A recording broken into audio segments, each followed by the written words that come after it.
Hey, what's up, guys?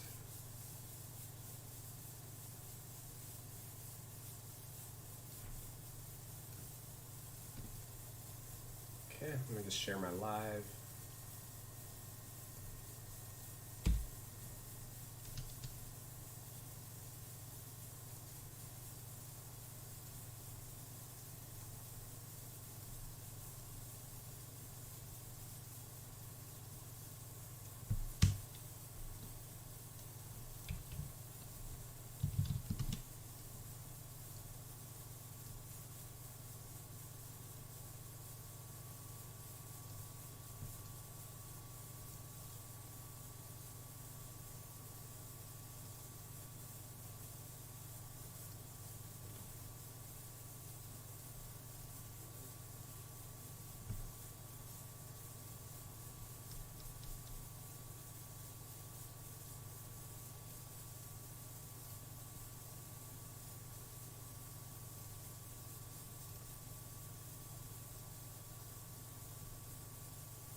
All right, let me switch.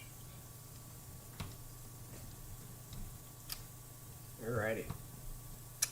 What's up? So, some of y'all may notice from the jump that I changed the layout a little bit, as rather than being in the roster screen, having that take up such a large part of the screen.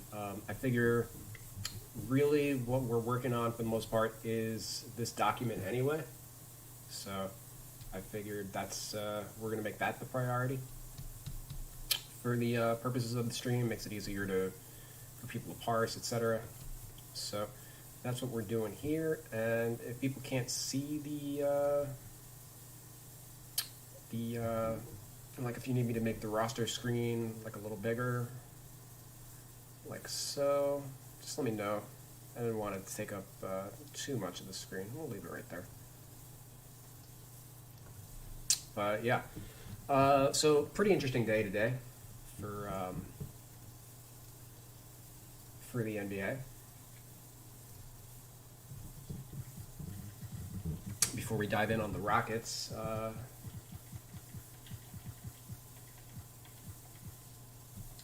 okay, Andre Drummond and Blake Griffin are both out of the rotations for their respective teams. Andre Drummond, he's being held out as the team figures out a trade home for him. And they're kind of doing the same thing with Blake Griffin in Detroit. Blake Griffin is far less tradable than Andre Drummond, so it'll be interesting to see how that plays out.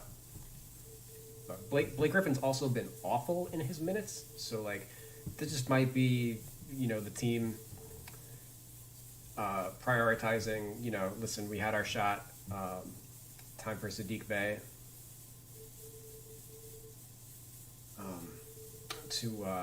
to get more of a role, etc.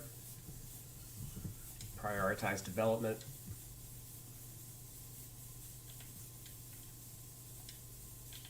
Okay. This also means, I guess JaVale McGee is less likely to be traded now, I just realized. Let's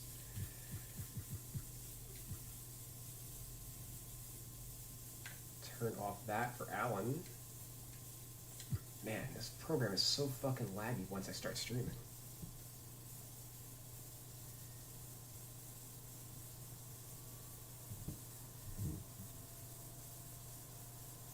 Alright, so let me head on over here.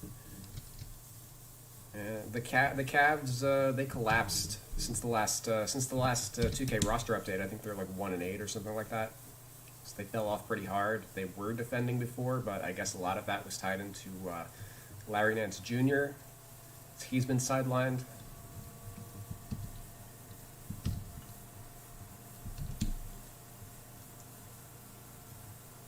They just don't have any shooting on this team either, really.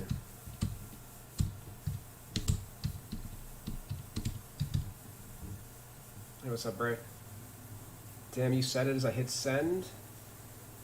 I think it will turn out to be a blow-up for Cleveland and somehow manage to dump love too. We'll see. I mean, Kevin Love's kind of in the same conversation as Blake Griffin. Maybe that's who they'd be trading him for, you know?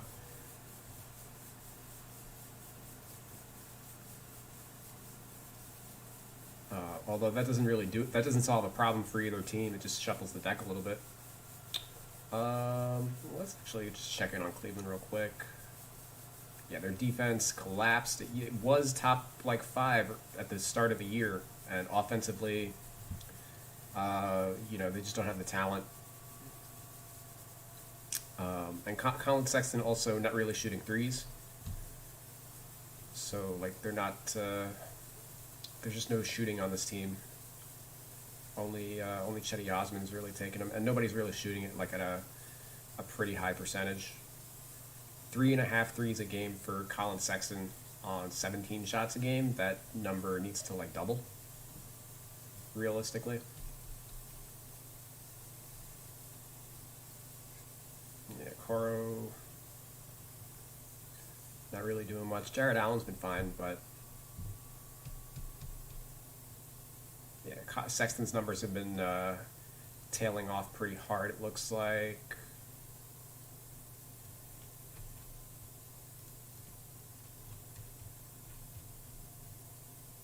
Yeah, since the last roster update, 44%, 73% from the line, 18 points a game. Yeah, he fell back down to earth pretty hard. So I expect him to get knocked. They have not won a game since the last roster update, and they've been getting murdered in pretty much all of them.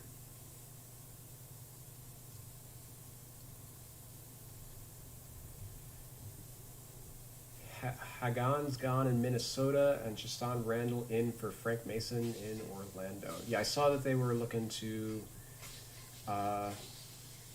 that Randall's name had gotten brought up.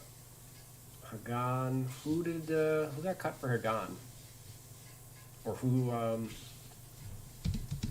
they replacing Hagan with? A lot of these two-way guys, like, I'm expecting them to... after he violated protocols in the G League bubble. Ooh. Let's get to the bottom of that. Did not play. Okay. That's crazy. They spent a draft pick on him, right?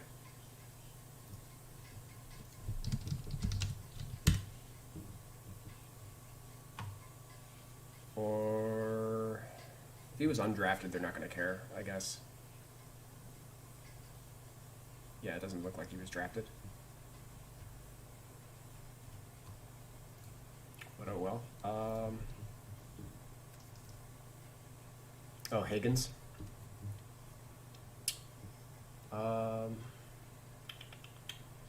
Chasson Randall. Two-way deal. He'll back up MCW at the point guard spot while Cole Anthony is out.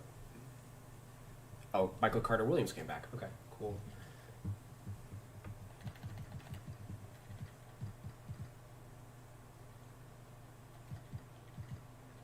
Oh, man.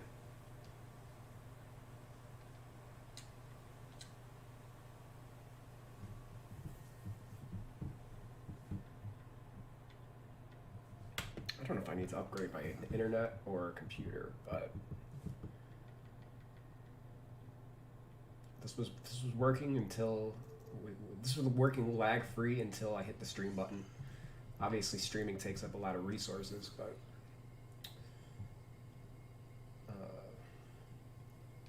I like that I don't even have point guard for MCW's second position because he hasn't been this year, but I guess we'll probably change that.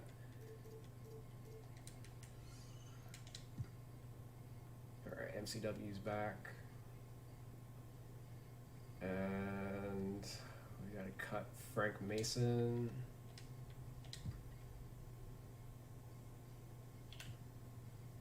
Do I have to do the stupid trick? 13, 14, 15, 16? Yeah, I do.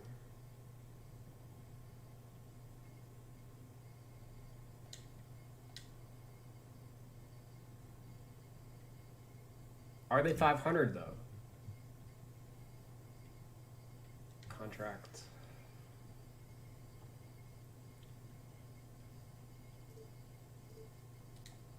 Eurostash.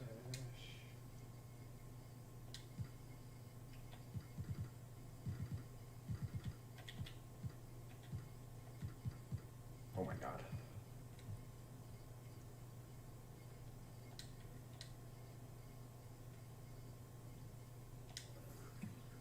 Contract.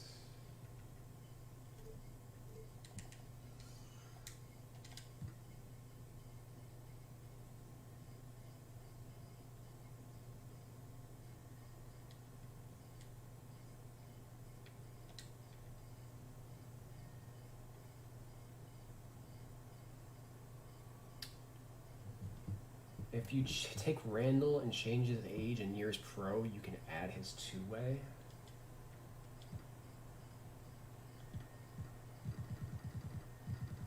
Is he not eligible for a two-way?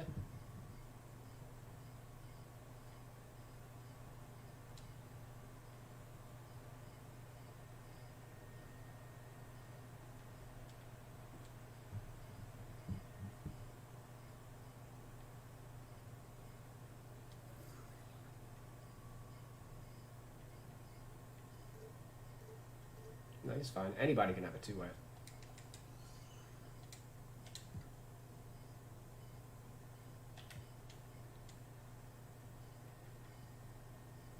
Let me see Cole Anthony. Because I know he got hurt, but I didn't see the severity of it. This will be the third straight game on the sidelines for Anthony. It seems like he's day-to-day.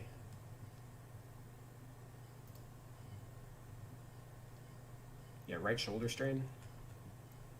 I'm not going to bother sidelining him, but...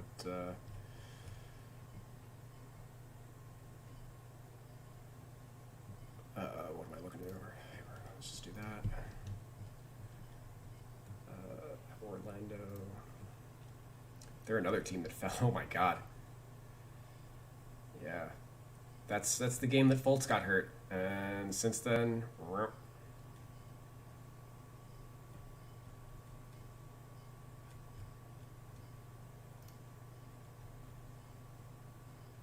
yeah, he's... Alright, we'll switch his second position. Or, I guess, realistically... Also, who's his backup? Probably, like, Dwayne Bacon or something.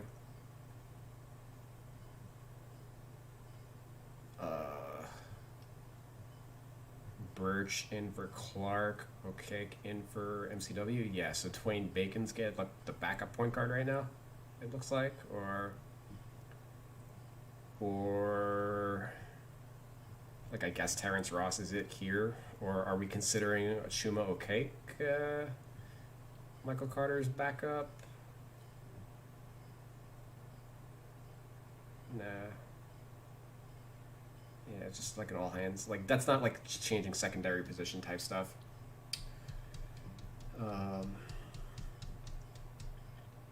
Game is coded to want two ways of 24 and younger. I want to say it wants 2 years or less.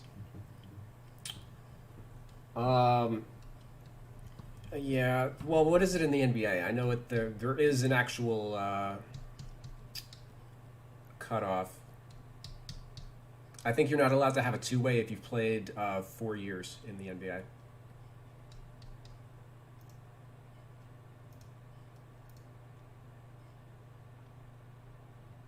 Oh God, get this line out of here.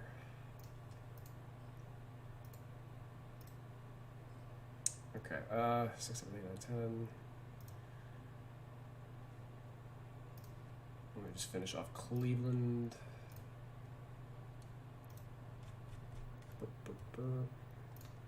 Sort there. 6. He's a starter, yeah. Dotson, 7, 8, 9, 10.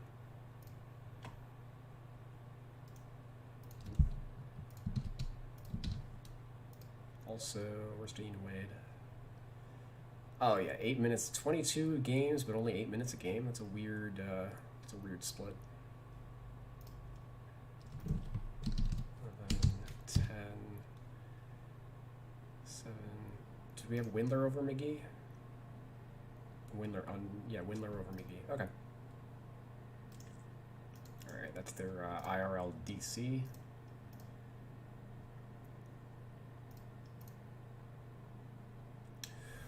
I mean, the Cavs are basically like the budget Nets with Jared Allen and Taurean Prince. That's last year's Nets front court, right? You swap out Spencer Dinwiddie for Colin Sexton, and who else was on the team last year? Yeah, Isaac Okoro ain't no Joe Harris or Cedi Osman, whoever. I guess Osman is their Joe Harris. Gross. All right, so let's head down to the Magic.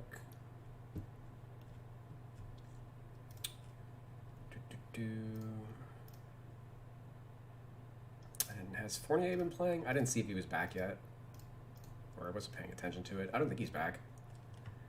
Day to day. Hasn't played 5 in a row.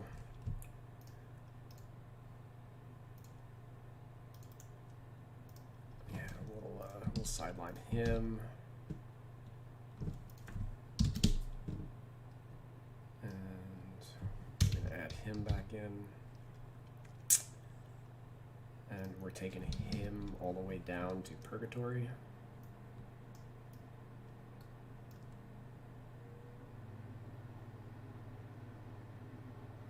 Where's the free agents?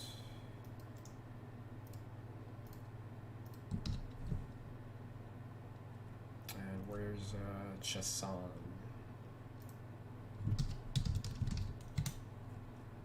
I did flesh out my my G League depth charts a little bit. There we go. I don't know why Google Docs can't find it. He's right here.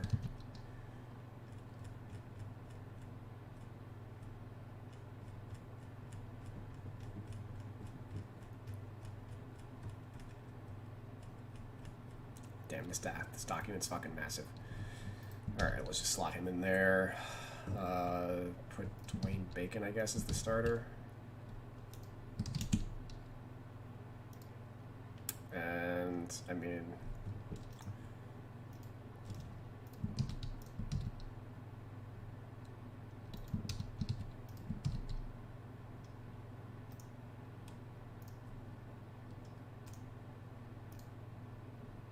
Six, 7, 8,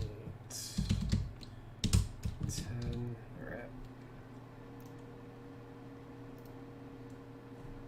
Let me close some windows. My computer is... Sounds like it's upset at me. Let's close that one. Let's close that one. Hey, what's up, Pete? Yeah, we're working on that.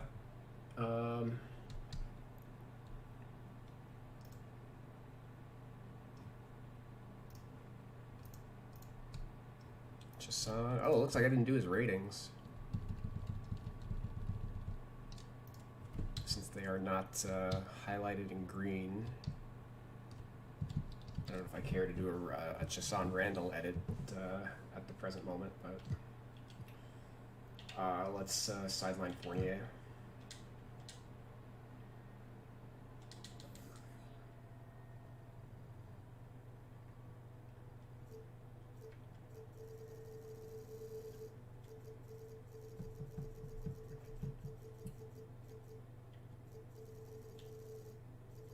Jeez, that's some fucking lag.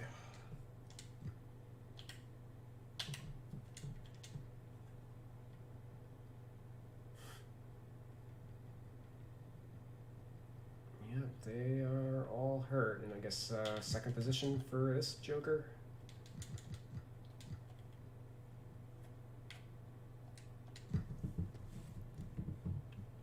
Oh, did they? Well, that's because, but I'm also not sidelining Cole Anthony, is the thing. Or did James Ennis sit out? I didn't see.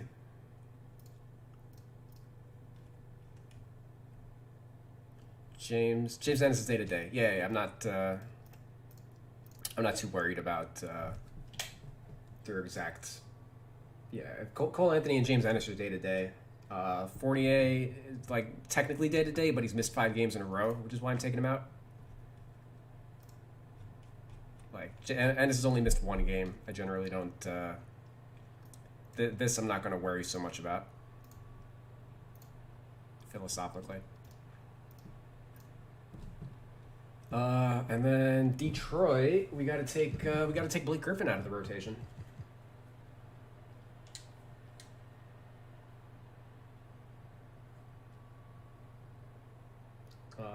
Vitals.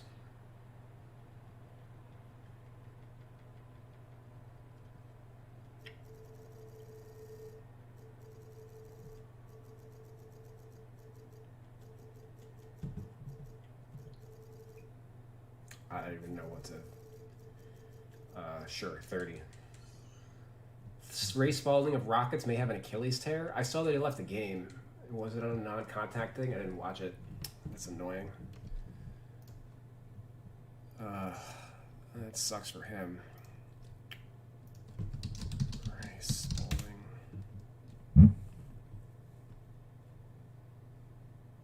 Signed with the team 3 days ago and he tore his Achilles already?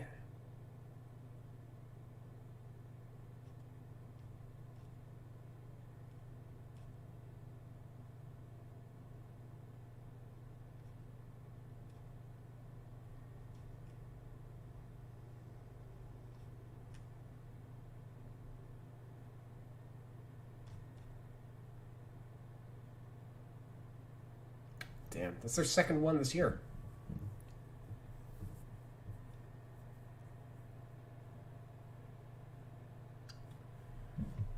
All right. Well, I guess we'll go over to them.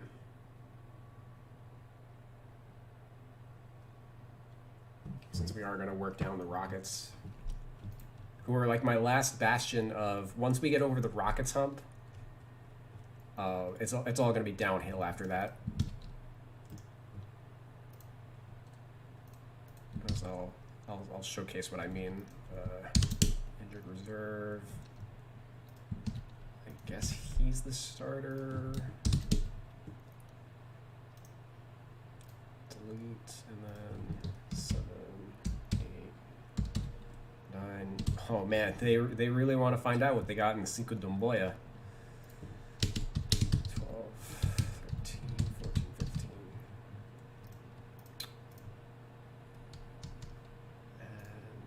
And let's head over to the G League real quick. Who's Detroit's team?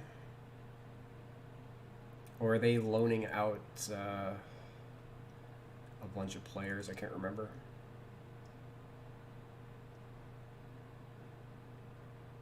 Yeah, I don't think they sent a team down. And yeah, that would be why they don't have anybody assigned to the G League. Okay.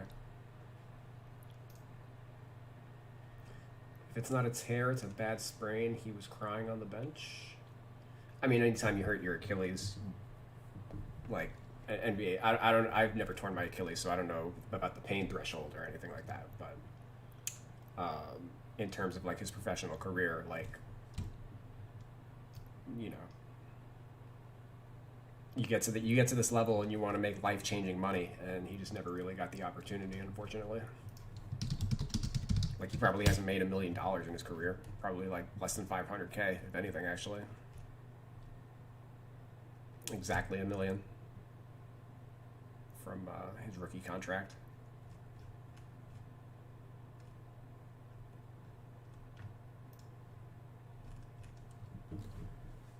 All right.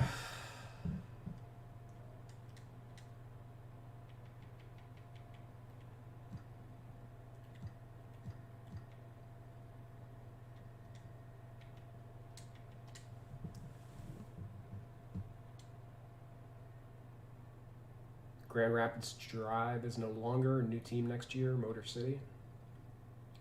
Are they doing? I heard they were working on like a second bubble also for the G League. Maybe they'll play like later in the year or something. Vitals. What are we doing? Injuring him.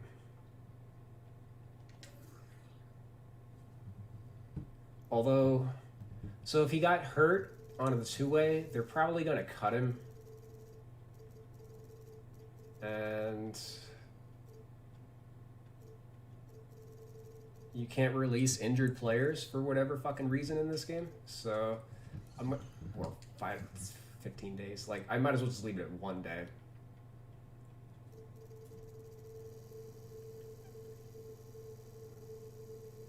But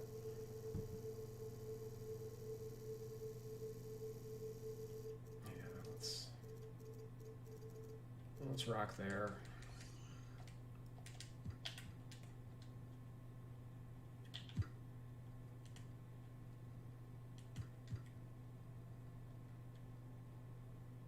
I mean, the Piston, the big league team is the G League team. They don't need a G League team. All right. All right. Let's head down to the Rockets. Oh, okay. There's a lot to fucking work on over here. Do I even have him over here? No. Spalding. He was on the Rio Grande Vipers. Something below to their. I mean, Kenny Wooten might get the call up real quick too, as a replacement.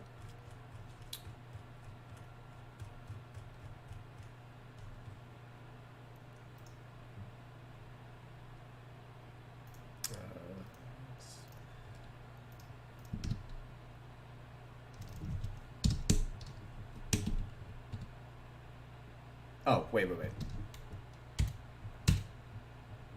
Never mind. Ha ha ha. That was just my temp slot for that depth chart.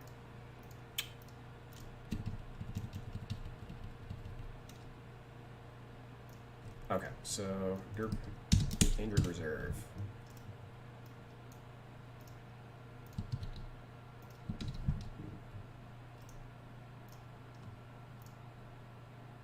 So 6, 7, probably 8, 9, 10, 11, 12. That's my guess.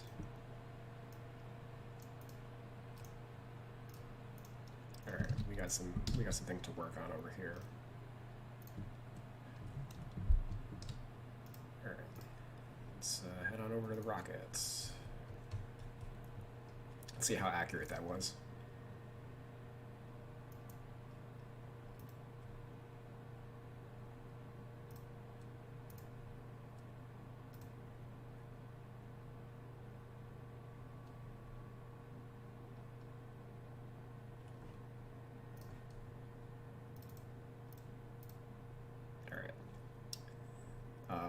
Wood sideline, the Depot. How long is Depot missing at games for?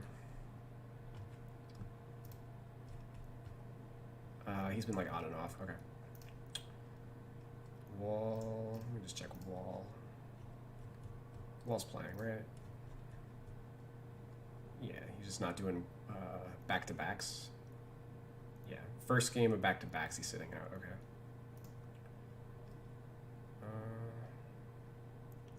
All right, so their starters are set, and they're just being cautious with those guys.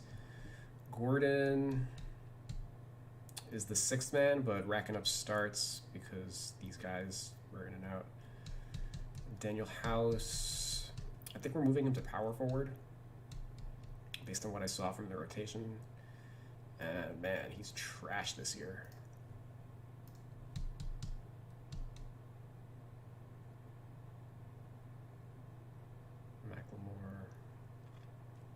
At the bottom, yeah. Correct, damn.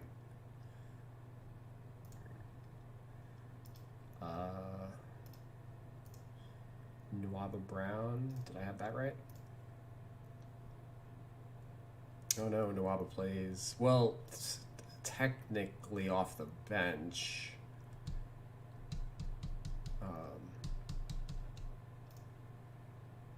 Brown probably plays more.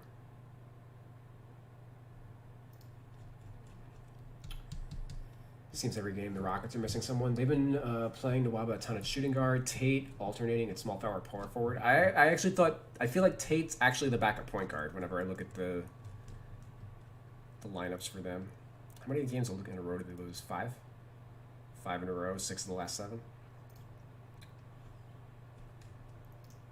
And I haven't seen the games, but just like from looking at this,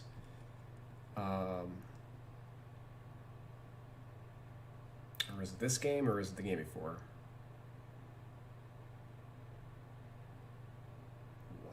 Gordon, Tate, Brown, House, Nwaba. Yeah, like.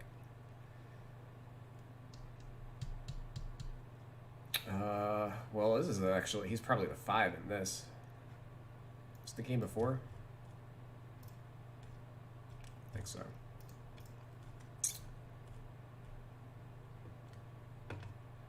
Yeah, Tate leaves, Gordon comes in, and then Tate basically comes in for John Wall.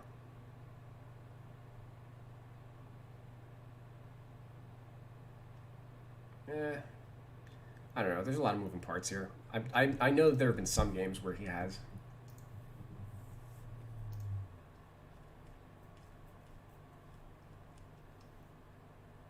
But I'm pretty sure that Daniel House is like a power forward on this team. Which...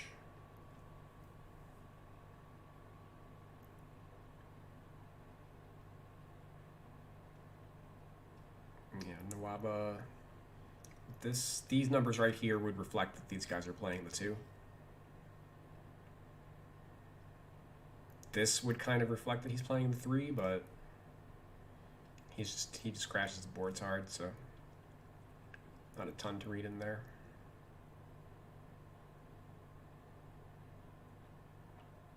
Yeah, in general,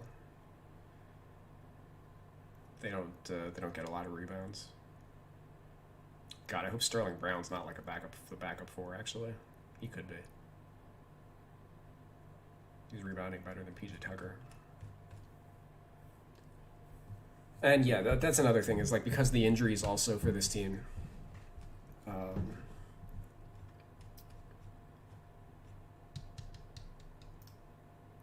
it's a little tough to get a read on some of them.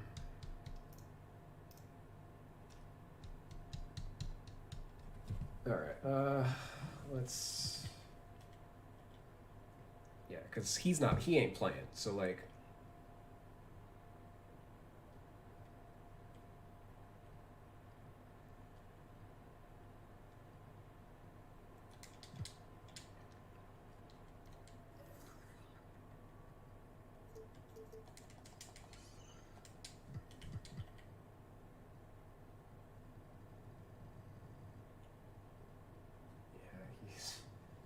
Whoa. Oh no, I thought this was an 80. Okay. Doop, doop, doop.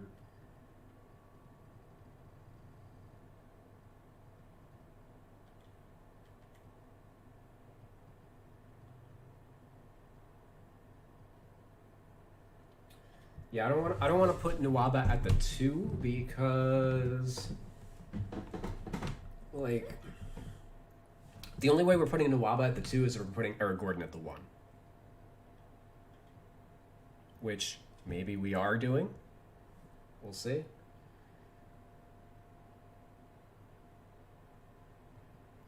That might be the solution, because it's not like Mason Jones plays every day. Is that true?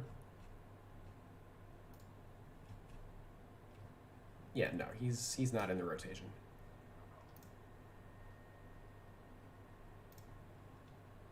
He probably should be, but he is not.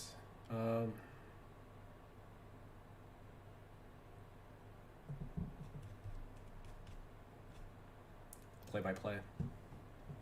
Lovely. BBR. Whenever they add a player to the team, it's always defaulted as the point guard. So like Norvell Pell is a point guard on the Nets right now until they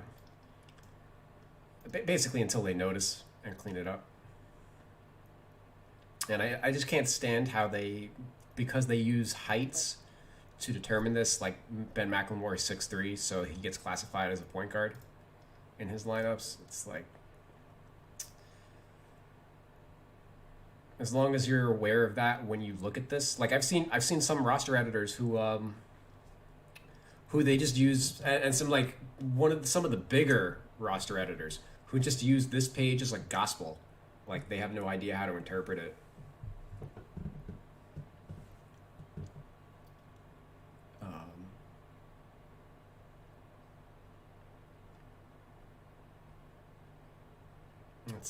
It's very much an estimate. So let's just really quick look at Ben McLemore.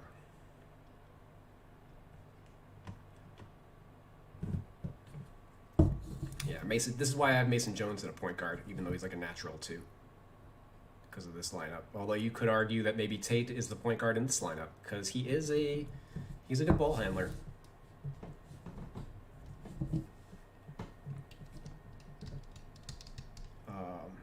But because he's like the starting three, I would want to consider him a three in this lineup, so just like a point forward. But yeah, this is kind of this. Yeah. Here's Tate again. Tate's realistically like the point guard in this lineup, and because Sterling Brown's a three, that's like more justifiable.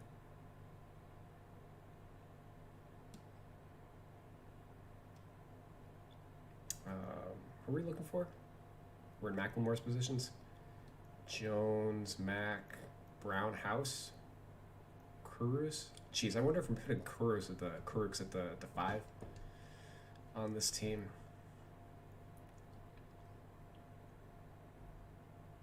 Jones, Mac, Brown. Yeah, I mean Tate's the five in this for like he plays point guard, small forward, and center. You know, he's got that like LeBron kind of body.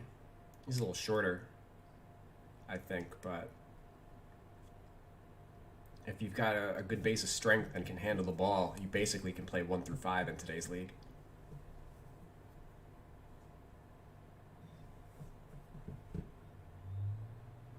Mason Jones playing point guard for the Rockets in the G League has been alternating point guard minutes with Porter and McDowell-White.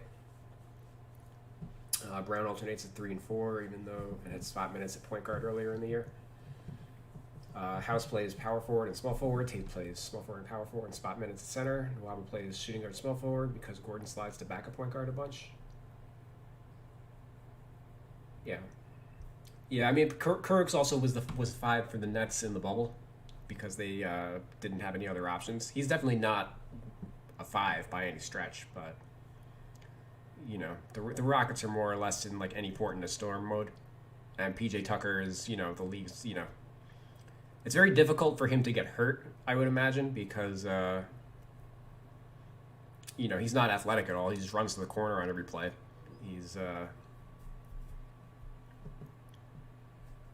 And he's obviously very strong, so.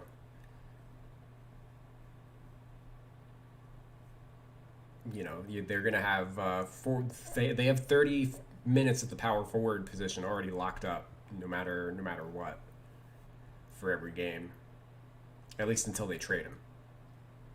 So yeah, probably, especially given the injuries and everything. Yeah, let's just make this change, even though I'm not thrilled with it, just because it's kind of reflects where they're at the moment until they make some trades. And that drops them to a 70? I don't care.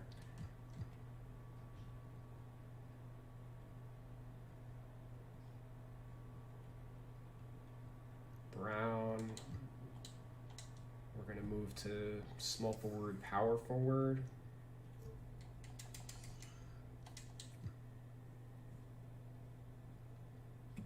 Tate.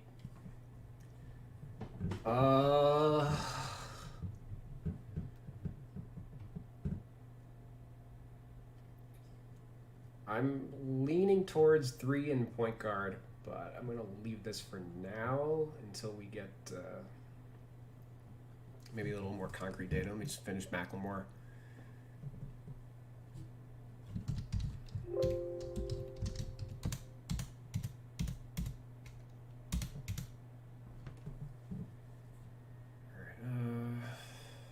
Jones, Mack, Brown.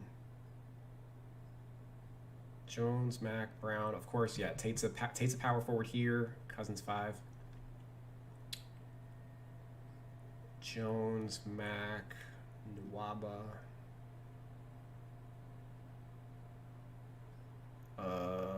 Gordon, Mack, Brown, House.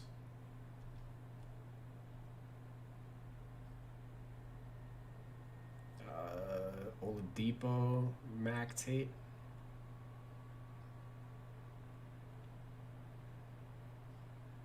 Jones, Mack, or Court, whatever. I don't care. Mack's the 3 though in this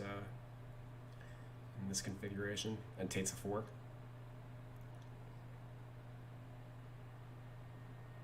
And this one is who cares? He's not even on the team anymore.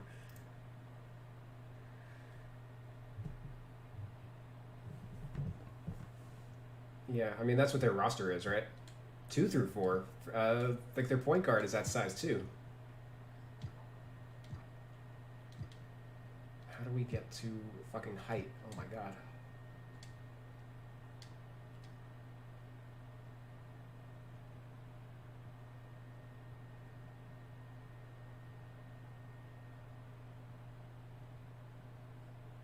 Yeah, basically everybody from 1 through 4 is like 6'3" to 6'6". He's like a 5 out of necessity, but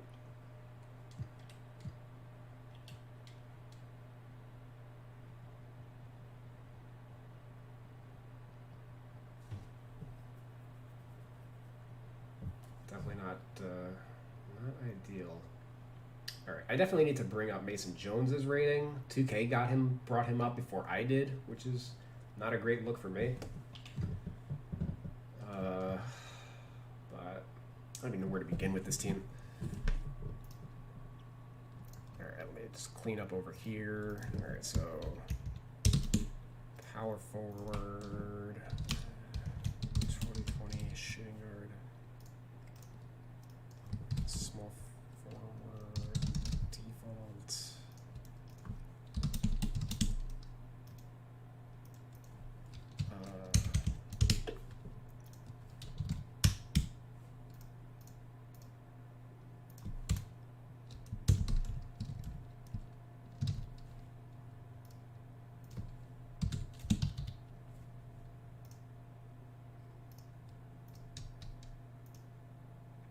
They have him as power forward. I haven't got him a point guard in my doc. I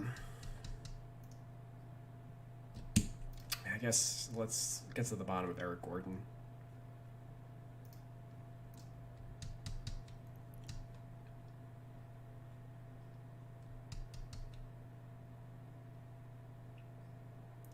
Point guard here, or yeah, no, sorry, Wall's here. Okay, so 2 guard here.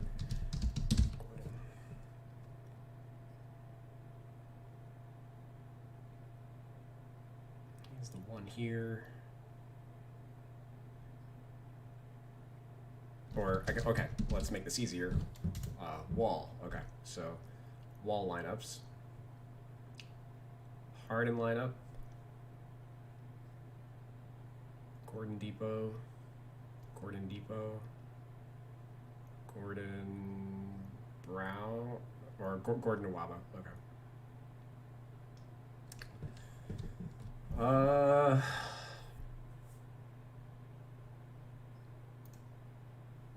Yeah, I guess I'm still leaning towards ignore this. I mean,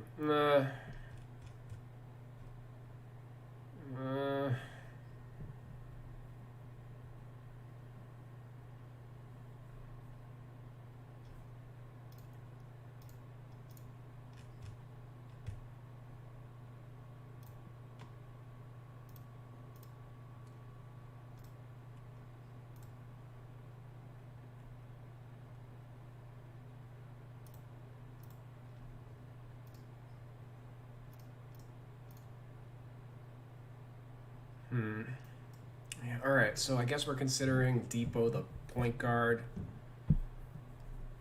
in those lineups. All right, yeah, I'm gonna leave Gordon as a 2 guard.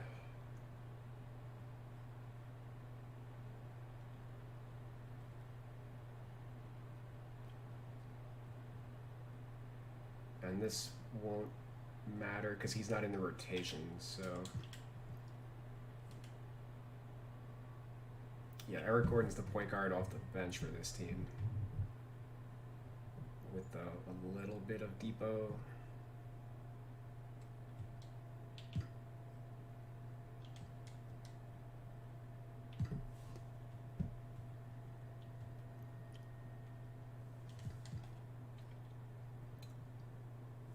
All right.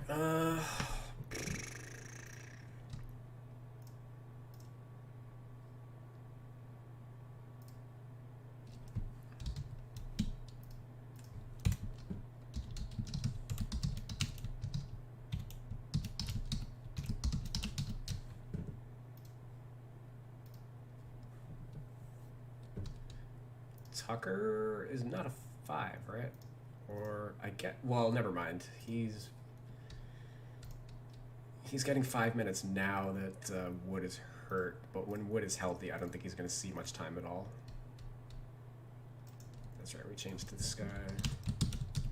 Power forward default. I've had a sneeze ready to come out for like the last 5 minutes.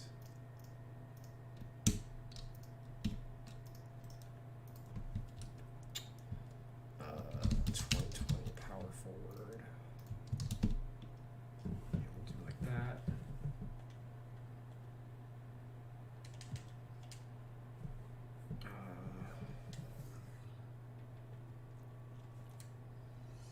Oh my god, I clicked the button. Come on, come on, come on. There we go.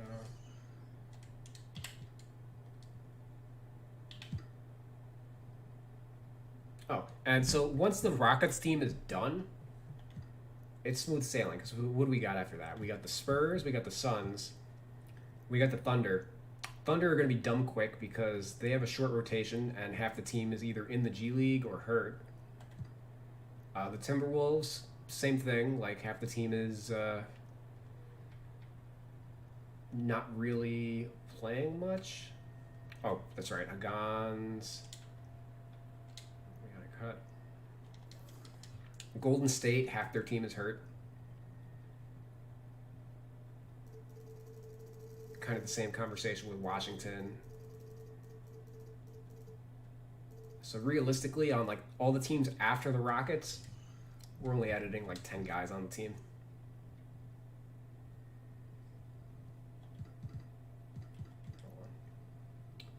Get out of here. Violator. Blazers have a short rotation and guys are hurt.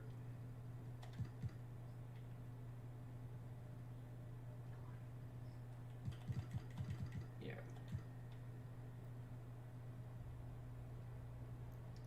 Realistically, they should be a fast team also due to the injuries. It's just like, honestly, the position stuff is what we really needed to sort out, really. So we gotta boost Wood up a little bit. I feel like maybe we're bringing Oladipo down a point. I didn't really glance too hard at his stats with the team. Cousins we're going to look at as he's starting for the team. And these guys, I think we need to get all these guys above Ben McLemore, so maybe that means that we're bringing down Ben McLemore. And while also bringing the other guys up after this, like, I'll bring up Mason Jones too, but none of these guys all fucking matter. They're all G League or hurt. All right, fuck it. Mason Jones, who I didn't do a scouting thing on, right? No, I didn't touch him at all. Shit. Yeah, that's why I haven't done him yet, because I didn't watch. I didn't do a scouting report on him yet. So we're not going to edit him completely. I'm just going to focus on a couple key areas based on his sample. So let's hop into that. Obviously, like his 3-ball, we got a boost. Let's look at his overall shooting.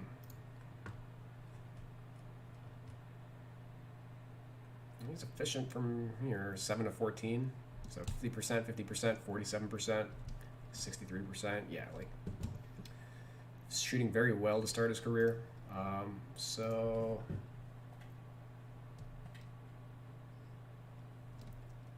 and his ratings are in the dumpster. 66 default, 74 default, and 75 default. I always notate the defaults just so I have the original information to work off of.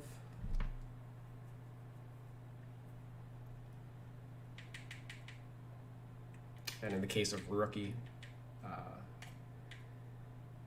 you know, I just want to know where their what their base was at before I get too crazy.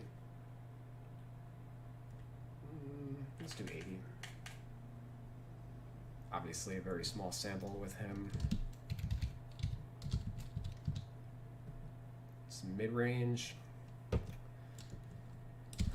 Let's go 80 there too. He's 3 for 6. That's actually a large sample for 3 for 6 in 100-something minutes. You know, there's definitely worse players. And 75 3-point. I'm just gonna go 85. He's shooting 47%. Free throws 81. All right, I'm gonna cheat and go here. Oh, he was 83% last year. All right. 70 layup. That we're gonna leave. Doesn't look like he finishes at the rim very effectively. 65 dunk. I'm just gonna notate that. And we won't evaluate that until I watch his report.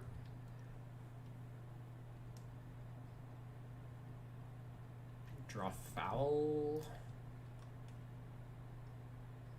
Well, he drew a lot in college. Numbers in college are obviously very strong. It's converted somewhat as a pro.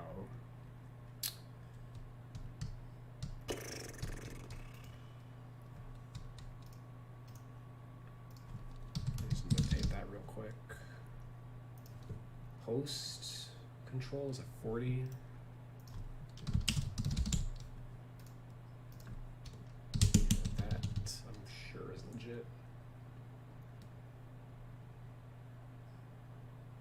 Passive vision. All right, this is gonna go up. All right, so he's always been a good passer, kind of a combo guard.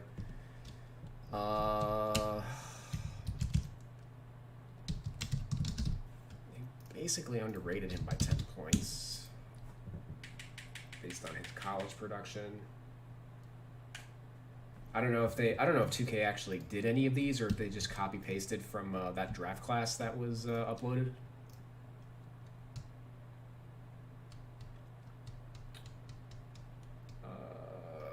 So hold on. All right, so 65 and then 70 over here.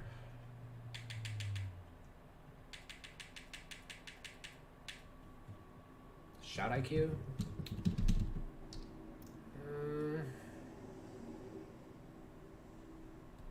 This is no,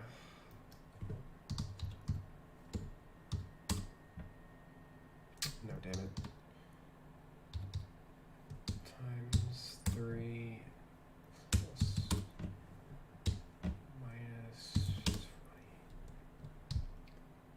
I mean, 84, like off of his college, and then because I think he played an easier conference, let's just make it like that. And I'm sure that's basically off of what he's done IRL. That's going to convert pretty easily. 64 speed with ball. Oh my god. Okay, so that's why his rating is so low.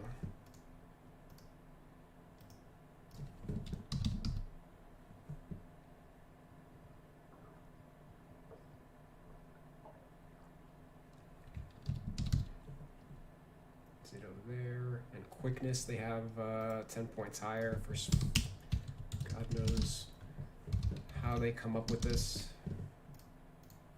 He played in the SEC. I'm not gonna lie, I don't actually know what that means. I know the Mountain Valley Conference is pretty weak.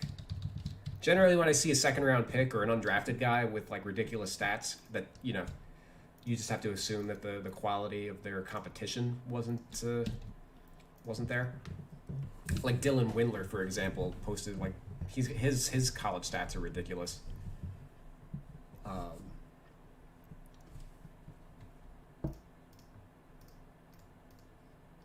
His rebound rate in college, Dylan Windler, reflects that of like a power forward.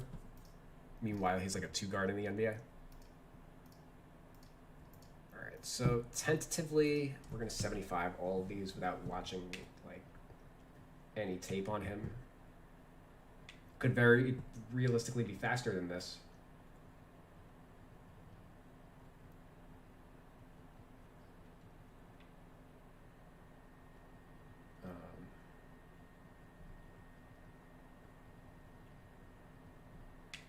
Knock that to an 80. Same conferences as Kentucky and Florida.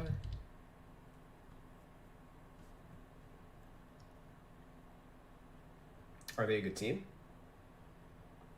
Or I didn't see, what was this team, Arkansas?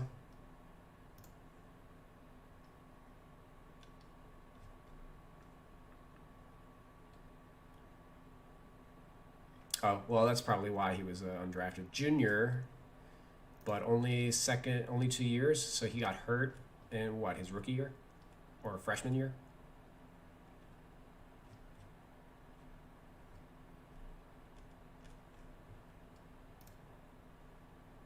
Yeah, I mean, he's 22. Like, this is the main reason he went undrafted.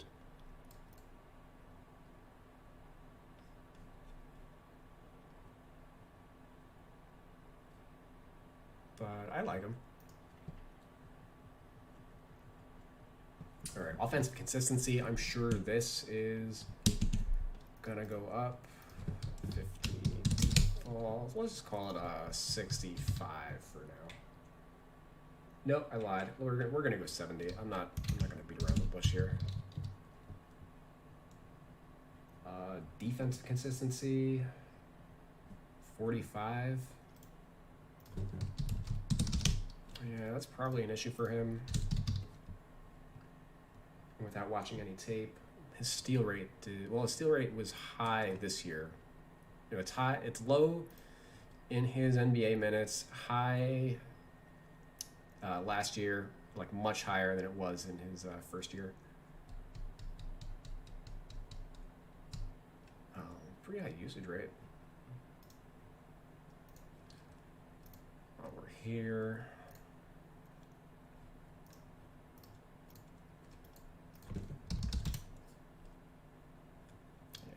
I guess I could have looked at this too when evaluating positions, but 22, about an 80. This is an argument against him being a point guard. Gordon, Depot. Yeah, okay.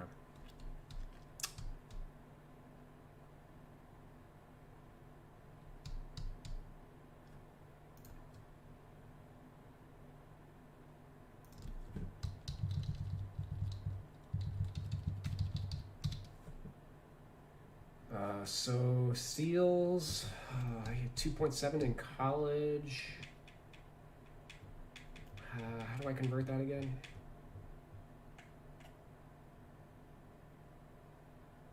Uh,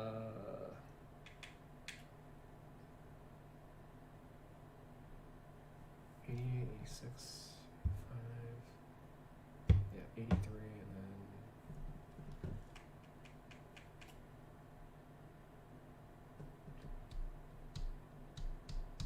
yeah, 77. Okay.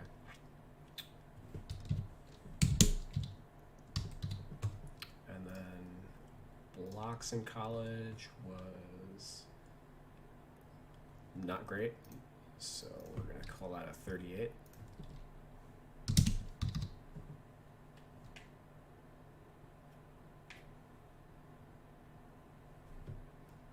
$54.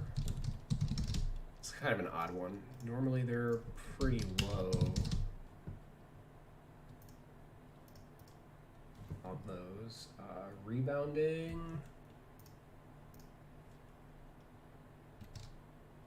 He's a good defensive rebounder. I don't know what they're doing there. Yeah, this will go 32, and then this should have been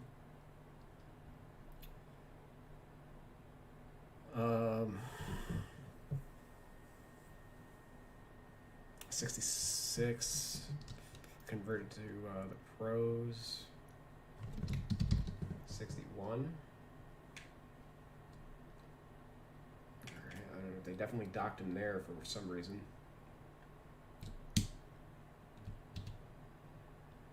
Vertical 57.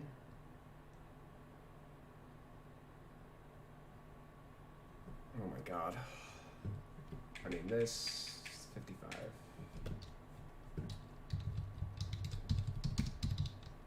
They have 57 default for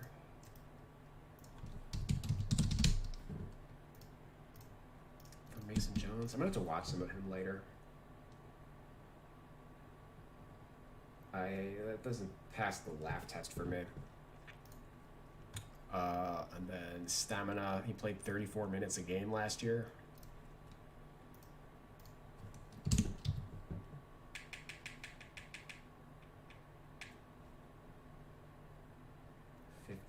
Intangibles.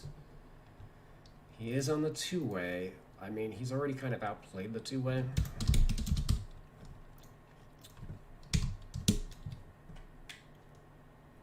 So we'll go there with him. Go here with him.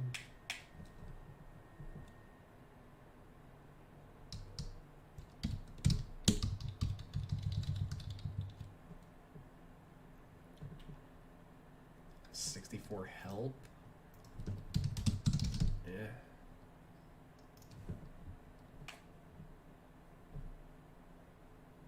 And 62 pass perception. Make that a 70.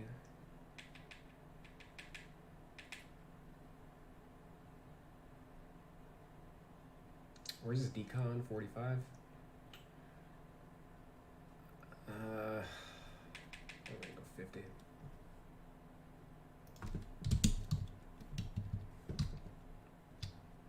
Some of these are definitely not set in stone. 70 hustle he had.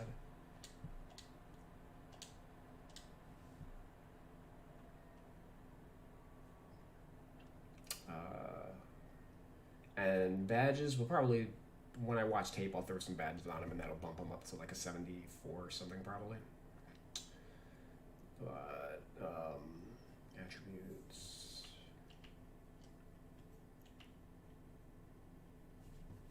$62 PNR. Sure.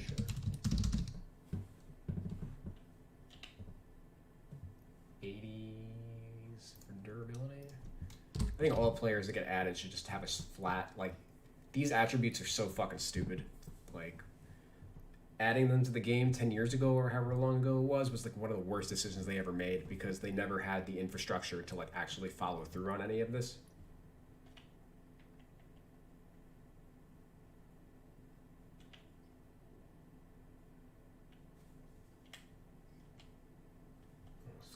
That, whatever.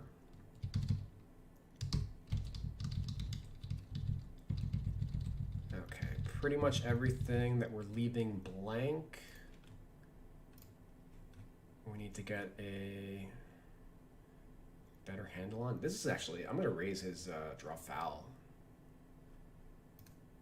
He drew a lot of fouls for a guard.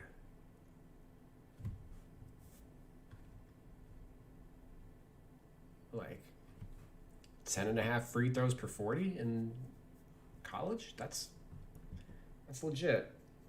I'm gonna call it an 80 for now. Since Start Today doesn't work, I used your roster to sim the season, and the stats were basically identical to real life and the standings. Great work. Thank you.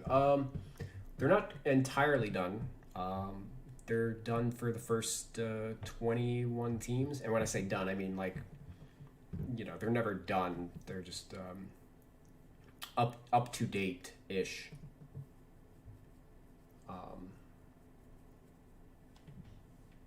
From a sim stats perspective.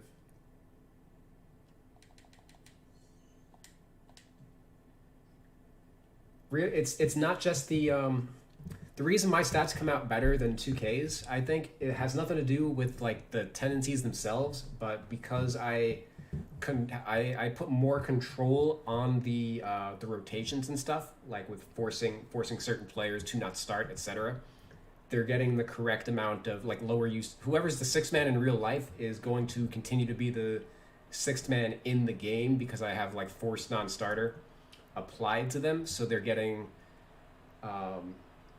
they're not playing with the starters, kind of depreciating everybody else's like minutes and touches and everything. So I think that's something that I do that probably helps in that regard.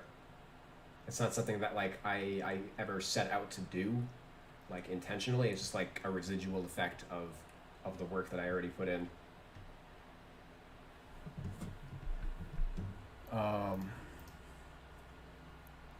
Or of how I choose to do it. So I got Mason Jones to what? Is he a 74? I didn't see. No, still 73. How far away? Literally right there. And like this is like blowing a hole in my head right now. Give me a second. Let's YouTube.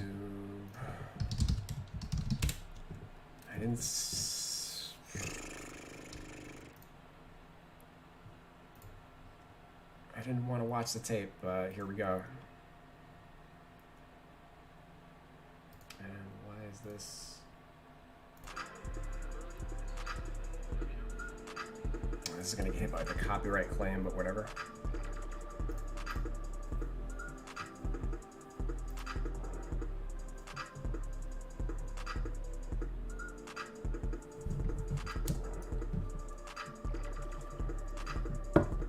Scoring, drawing fouls, finishing, passing lanes, shooting potential. Okay.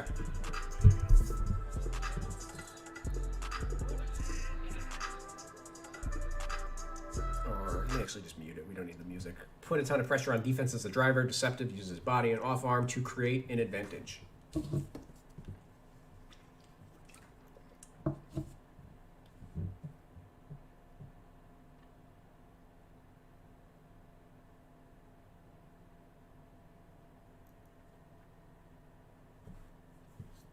Felt like he got at least 1-on-1 in every half. Great use of angles, solid touch, impressive overall. All right, yeah. While we're here, we're gonna work on his badges and shit.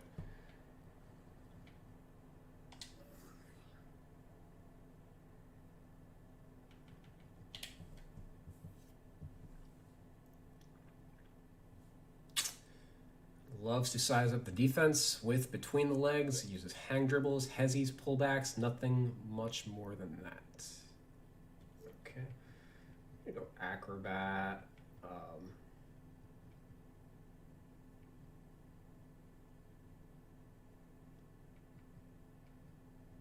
Contact finisher, I guess. Surprised at how consistently open Jones got himself. Not overly quick or shifty, but deceptive, crafty, and strong.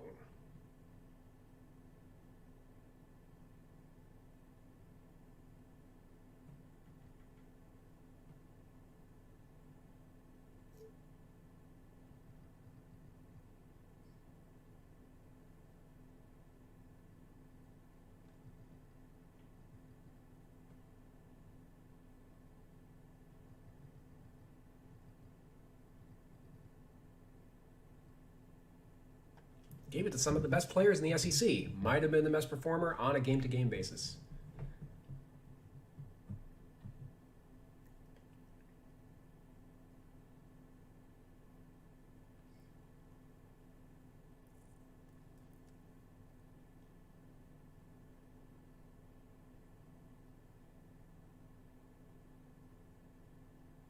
effective shot creator, loves the step back going left, hang dribbles, stationary in and outs, often goes right into pull-ups. All right, so difficult shots.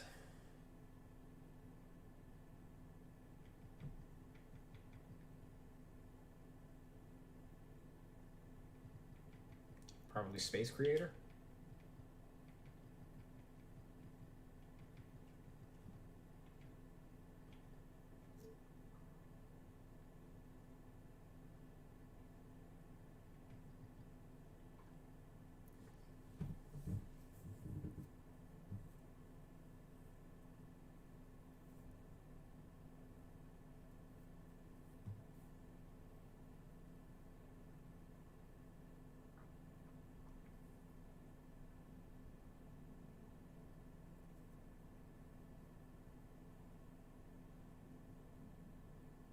Super competitive by all accounts, need the ball in big moments and made big plays. Are we doing clutch shooter?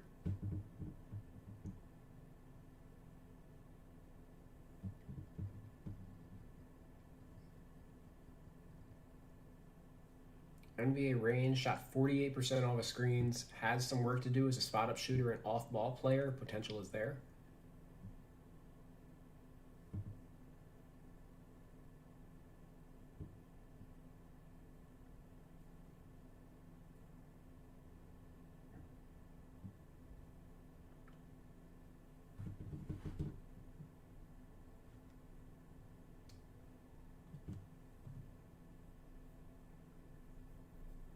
Solid footwork, primarily shot off the 1-2, left right or right left. Use right left the most with the hang dribble. Use the hop hybrid on occasion.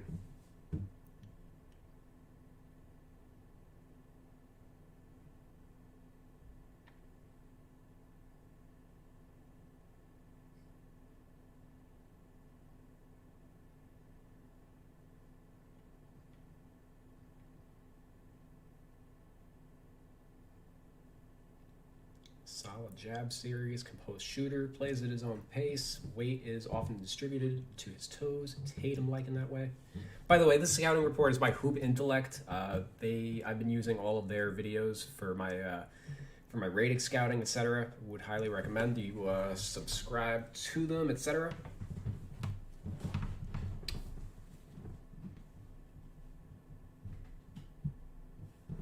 Score first mentality, but had some really great passing moments. Still needs to work on decision making and turnovers. Yeah, I mean, he's definitely a two guard first. I mean, his numbers are.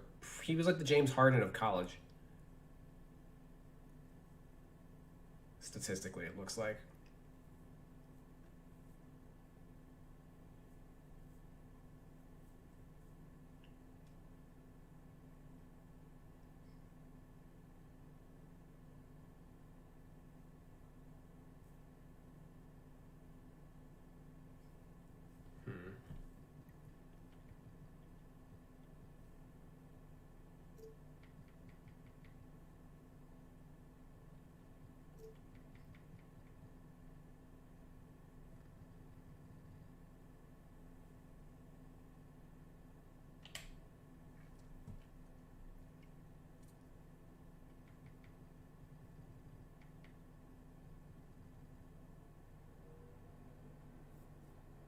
Explosiveness, athleticism, shooting consistency, lateral quickness and team defense, role adjustment, decision making. All right, well, needs to limit his mistakes, make more punctual decisions, force the issue at times, 3 turnovers a game. Yeah, his AT ratio is basically 1 assist to 1 turnover, which isn't ideal for a player who's playing point guard right now.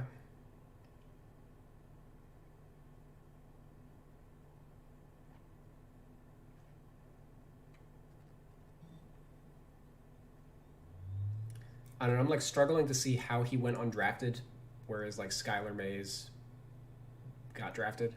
They're basically the same player.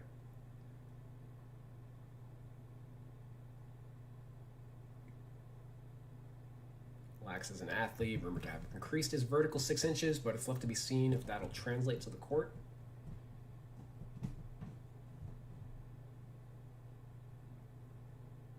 Worried about his ability to create space and turn the corner at the next level. Won't be able to revert to bully ball. So they had him at a 64 speed. Like, nothing here suggests 64 speed.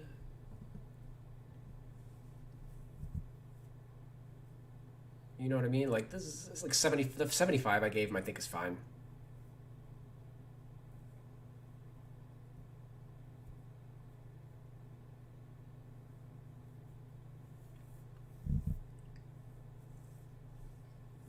Heavy-footed defensively, struggles against quicker players. Effort will improve.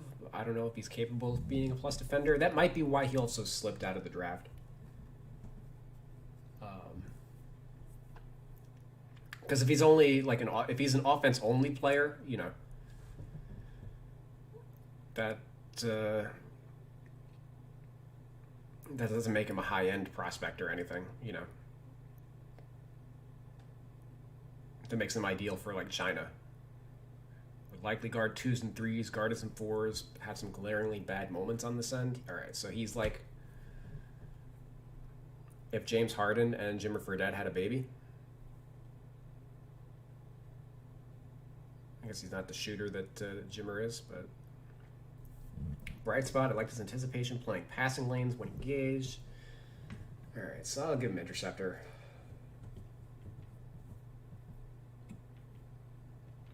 But that's pretty much it.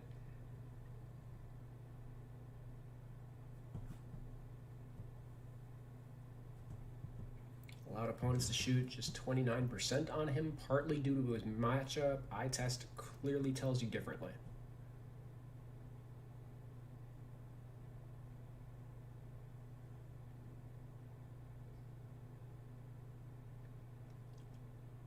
However, he had a few moments like these where if he was allowed to be physical, he could at least be bothersome. Good versus bigs.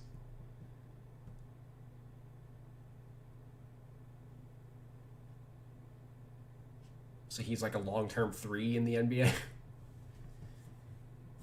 The way things are going.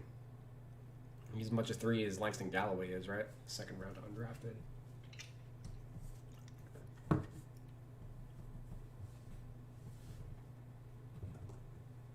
Denzel Valentine. Yeah, that's a solid comparison. They're similar builds.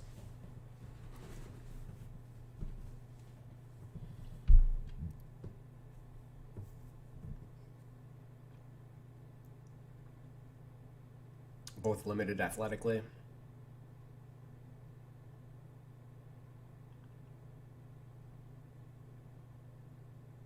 And I'd say Valentine's a better shooter, but I mean, Jones is at 47% from 3 right now. Which will obviously fall back down to earth, but I mean, once he falls back down to earth, he's basically Denzel Valentine level.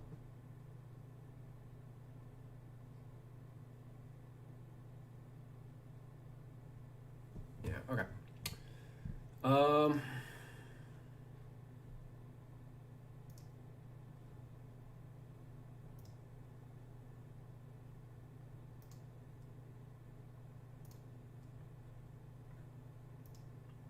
Okay, so where am I at?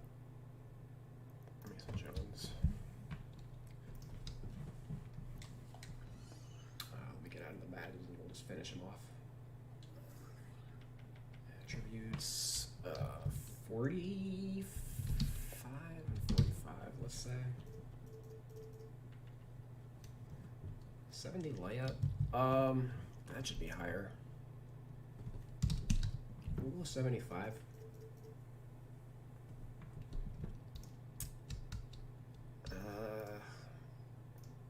Maybe it's supposed to be 80. 80 based on college.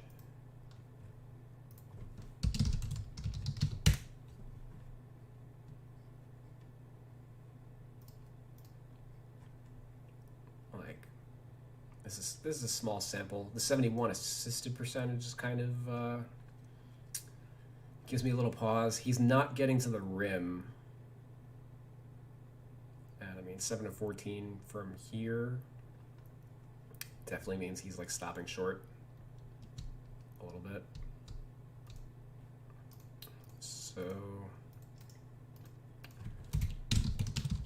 gonna call that last year an 80 and then currently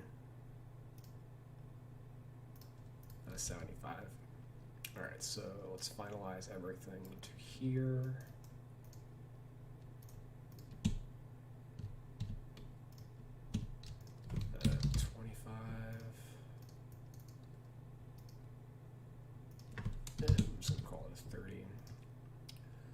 Driving dunk. We didn't really see much from him dunking wise. I'm gonna say that's probably high. Has he dunked it all yet? No.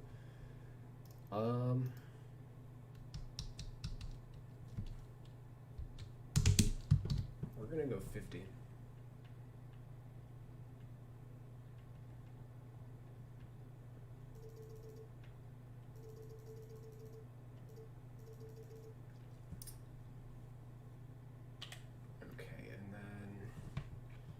They mentioned his interior defense or his post. He wasn't bothered by bigger guards or bigger players or whatever. So we'll say he's like 55, 60.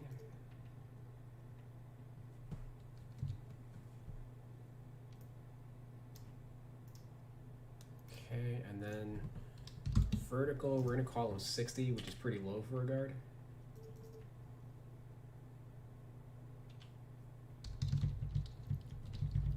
.70 hustle's fine, and we're gonna 60 both of these since they said that his help defense was bad. Maybe we're supposed to decrease his decon also, but okay. Badge wise, okay, so he's up to 74. I gave him. Oh, you know what? Hold on. So if I give a player acrobat, I give them fancy footwork also. So I'll do that. Contact and slithery, yeah.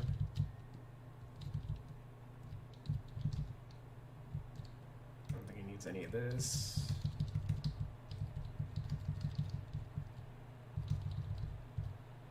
Let me just head over to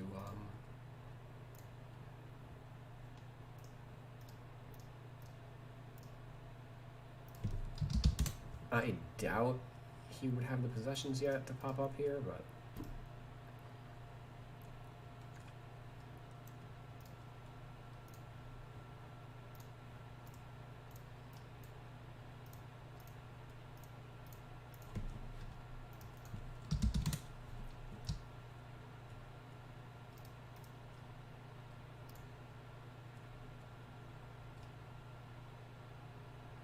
only 14% of his possessions. He is shooting well, but obviously it's not like a staple of his game. This definitely shows that he's doing a lot of this off the dribble.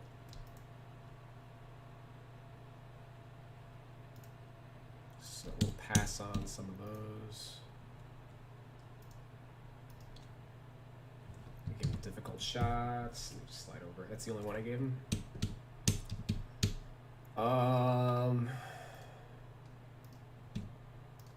Can maybe make a case for Tyler's in volume, but I'm not going to make it just yet.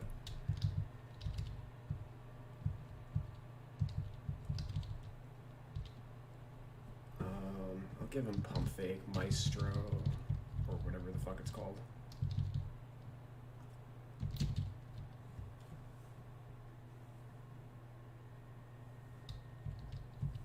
Clutch shooter is the one that we could have. You got to do it the NBA first. I think you ignore everything college related when it comes to that. Bailout, pass fake, and space creator.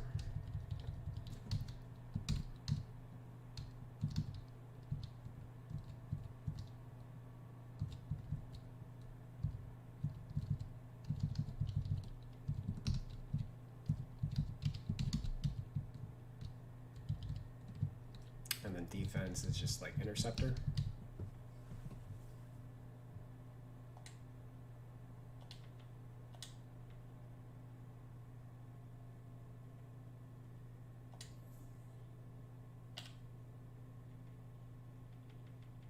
I like how I talked myself. I didn't want to work on them, and then I talked myself into it. So it's fancy and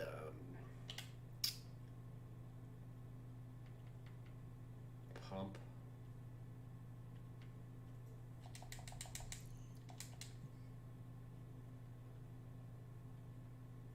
All right, 74, 10 badges. Did not think I was going that high on them, but.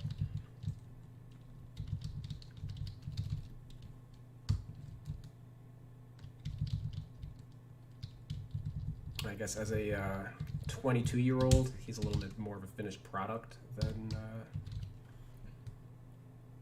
some other rookies.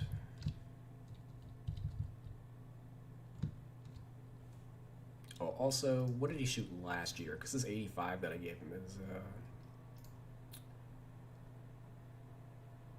yeah, last year.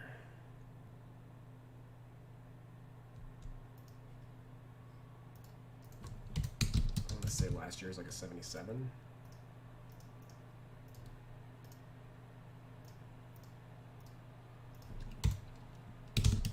And I'm going to call these probably like 75s I would have given him as a rookie. All right, so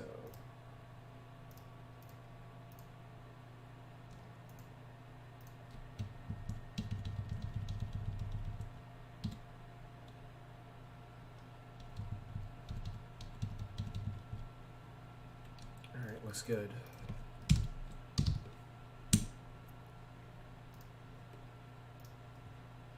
Fill in that blank.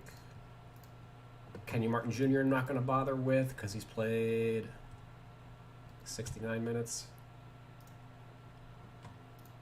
Currently in the G.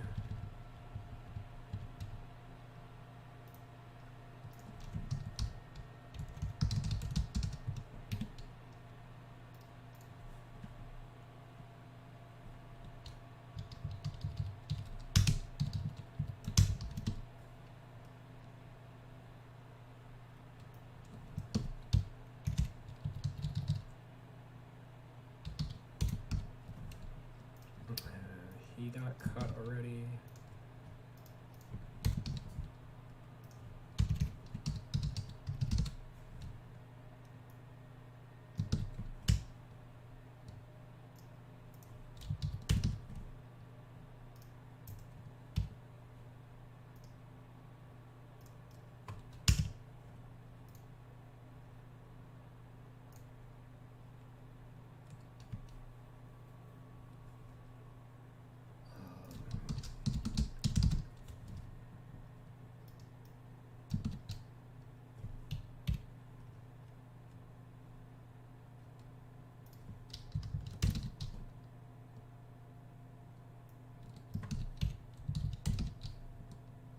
Lots of injured big men.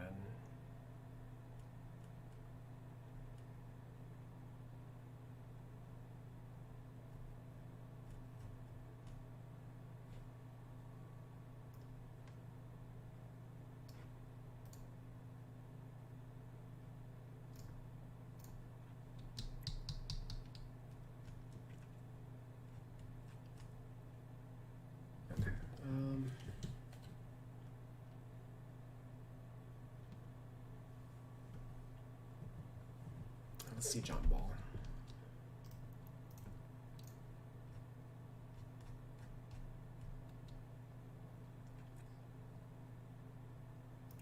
Assist rates down, steal rates down,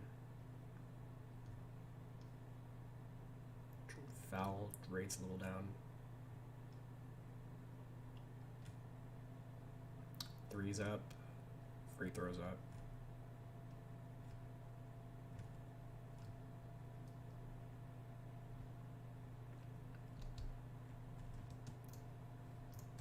Okay, that's probably easy.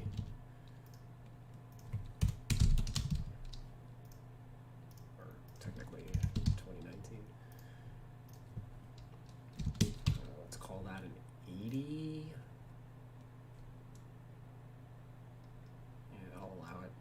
free throws.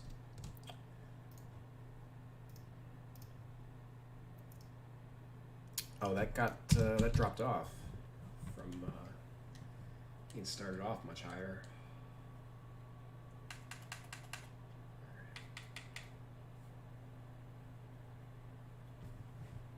And I guess let's look at shooting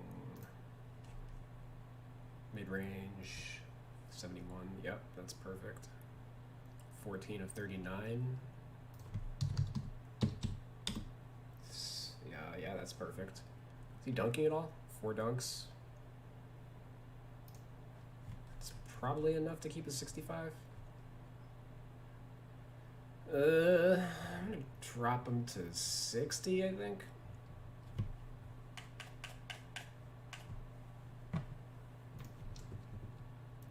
Would make sense for him to have a little bit of a loss of athleticism. I've already did drop him though.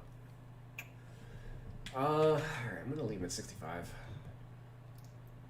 It's kind of borderline. I'll give him a chance to work his way out of it.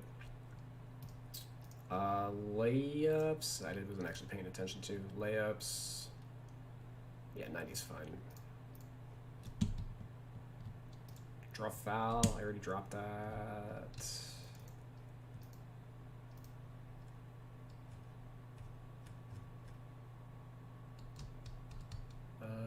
What is he, 65? Yep, perfect. This I think needs to go up. Yeah, I had tanked it before. Well, okay. Because James Harden was on the team, that was depreciating some of his stats, so I forgot.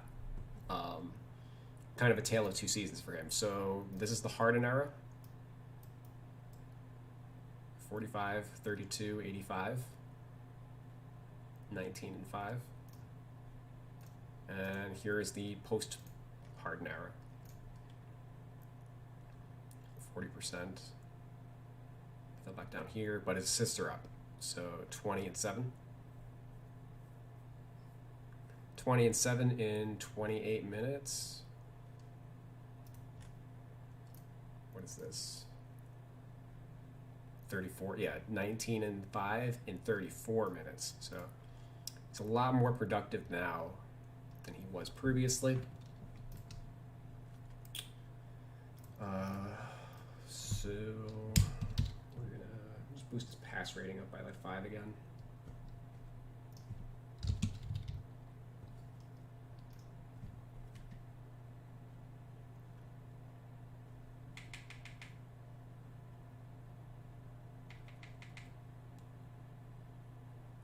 Boosted his rating.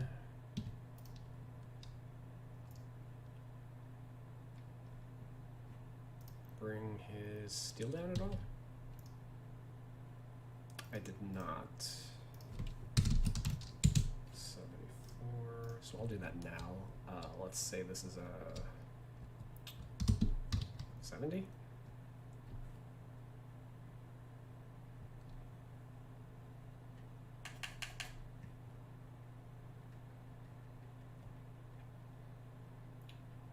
Everything else I think is fine.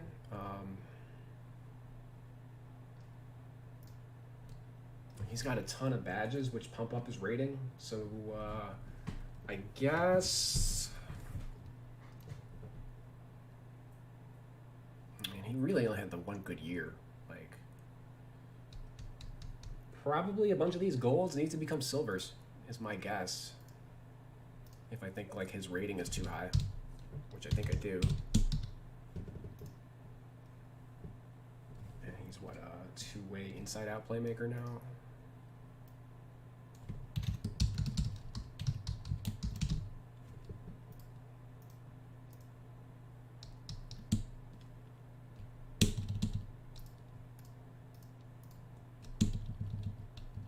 I technically didn't do his badges yet since they are not highlighted, so sure, I'll take the bait. Cold contact, fancy giant slayer, relentless finisher.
Acrobat will leave.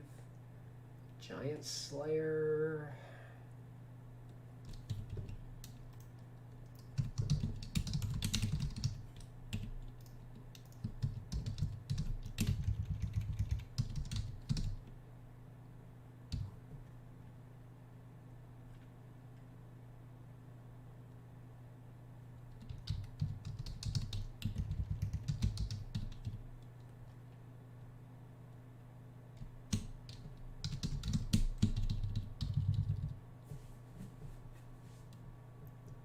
Wait, he has silver Lob City finisher?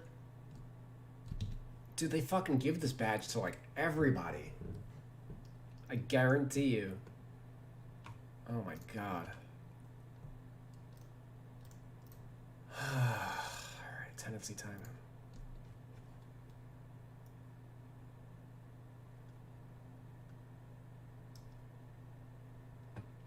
I've already got them done. Great. Okay. Oh no, I don't have them done. Okay.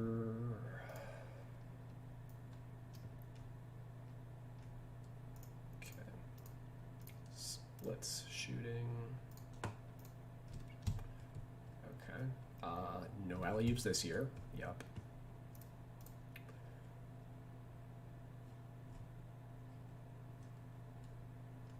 Alright, didn't play last year.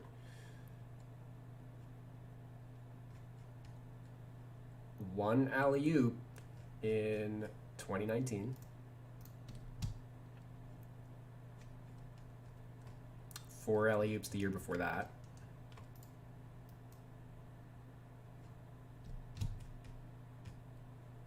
2 the year before that.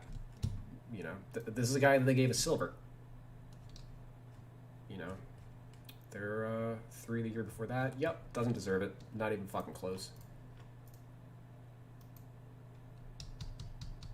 This is what happens when you watch Sports Center and not the numbers. All right, so 1, 4, 16, 1, 4, 16, fade 14 and 1, float 14. Turn.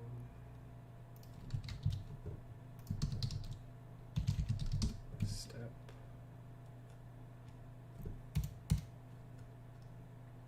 8 and 6. Pull. 35 and 102.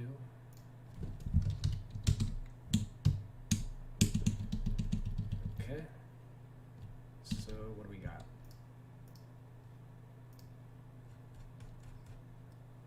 Ugh, come on.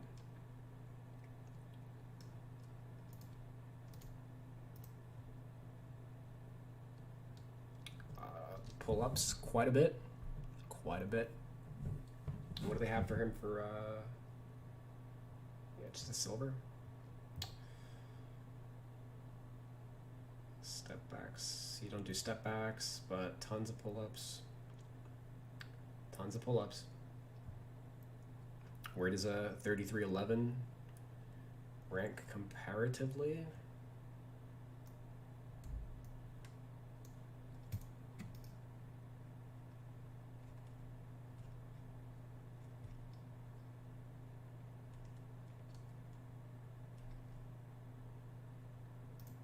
Kawhi Leonard. He's Kawhi Leonard off the dribble. There's Trae Young with 3s. Any players with a higher mid-range pull-up than John Wall? Probably not. Who's this? Oh, Jamal Crawford, based off of his 2 years ago. Okay, so Jamal Crawford and John Wall. Kyrie Irving. I'm embarrassed of these guys. I haven't finished them off yet. Russell Westbrook. Devin Booker. Yep.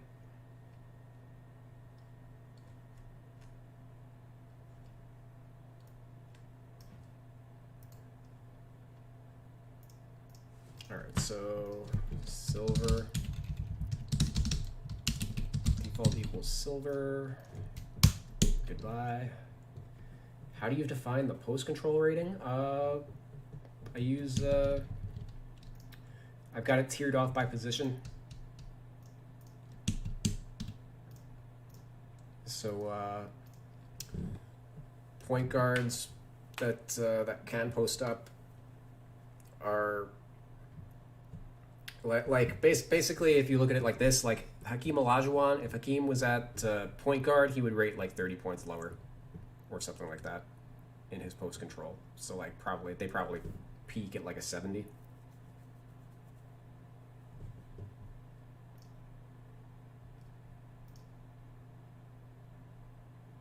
Like what is it? Like post offense, which you have we have synergy stats on that.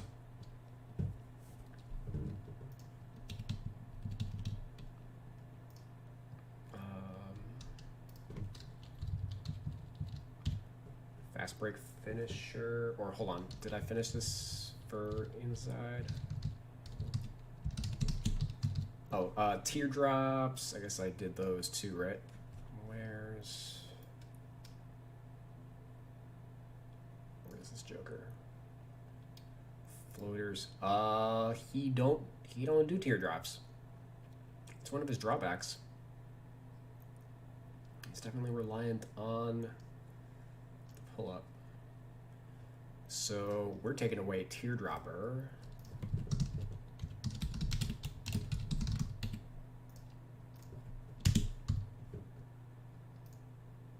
This giant slayer bullshit probably goes away too, since post injury. Did you hear what Kyrie said about Harden being the point guard of the team now? Yeah, he you know, he's a month late to the party, but he got here at least, right?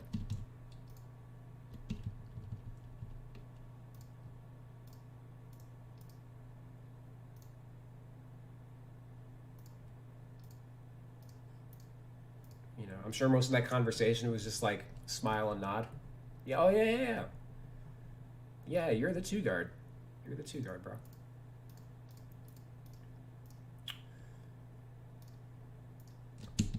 Does he have cross key? I didn't pay attention. This is just a stupid badge anyway.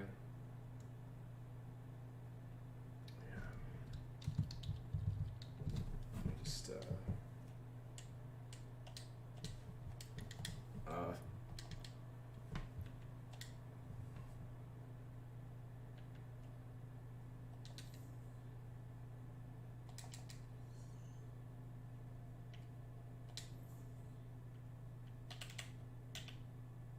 all right. What the fuck else did we do? Silver.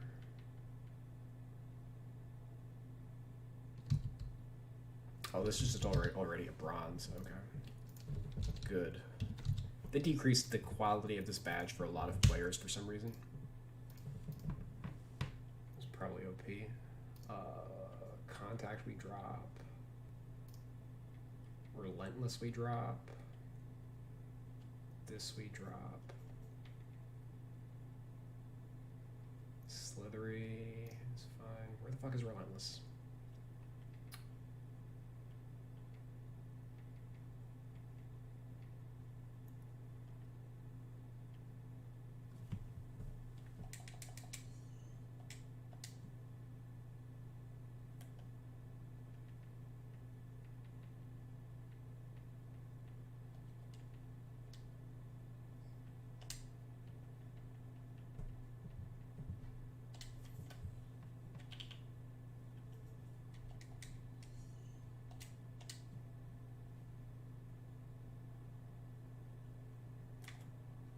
Shooting.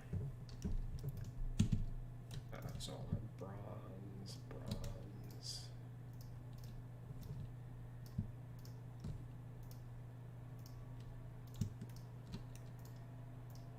Oops.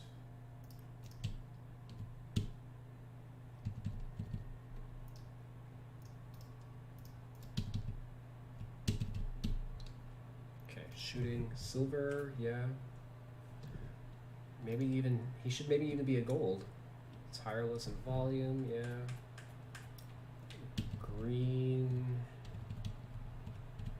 Hot start, hot zone.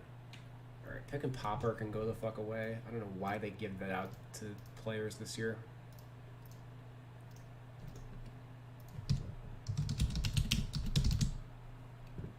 Anthony Davis is going to be out for 2 to 3 weeks. Also, I read that, that he was getting checked out. Okay. It's Giannis's little brother's time to shine. I guess Harold doesn't start. Marc Gasol is at center. Harold's at center. Who is it? Markieff Morris.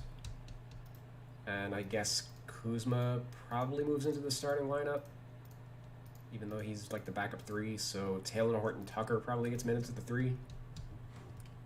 That's probably how that shakes out. And pump fake Maestro he's got. Sure, I don't care. Bing, bing, bing. Let's close that. Let's check out Rollman.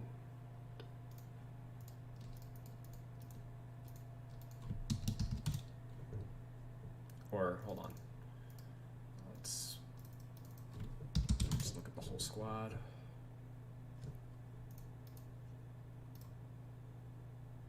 Okay, it looks like it's up for Cousins.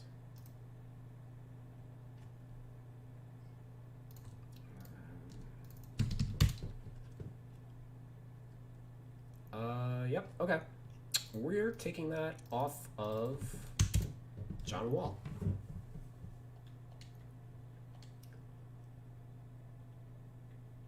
I'm led to believe that they threw that badge on a bunch of point guards, so I'm willing to bet that the badge doesn't work as how it's described, and that it might just affect all pick and roll shooting. But unless somebody wants to test that and get a concrete answer, I'm just going to remove it from all the guards who shouldn't really have it, the way that it's phrased.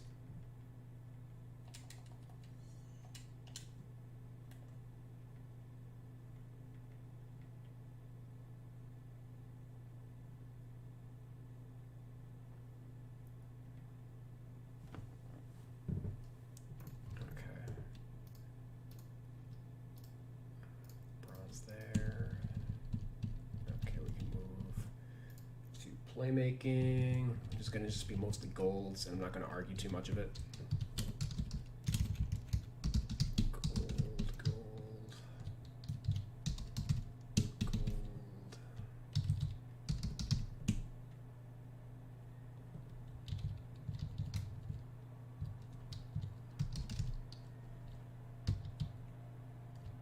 Quick first step. Pretty positive that is a gold.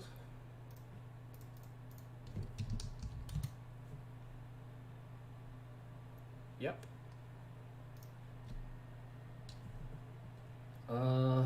Ankle, dimer. Are we really silver dimering him? Or hold on, I went too far. Derp.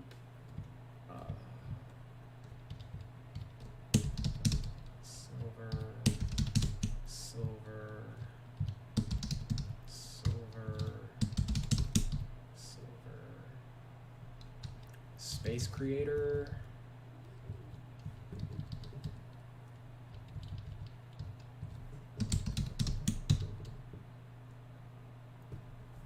That one I'm not sure of.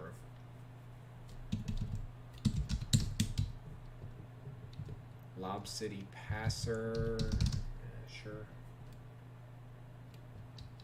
Tight and unpluckable. Yeah, pretty much all point guards just have badges and everything across the board.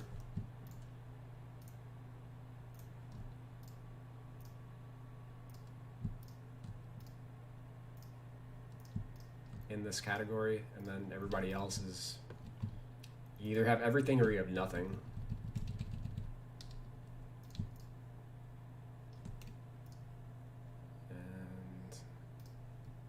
the purple badges up here, these are all next gen, which is why they're all blankaroos. I'll fill them in once I get next gen. Anything that's in red was either removed, or red was removed in next gen, and the blues are like things that were renamed, or at least like I anticipate that they were renamed. So like Flashy Passer was removed, but I'm pretty sure that they probably just converted everybody to Bullet Passer in terms of like the functionality of it. So if all the same players have like golden Bullet Passer or whatever, I know that, you know, it's just a straight conversion. Then, so he has everything except for Break Starter pretty much. Gold. Bronze. Dimer. I mean, like for this year, he would deserve silver, but I think his pass rating's going up. I'm gonna bring him up to gold.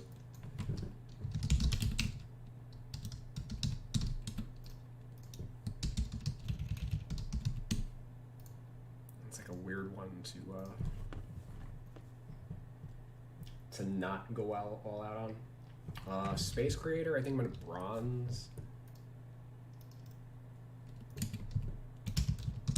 I evaluate that a little differently than they do.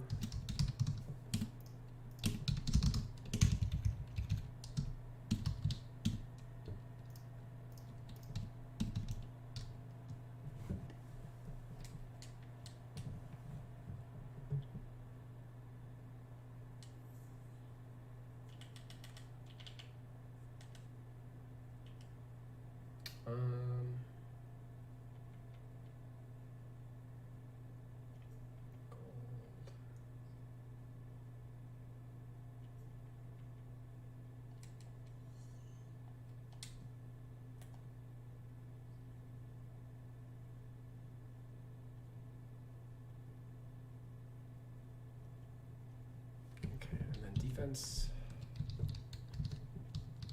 Chase down artist, silver. Are we what year is this?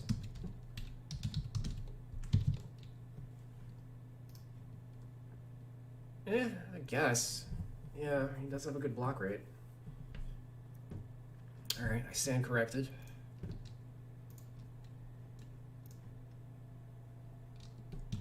Interceptor, silver. Pickpocket, silver. His steal rate's down this year, but historically it's usually been pretty good, so that's worth keeping an eye on. Maybe those drop to bronzes later in the year if it doesn't come back.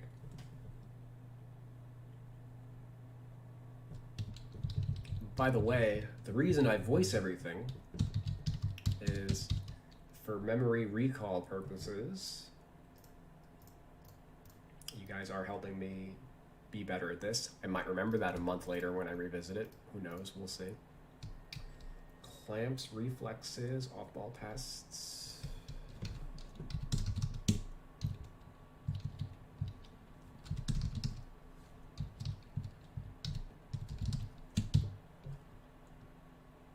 And tireless defender.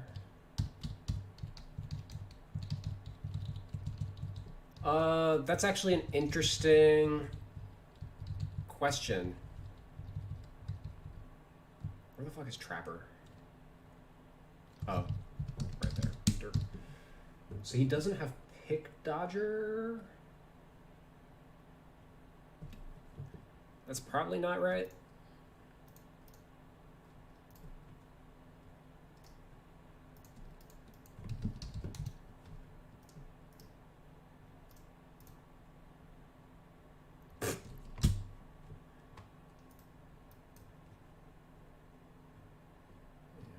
Bad in 2019, good in 2018,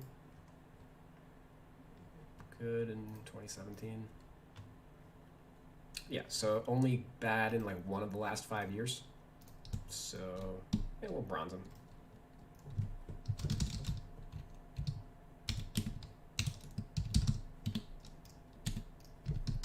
could even make an argument for silver.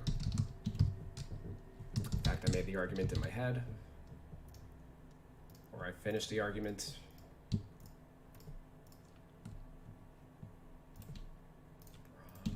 Bronze.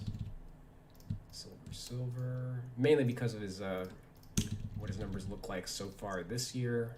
I don't have an issue with it.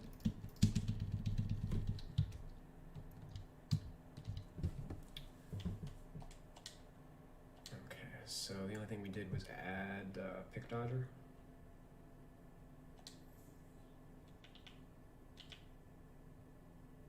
Pick dodger. Okay, well, we got him down to 41 badges from, let me guess, 42? Silver.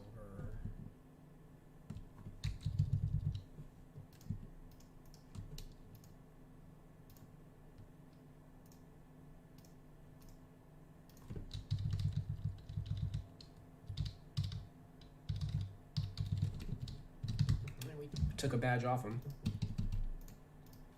We added some and took some out. Is there a way that I can view a copy of your Excel? Not yet. Just from this video for the moment. 86, two-way inside out playmaker. Not saved. All right, let's go to the Nets real quick. So the issue I have with changing James Harden's position is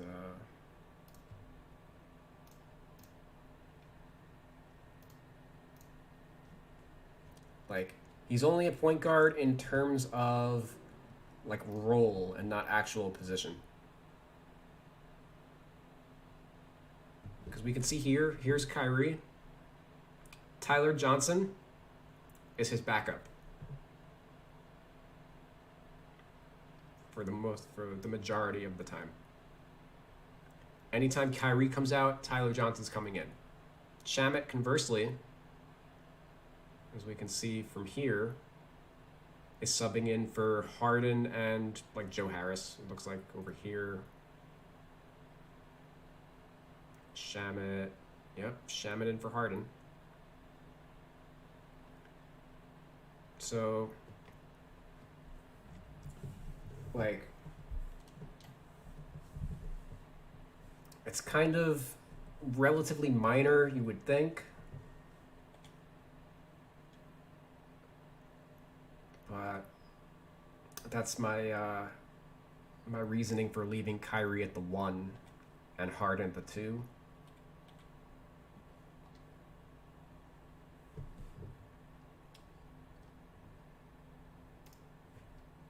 Yeah, that's possible. I mean, from what I can tell, like, here's the thing is things like their touches tendency, etc., should be the driving force there more so than like play initiator and stuff like that.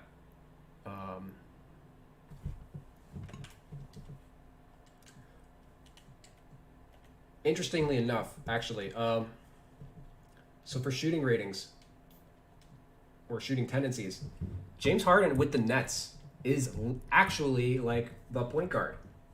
He does not have a high usage rate with this team.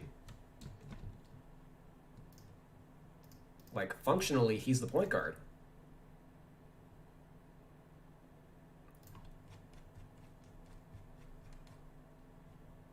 Like, we see his usage rate was 29% with the Rockets, and with the Nets, it's only 24%.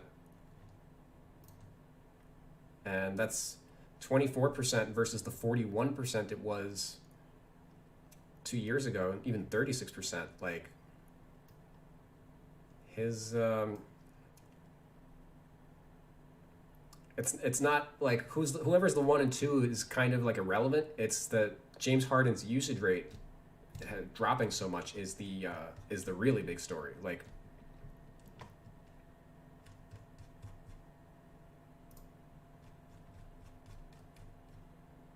in the game, they're both going to share the point guard responsibility kind of equally, like no matter what you do.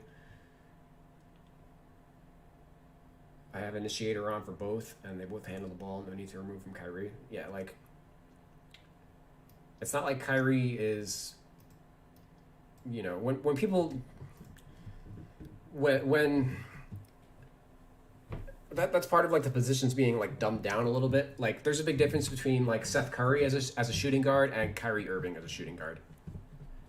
Like he's still very ball dominant. Even though he's, Harden's a better passer than Kyrie, like no question there. Kyrie's never really been a good passer in his career. He's always been a score first kind of guard.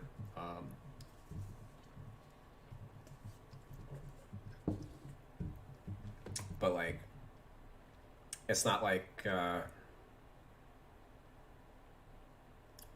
the John Stockton Jeff Hornacek relationship, or I'm kind of trying to struggle to like, where one is very clearly the defined point guard and the other is very clearly the defined shooting guard, even though they're both capable of handling the ball. Like it's not like that, Kyrie's still doing his fair share.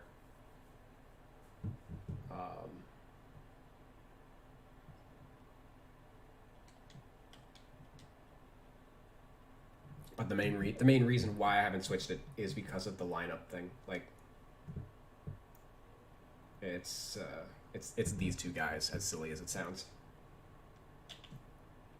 Oh, also, like this is like the NBA is becoming such like comedy at this point, because he was a starting point guard last year and now he's the 4, and I have his second position as like a 2 guard. Like, we are in the era of positionless basketball, but it's not so much positionless as it is just, players are way more versatile now than they historically have been. Harden, they should have play initiator. Pretty much anybody in my roster who runs pick and rolls has play initiator. I do have. There is a line for this in this massive thing. Here we go. Yeah, this line right here is everybody that's got it. Anybody that has like this little arrow means that they used to have it. So like for the Nets, Landry Shamet in the default roster, he's got it. And Tyler Johnson, he does not, even though he's a point guard, Bruce Brown, he did not have it. He might have to get it taken away from him, depending on what he's doing with the Nets. Let's see. Bruce Brown, nope. Wait, this is defense. Hold on. Yeah, I would actually take it away from him based on this. And let's see where he was at last year. 30%. Yeah, so last year he was a point guard with the Pistons. And this year he is pretty much never a point guard with the Nets because they have Harden and Kyrie. Let's actually just look at the entire Nets team. Yeah, so LeVert, he had it. Harden, Kyrie, Chioza, and then we get, here's where things get a little murky with like Durant and Prince. This is definitely up from what it was the year before. Let's see. Prince, yeah, was it 7% the year before because he was playing the 4? He was a 3 this year with the Nets, so that's why this number went up, as he had more on-ball responsibility. But now that he's with the Cavs, he's continued to handle the ball. So, and at this level, I would definitely give it to Prince. So we're gonna. Hold on. We're gonna fix some of those. So let's.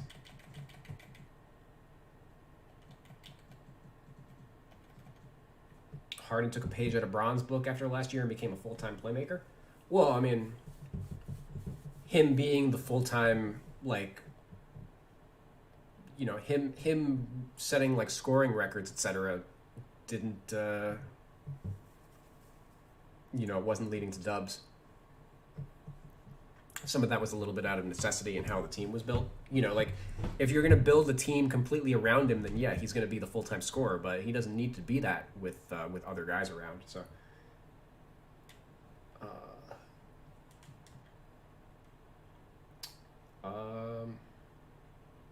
and to be clear, like LeBron, he still gets his. Like LeBron's got a 30% usage rate, even in his like playmaker mode. Like,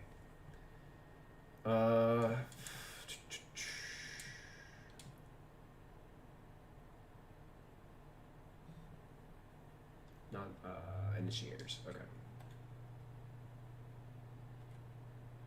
So bing, bing, bing. Oh my god, the fucking lag, bro. All right, Iman Shumpert. We got to take that off him. He just got added to the team. Hasn't been a point guard in years. Default equals yes. Okay, go away. Harris Caboclo.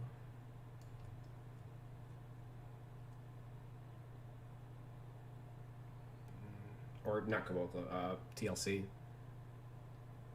Yeah, there's TLC. Joe Harris ain't even on this list, but he was last year? Barely. Okay, so Joe Harris barely handles the rock, and this year, not at all.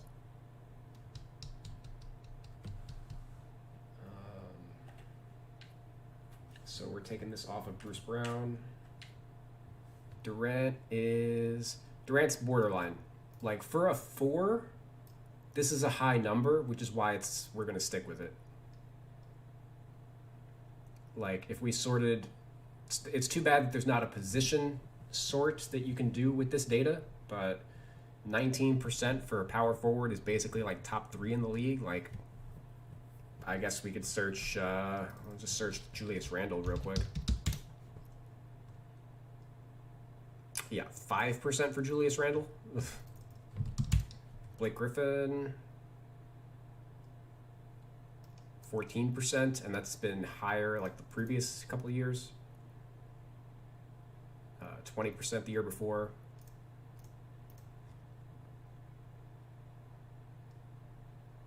Uh, 19% the year, yeah, okay.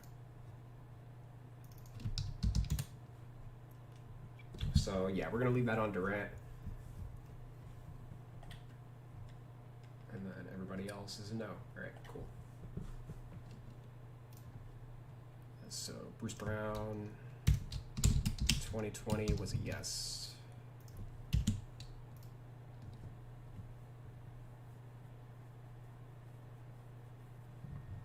Technically, the Nets have three guys in their lineup.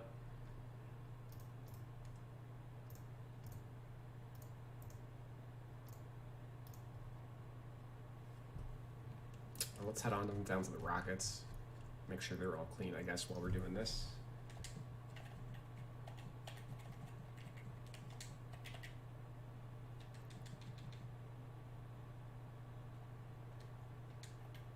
Because I guess we have switched their positions around a lot. All right, Mason Jones, we got to give that to him.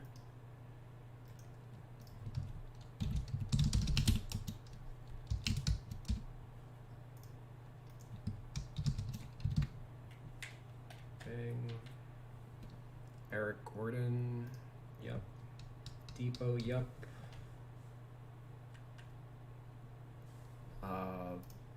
He's a no, but he's worth keeping on the radar. Well, I guess not if we're counting him as a 4, that's worth keeping on the radar, but as a 3, that's kind of meh. Yeah, really the only guys that should have it are these guys.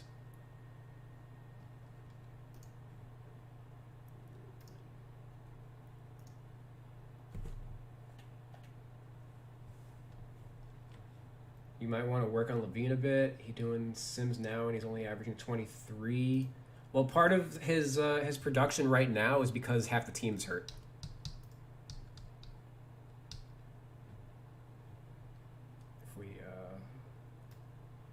scroll on up to Chicago. Carter, Markkinen, Porter, like that's 3 of their top 6 guys who are out of the lineup. And I've got Zach LaVine in 88. In the Sims, again, because everybody's healthy, you know, the injuries aren't simulated.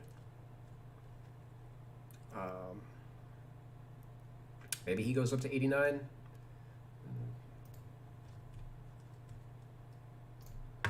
Since the last update, they've only played 5 games. So since the last update, he's averaging 34, 6, and 6. 55%, 55% on threes. So yeah, I'm sure he'll go up. Over the prior update was what, 2-4 to 121. 25.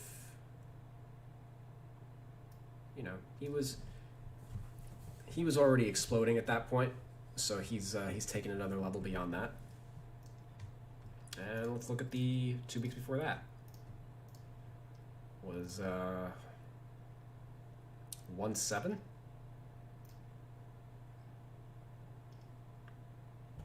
32. When was his bad stretch? Because he was, they had tanked his rating early in the year. It's got to be off of this stretch, right? Where he shot 30% to start the year. Yeah, this is why 2K like reads into they definitely read into they oversell on the shooting ratings, basically. Like if I saw this after like 10 games, you know, 30% after 10 games, 9 games, like let's you know, we can drop it a little bit, but they probably brought it down to like low 70s, which is just asinine because you look stupid when, you know, the guy shoots 55% over. Let's do. Oh wait, let's include that. Fuck it, let's include that. 50% over the last month from 3. You know, all you had to do was just show a little patience. You know, like they're not they're just worried about however they fucking do it, like whether or not they're just copying and pasting into Excel, etc. Like the optics on it are just bad.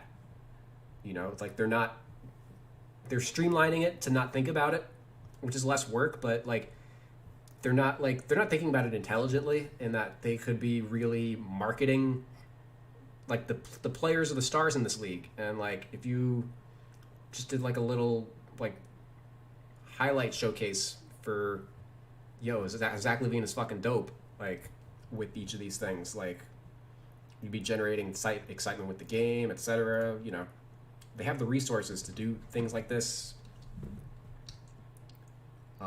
but I think like there's too much. It's too much of like a 9 to 5 for them, so they don't like. They're working on like the ratings and all this stuff, but to them it's just like a job, and they're not like excited by it or anything.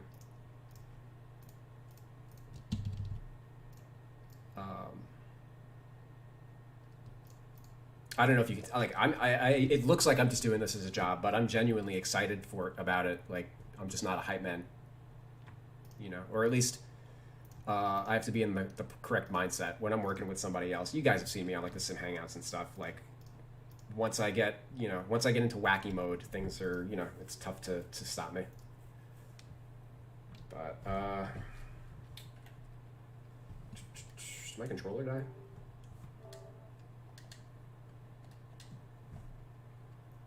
All right, let's get some headway on the Rockets. Carter finally came back tonight. Oh, you mean Wendell Carter?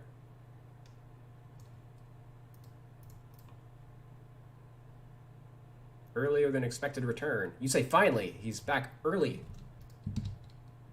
Did he start? NBA. Box. He did start. Only 30 for Levine tonight. It's a subpar game by his standards. And, ooh, Patrick Williams started over Thad Young. Garrett Williams at the 3. Okay. Is that a recent thing?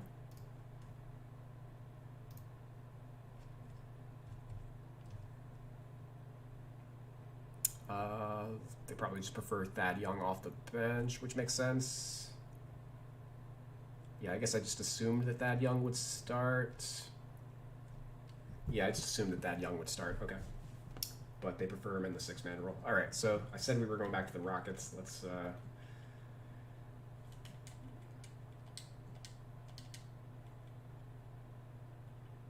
Did I not injure Markkanen? Oh my god.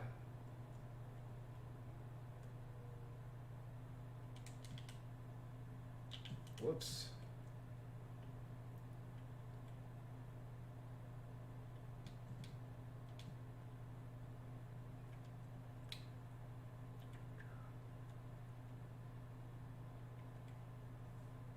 Okay, I've got that on. I just need to injure this guy.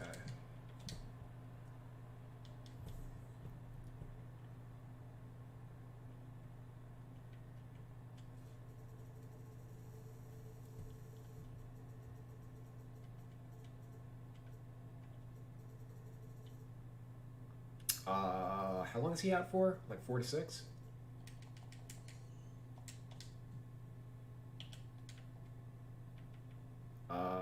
No, get the fuck out of my lineup. He might even just be switched back to the 3. Uno momento. Chandler, Hutch. Garbage.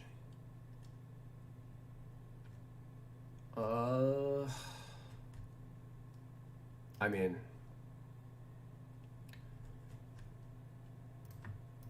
Lineups. Out indefinitely for personal reasons? Okay. Sure. This is... Yeah, he's basically a 4 here. I can make the argument that Williams is a 4 here, but because of his rebound rate, I want to consider him a 4 here. He's a 4 here. He's a 4 here. Yeah, I'm leaving at the 4. We're just going to sideline him.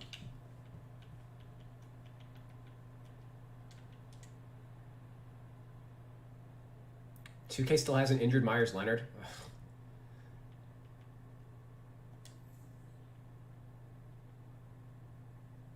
Yeah, I didn't do the work for them this week. I didn't... I didn't do a roster analysis last week. I feel like they just they've been watching that to pick up on oh, what did we miss out on, or what did we miss?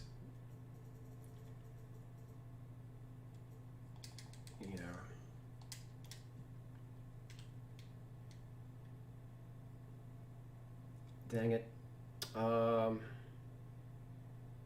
Temple's higher than him. Yeah, but he's just a different position. Valentine's probably not starting a ton of games. We could probably force non-starter on him.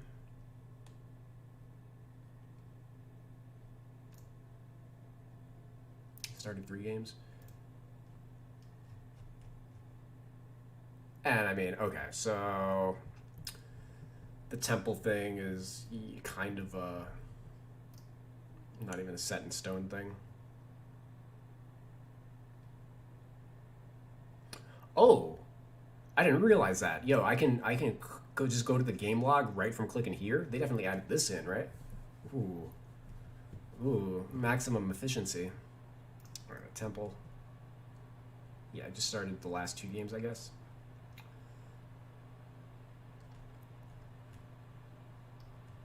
Okay. All right. Let's do that. Gafford, we got to take out. Carter is back. He's the starting 4. And I'm going to call him the starting 3, even though it's been Temple the last 2 games.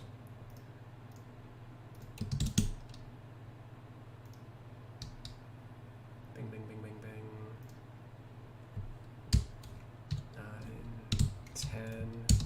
injured.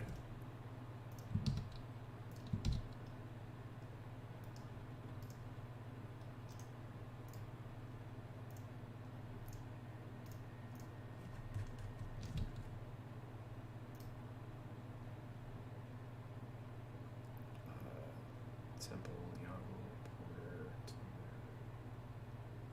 Gafford. Gafford, and then everybody else just doesn't play. Christ.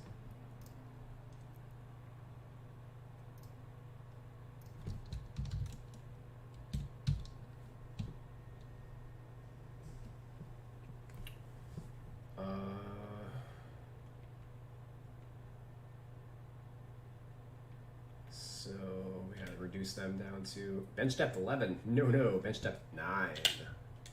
Adjust.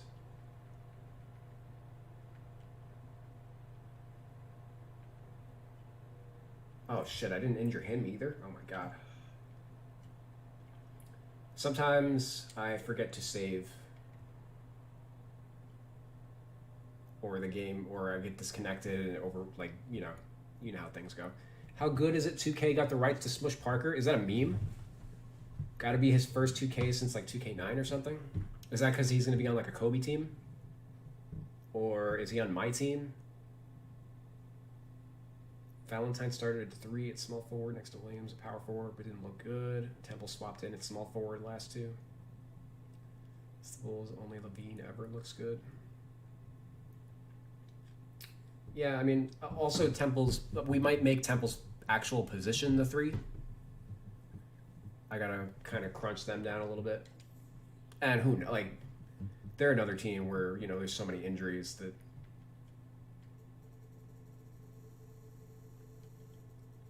it kind of doesn't matter.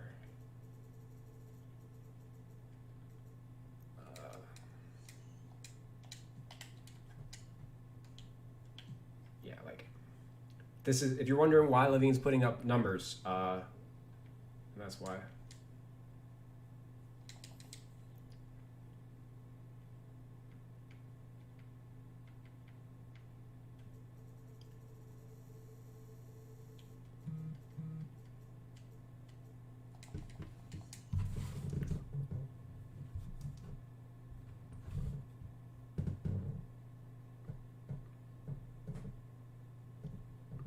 Okay.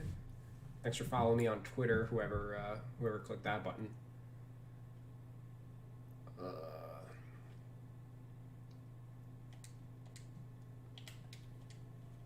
Okay.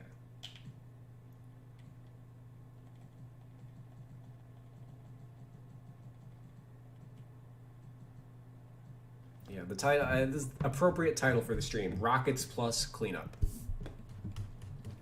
There's a lot to, lots of moving parts in the NBA this year. And we worked on 2 players so far, fucking Mason Jones and John Wall. So let's pick up the pace. Oh my god, I say this and I highlight Oladipo's badges and I'm like, I don't know if that's going to be picking up the pace if we go there. Or hold on, let's just stick with a quick edit. Depot. Let's close all this. My 15 basketball reference tabs that I've got open and just work off the main one. I hope 2K never hires you. The roster won't feel the same, even if you're making them. I mean, I would like to get paid to do this. That would be ideal, right? I do agree that I would be certain things would be crutches. I do take certain liberties with the rosters, etc., that I wouldn't be able to if I were working with 2K. Again, working alone is a lot different than working on a team. I can lone wolf, control freak everything here, but once you're working with 10 other people on this stuff, it becomes a little different of a game, plus I can roll out of bed. Like, I didn't stream for 3 days or do any roster work for 3 days. And I just decided to roll, I'm on my own schedule. I get to roll out of bed and say, I'm going to work on this today. That's not really how it works in a professional setting, right? Like, they're going to say, hey, you have this X, Y, and Z needs to be done. You've got 60 hours to get 100 hours of work done. Go.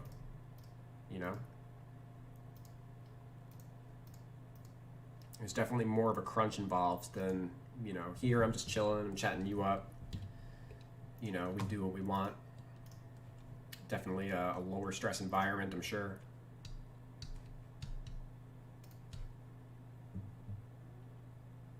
That's some hater shit to say. I think he just came out wrong. I don't think he was showing love.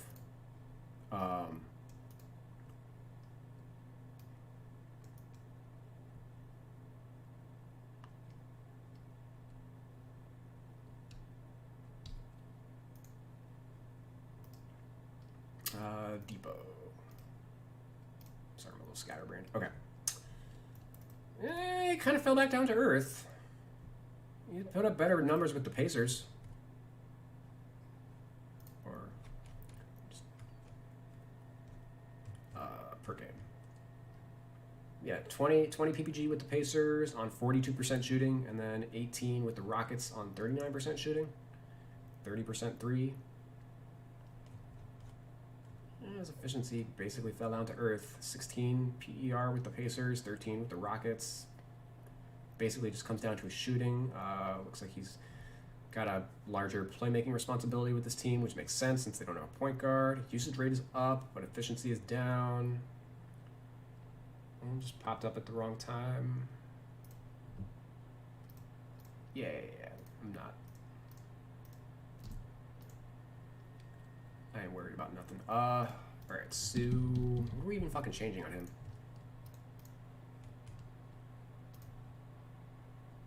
Guess we gotta look at his pass ratings.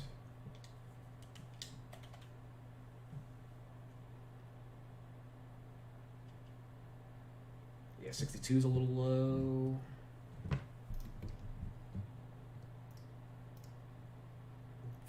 Last year. Let's go 66. And this will take to like 70.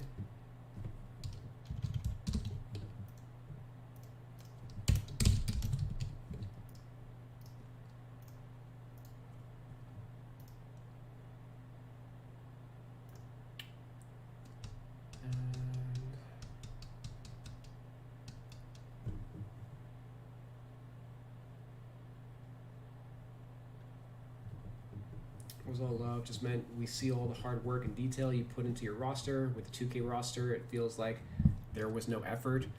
They are sort like 2K does a much better job with their roster than they did 10 years ago or even 20 years ago.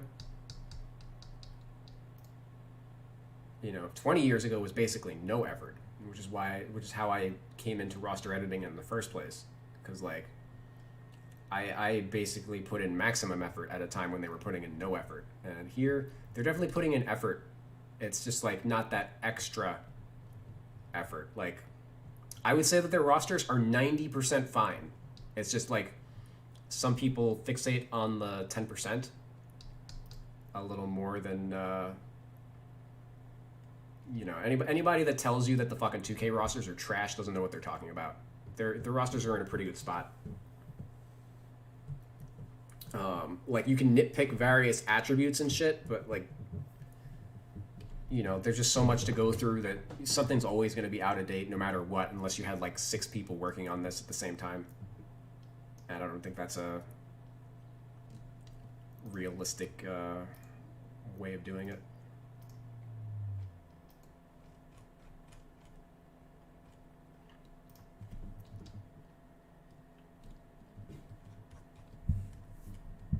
There's no way for me to jump into his shooting from... I always have to scroll up to the top from here. There's no... Yeah, they they gotta add that for me.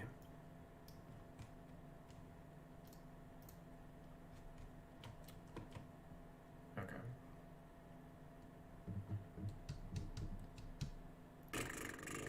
Yeah, I'm gonna leave him at 80. Close. Well, he's got 98 close. And we can see here, garbage this year, 26 of 79. Basically 33%. Let's see what it was last year. Ridiculous, like night and day. Night and day. This is 28 of 57. 49%. Obviously some small samples, so because of the injuries. The year before that, it was 31 of 99. 31%. So pretty all over the place. 2020, 98. And this year he's kind of back to like normal. So we're gonna call that like a 73. And this 83 is also respecting his 2019 season where he shot 46%.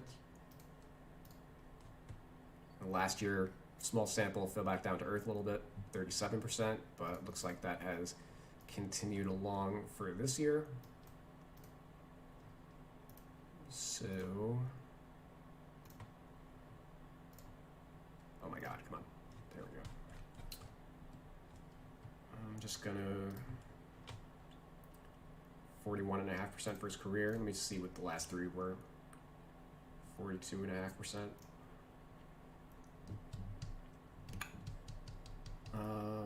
Why is this so low? Oh, okay. I can tell you why. Hold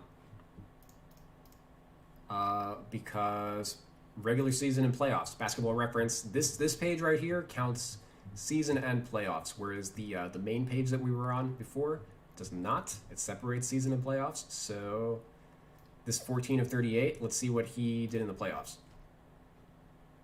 0 for 5. And when you're talking about small samples, 0 for 5 matters a lot. Yeah. All right. So.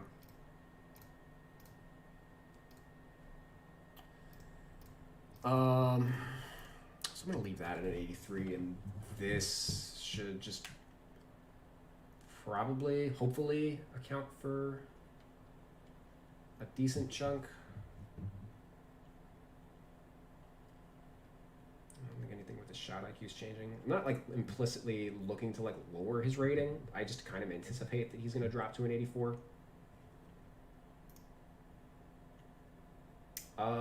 Yeah, you know what? Before his injury, it would have had him at a 99, and we can afford to drop that. I don't know to what, but 90 seems fair. Just highlight that.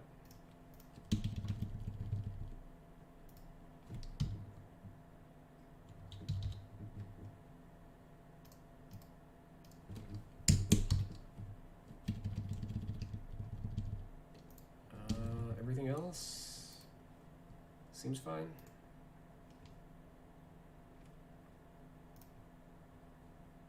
Yeah, all right, next. Oh, and Walls in 86 still.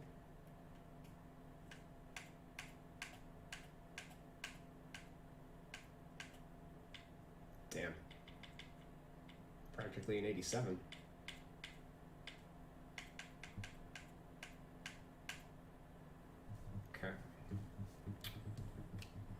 And I guess when I'm done with all these guys, I'm going to work on everybody's consistency ratings all at the same time.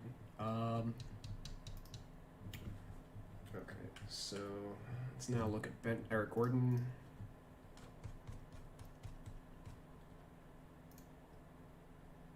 This is like his best year of his career, basically.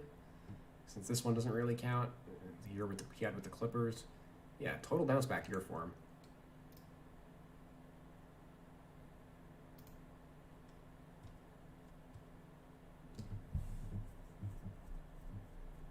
Pass rating's a little up. I'm sure I've accounted for that.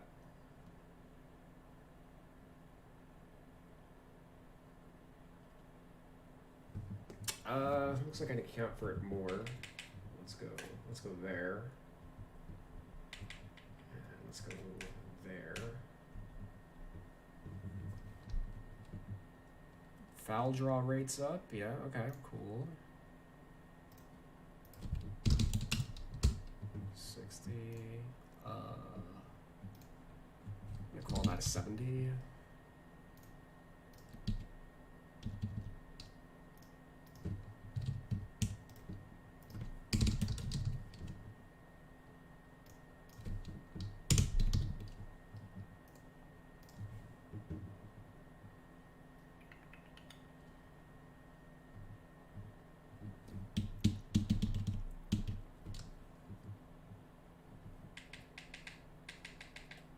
I think Gordon I want to take to an 82.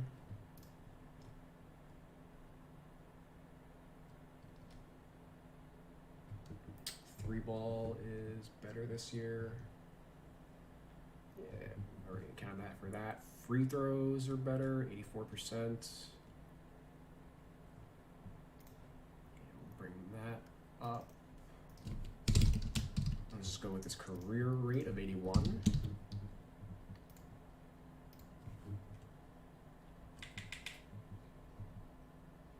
And I'm gonna guess that those shooting ratings are going somewhere. 75% at the rim, eh? Okay, yeah. Would make sense if he's healthy that his rim finishing would go up. Plus his draw foul and everything. Yeah, he's what did 90 his layup actually? And that should bring him up. Yeah, floor spacing slasher. Let's see his teardrop floater thing. 18 of 43. 42%. Yeah. 0 for 2 from mid range. He's the new James Harden, huh? Okay. 20, 71. Yeah, let's just boost that by 10. Fuck it. Okay, and I guess let's see his dunk rating. We boosted his layup rating, which I have a feeling.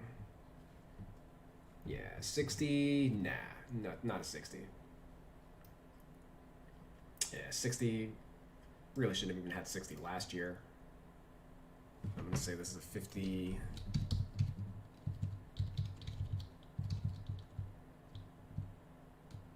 50, and then last year should have been a 55.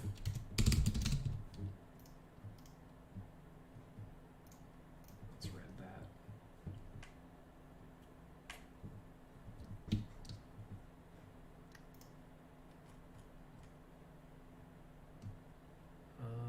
Otherwise, he looks good. Shot IQ 90, probably.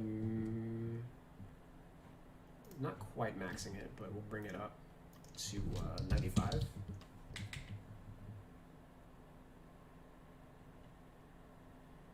What's his offensive consistency? 95. All right, yeah, that's not going anywhere.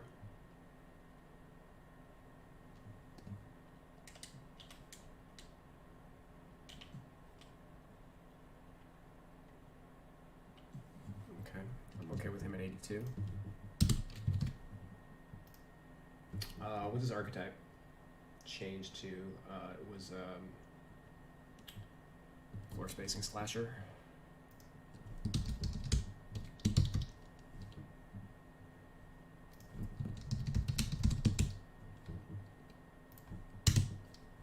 Oh, and what's his rating? 81 now.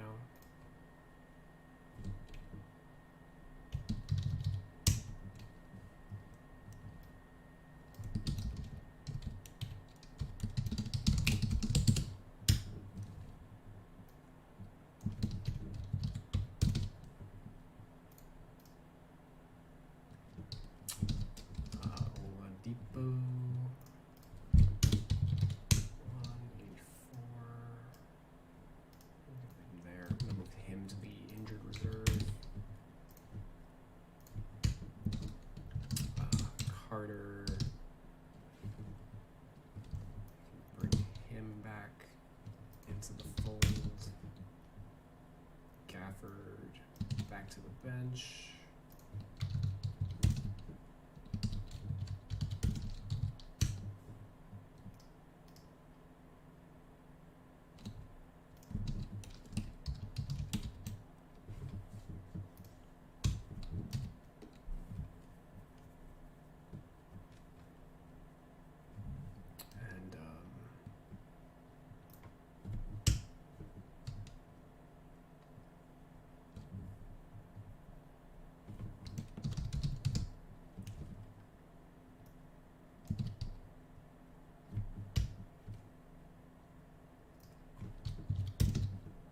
He's healthy now.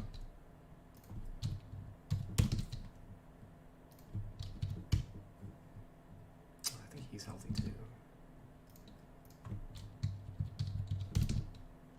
I gotta do his rating also.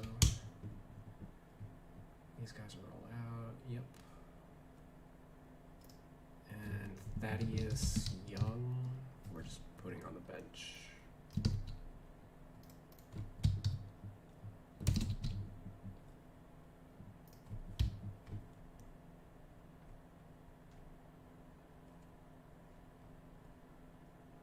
Okay, I think that cleanup is done.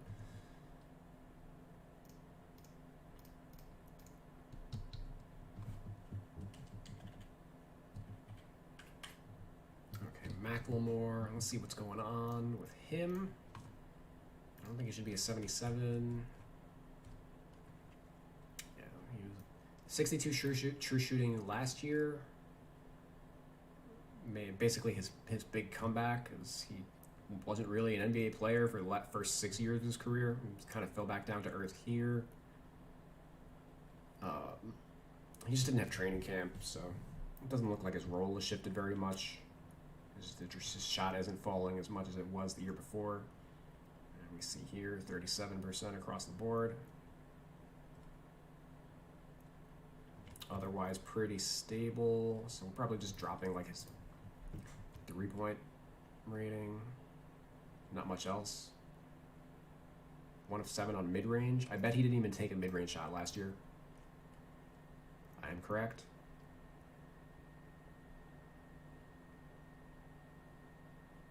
7 of 21 from close. 1 for 5 this year. All right.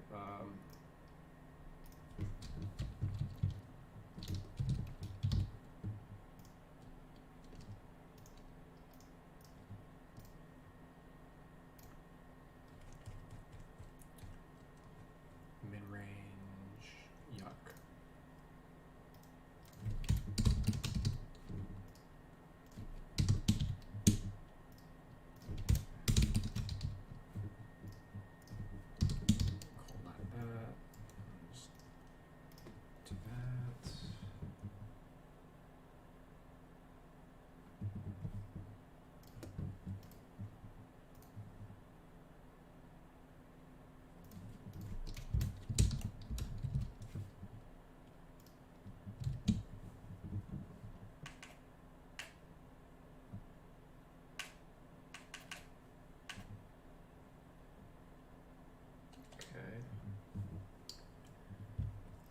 Is he in the rotation?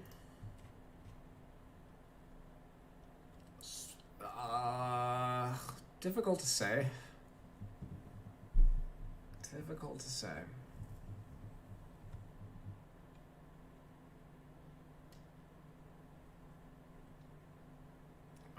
For the purposes of how I handle intangibles, I'm going to say yes. But I do have him maxed because he was rating too low, right? Yeah, so I think we just drop him down to there, and since he's not high up in the rotation, so I'm gonna take that modifier off him.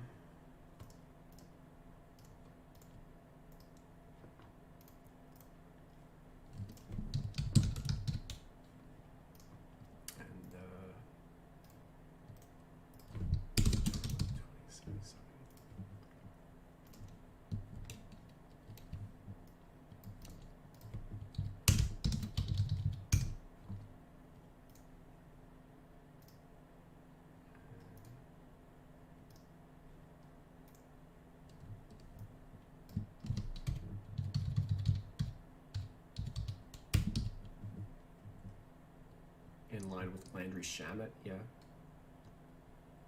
I'm cool with that. Oh, Iman Shumpert's hurt. He's not even healthy. Or they signed him hurt. Do I have that accounted for? Yeah, alright.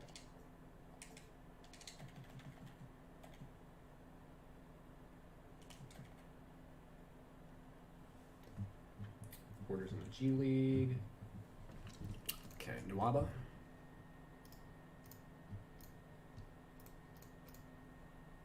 And they have him at 76.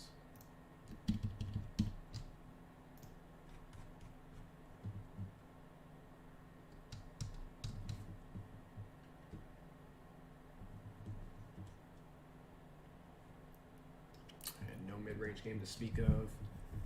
3-point is a little spotty. Close. Definitely dropped him. Right? What's his dunk rate? Dunk rate's good. I'm not sure I'm actually touching Nwaba.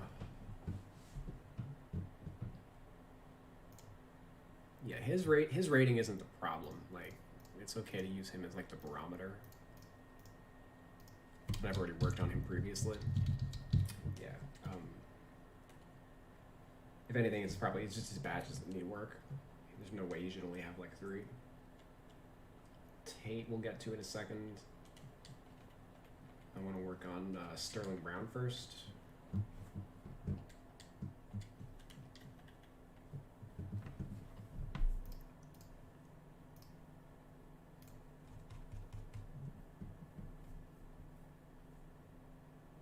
Which I previously have done too, but his shooting has held up. He's a great fit on this team.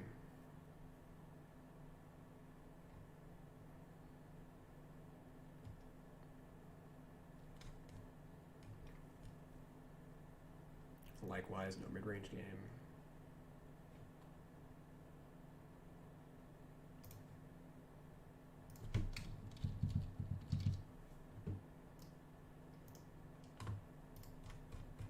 Okay, let's check out shooting.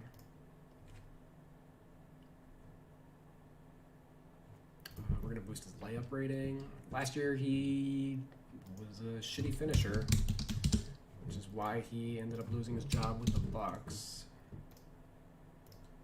So we'll boost that up a little bit.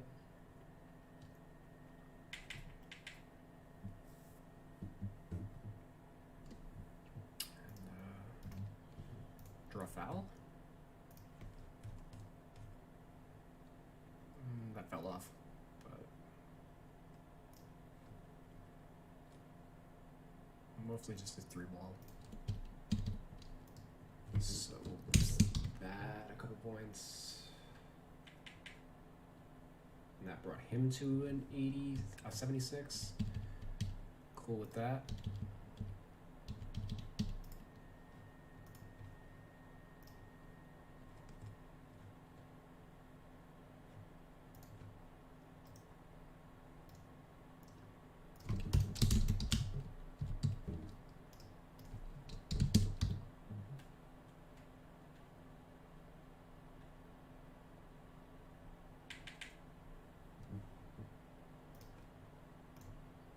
Okay.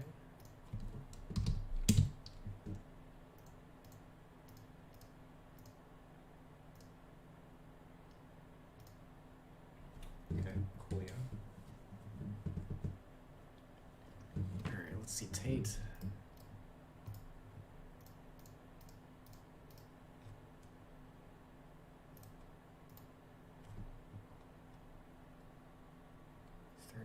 On threes, 18 of 41 over here.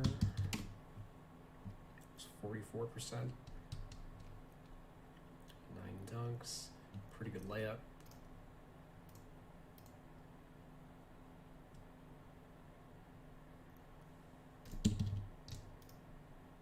Actually, a very good layup. Okay, so 2020, 75. We're gonna 85 this for the moment. We might even take it higher.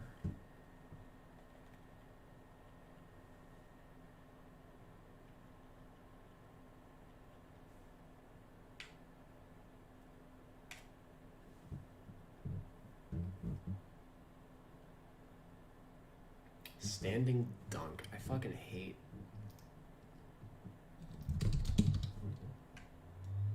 Like, really only big men should have that that rating. 75 driving. Let me just see. Borderline. I'm gonna leave him at 75 for the moment.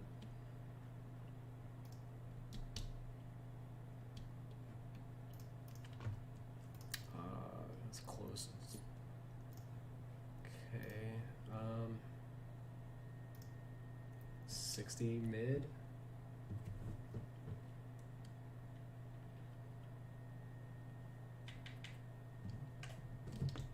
Go there. Actually, let's put that. So let's go.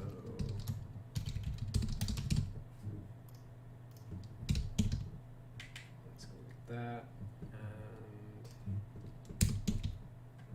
let's go like that. Went from floor spacing to just slasher. Okay, I'm with that. He's not a great shooter.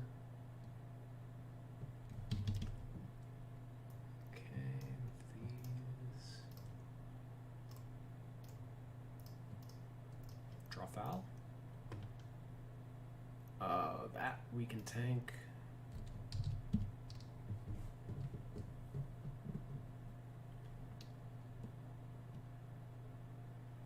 It's gonna drop him back down again. That's okay.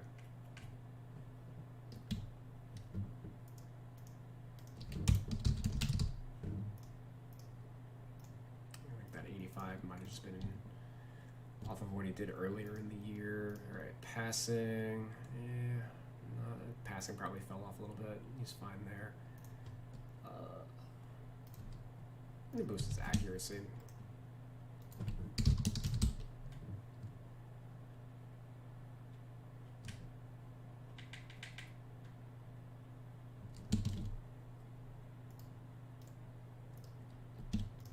Shot IQ.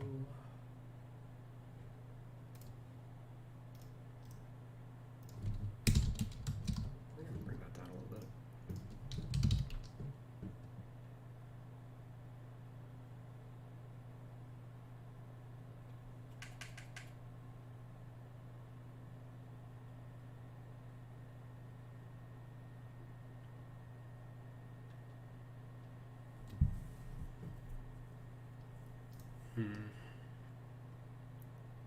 I didn't actually look at what the line was.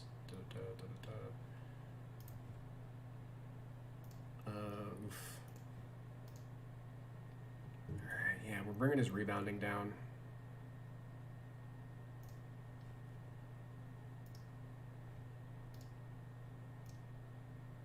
We're leaving his steals and block as is. Alright, so...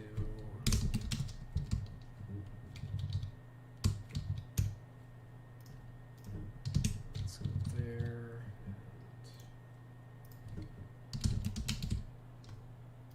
Oh man, is this, is that accurate? Yeah, that's accurate, okay. So dropping his rebound ratings by 10. Which makes sense because he was a power forward before and now he's starting at the 3, so that would explain that. Dropped him back down to 75.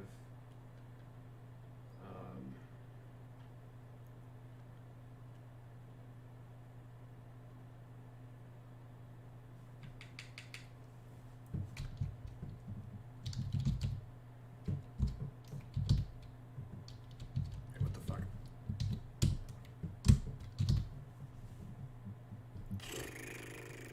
Free throws. Okay, he's at 73%. So that's a pretty big deal. That should actually count towards his rating, but it does not.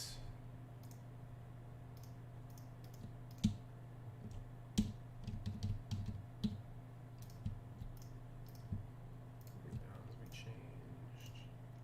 Shot IQ we changed.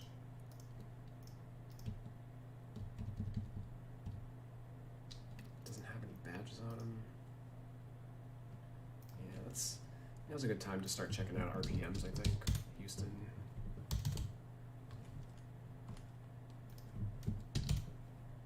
Okay.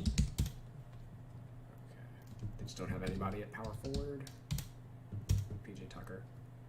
Woof. That's got to be last in the league. He's last in RPM. So, yeah, that's definitely last.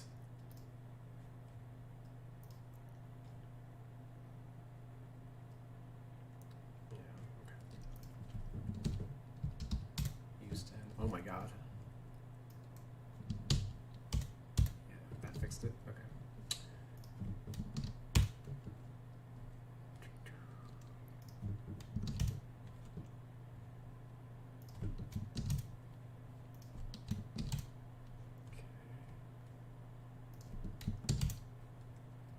Tate -2. Okay.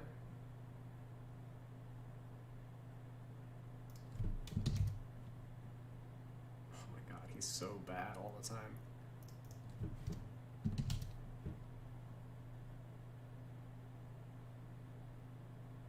Yep, sticking with his 95. Yeah, his defensive consistency. Yep. There's Mason Jones. We're gonna boost his offense and his defense. We had low, and we're gonna stick with that.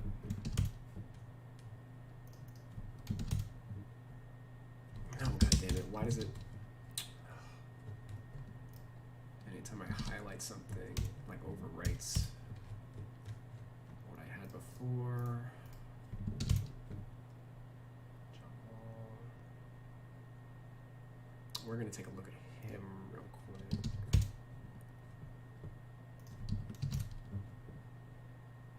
Oof. Jesus fuck.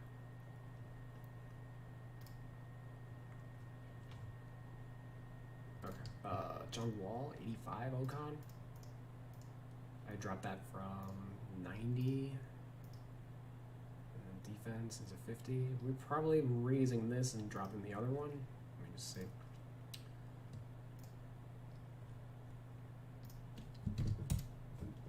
Yeah, 33rd. Okay.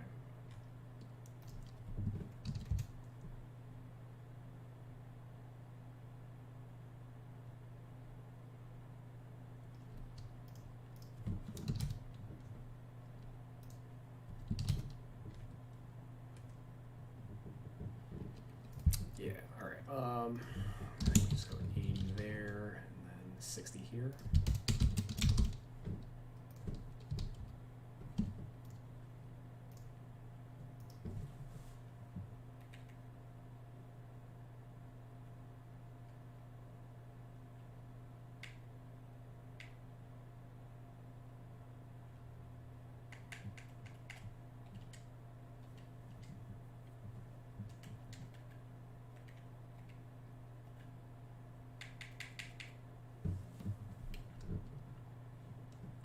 Go 75 on Mason.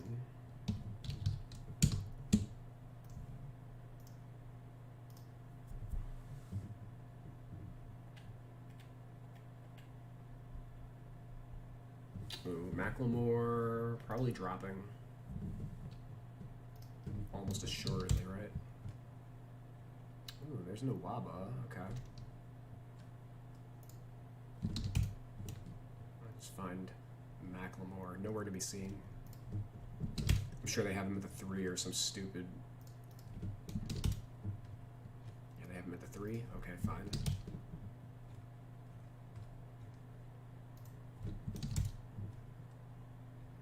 Or they just have him missing completely. Okay.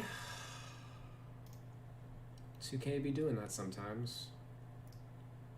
Or not 2K, ESPN be doing that sometimes. Okay. Well, his 95 was basically due to his ridiculous true shooting. So we'll just drop that by like 20, to be honest. rest I don't care about.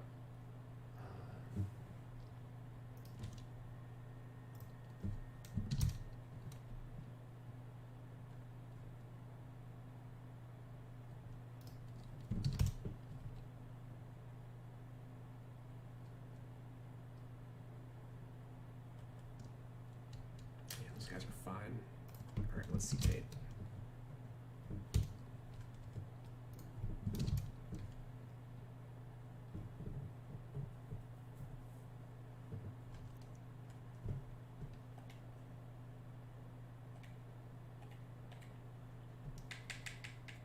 Let's go 55 there.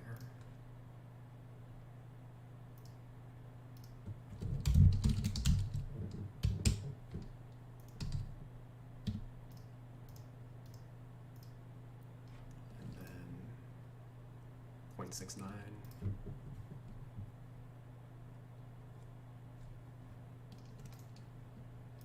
20th. Yeah, it definitely should be higher than a 60. I'm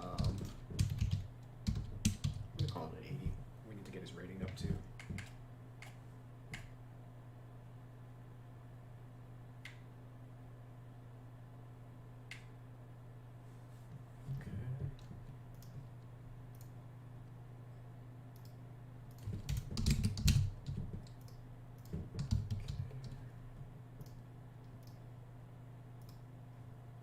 That's probably not changing at all.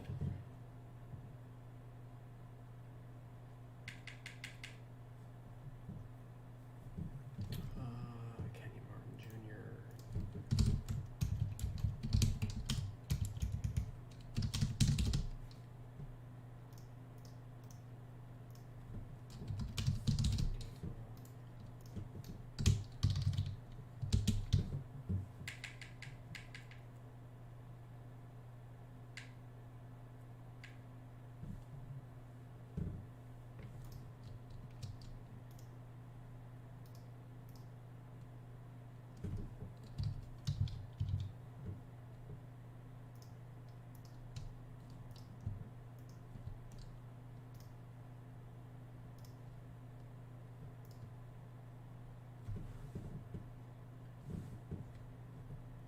Tucker.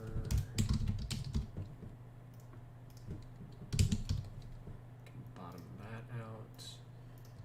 And can drop his defense a little bit.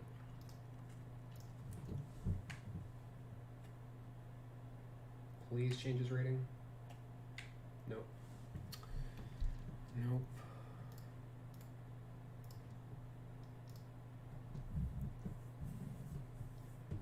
Okay. Oh, you know what? Hold on. Tate is the starter. Oh, but I already have him maxed out with the intangibles thing. Just adjust there.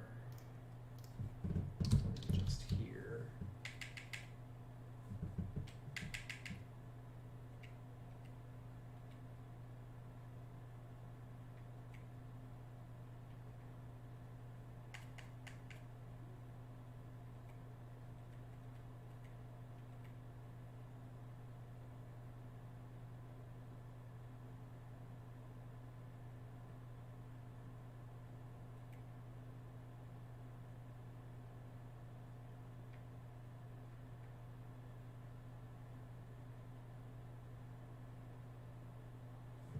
Stamina. Let's see, what is the average starts?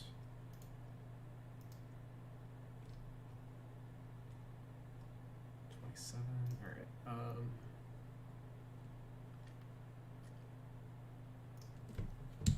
Can 85 that. And how far away? Okay, he's right there. I guess let's just check out some of his defensive stuff.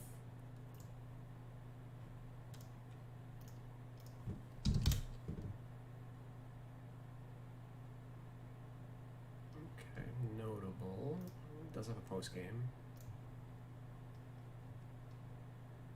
Okay, we can boost his post defense.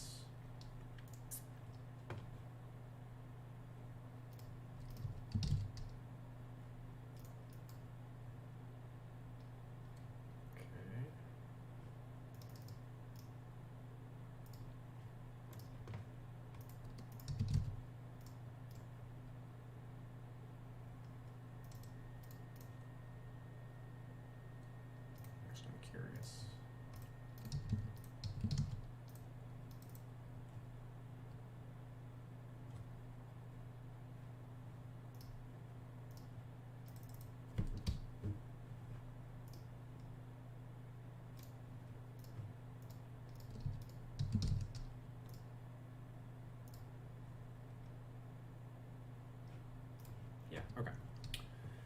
So,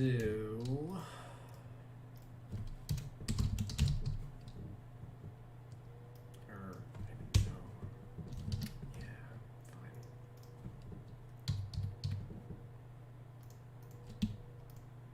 Stop it. Okay. A there.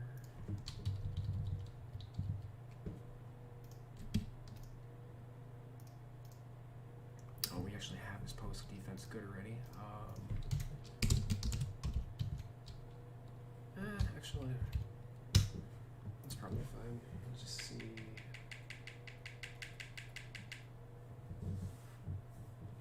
Hey, help. Man and pick and roll. We can boost up a little bit.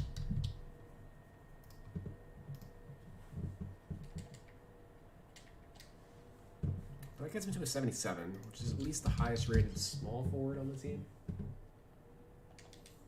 Vitals,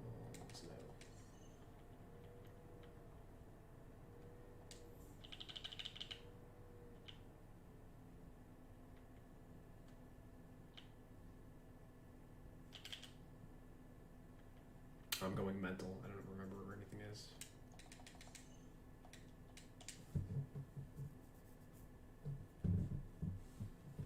Slasher.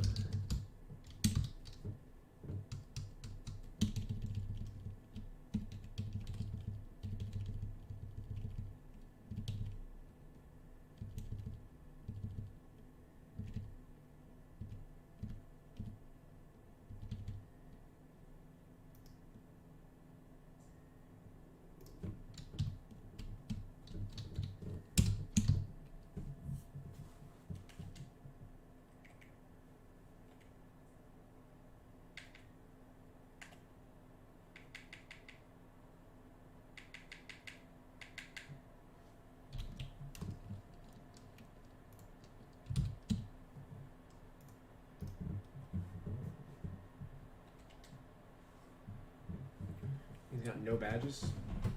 Badge should probably bring him to 78 when we get to him.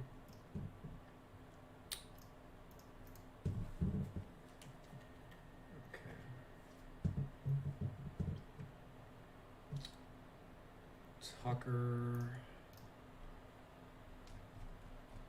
Tucker should be on the verge of dropping. Probably just tweak his rebounding and that'll knock him right out of it. Well, technically, okay, I didn't do his offensive rebounding. Yeah, we can drop that a little bit. 20, 49. I'll just go 3 points for now.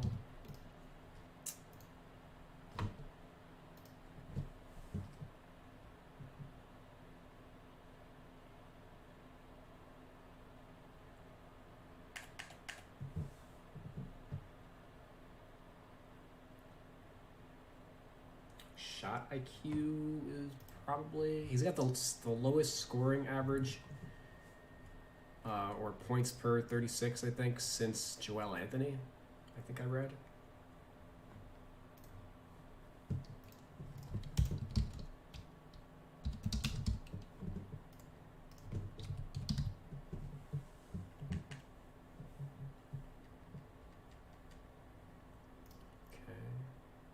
Drop his 3-ball. Ooh, why isn't it 85? He must have tanked off. Okay. This game right here is probably when I adjusted it. And since then, yeah, since the last update, he is 18. Oh my god. Oh, he is getting fucking annihilated in this update.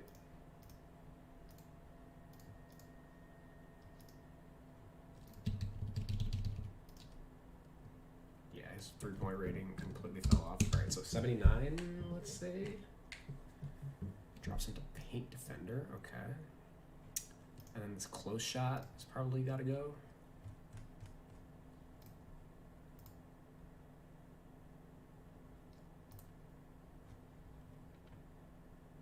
Five of 13. Layup. is garbage.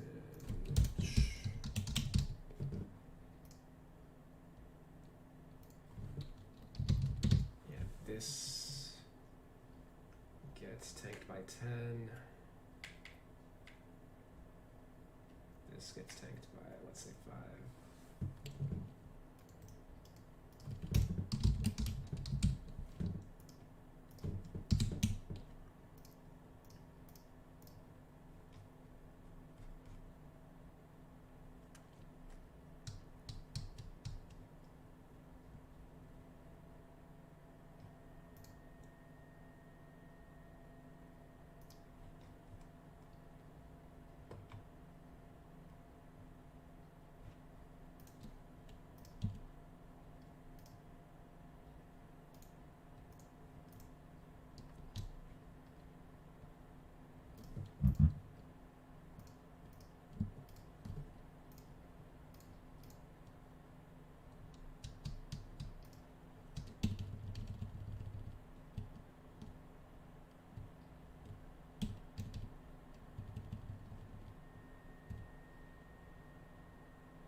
No dunks the last 2 years.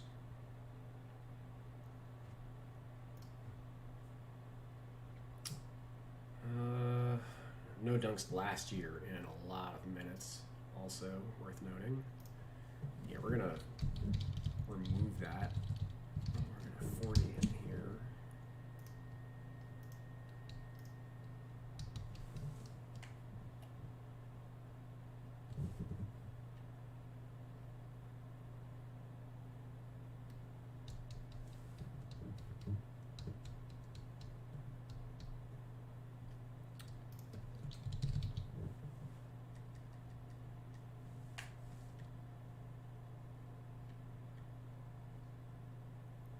This 69 should not be there.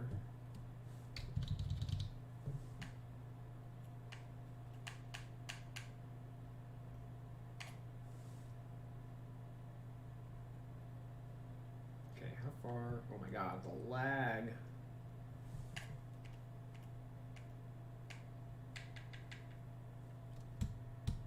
Getting warmer.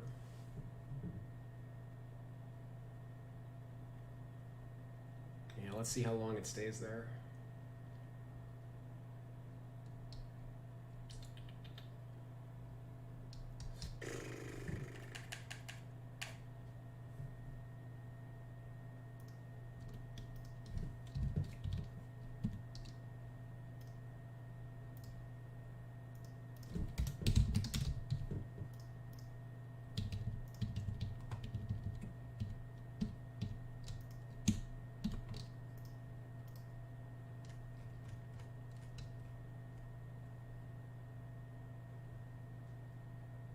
You know what? I'm going to drop his stamina rating.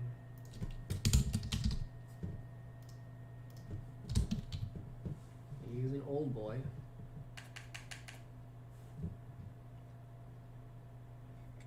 We're getting warmer. Yeah, let's take a look at some of his defensive stuff now.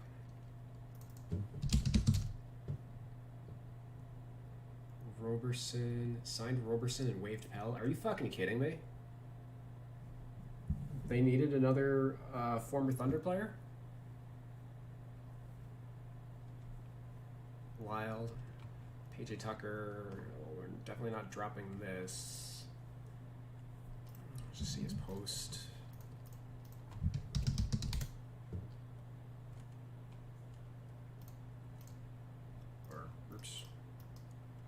last year, this year.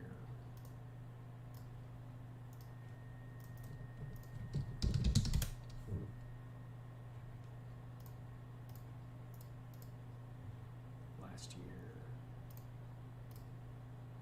this year, yep. Alright, I got no issues with them there.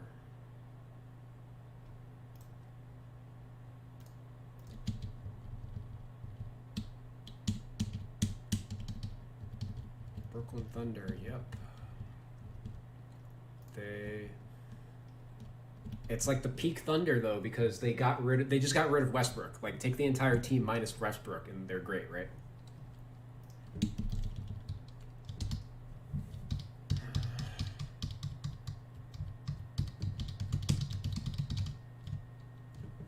is block rate. Block rate, steal rate is fine. Pass rate is fine.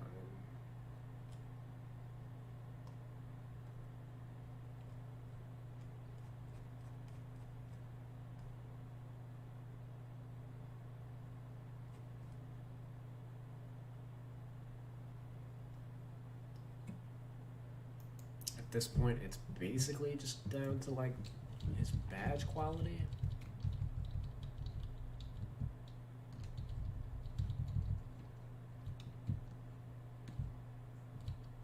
Maybe this bullshit, like the 65 hook. Let's see.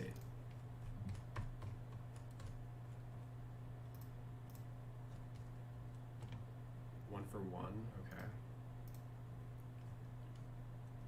6 for 14.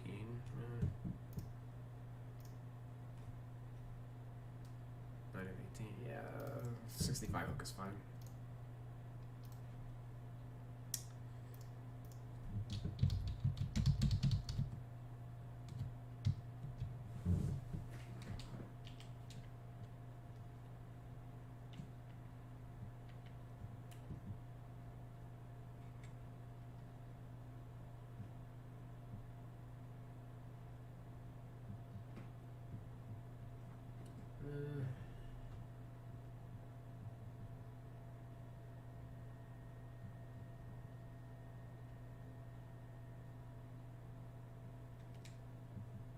I'm just gonna leave him at 79. We did drop him a point. And he is predominantly a defensive player anyway. Paint defender. I do have him 4 points higher than 2K.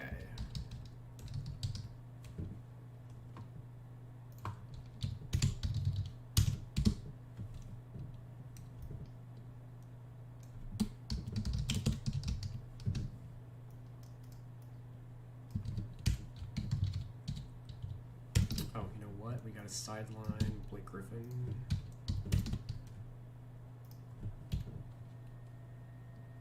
Sadiq.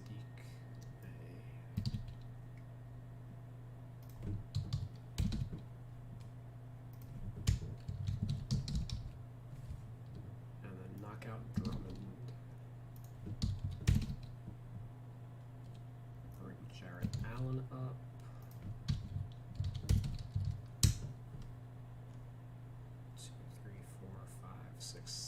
Number 7 among centers, okay. And JaVale McGee goes back to second string.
second chance, better coach, better point guard. Yeah.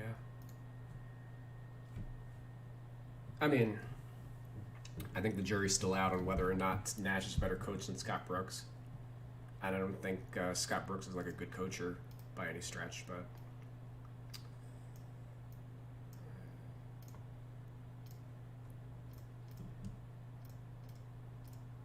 I think we've yet to see if Nash can elevate a team.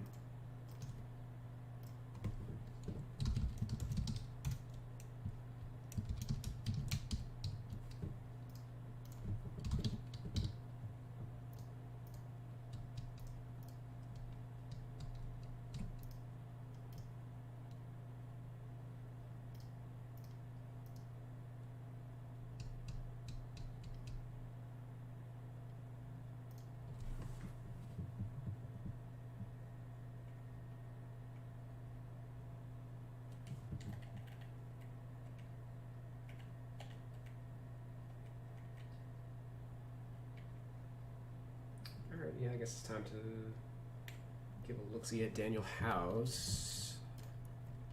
I don't know if he should really be a 74. Never mind. What is there to really fucking improve on him? He's worse across the board. I'm gonna drop his 3-point to a couple points.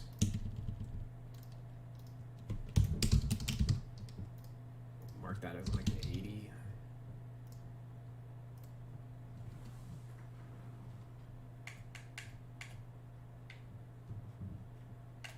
Mark this a 79.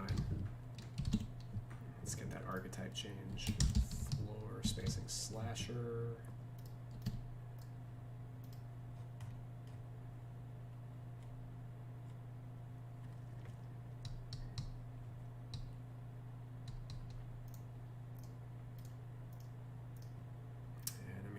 Reason his rating so low is because he's a 4 rather than a 3.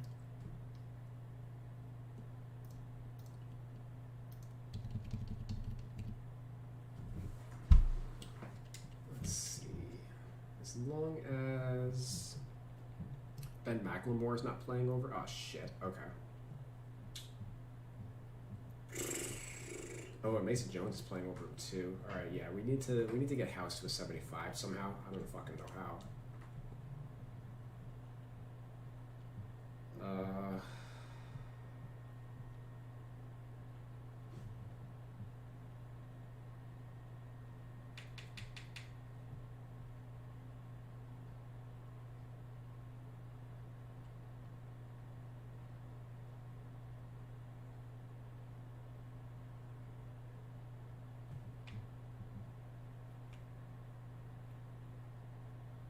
What was this before? 57.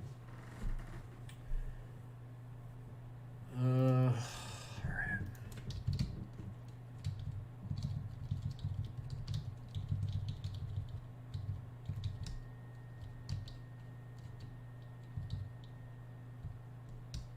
The speed rating might be low.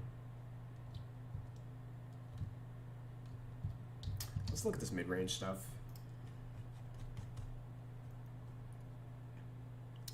Never mind. Yep. It's he's got those ratings for a reason. He's really just threes and dunks.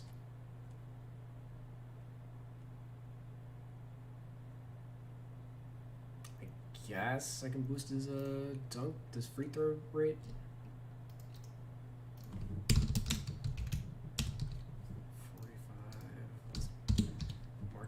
50, and then I guess his pass rating, but it's not going to really change too much.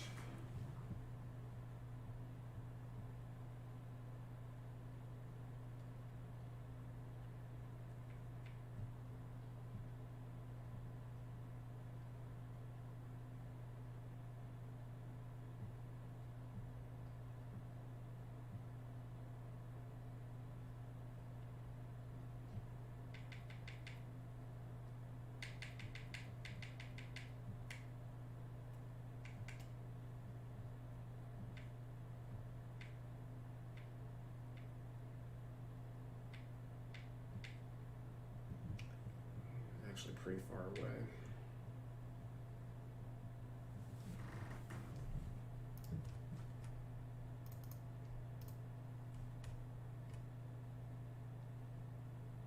One for 12 from close this year. Oh my god.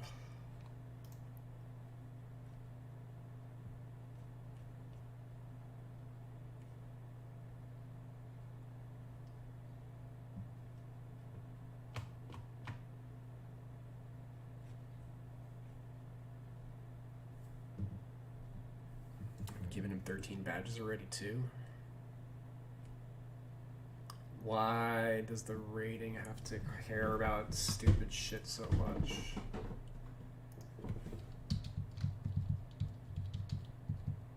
Well, I guess it's because he switched him to power forward. It's fucking penalizing him for his garbage rebound rate.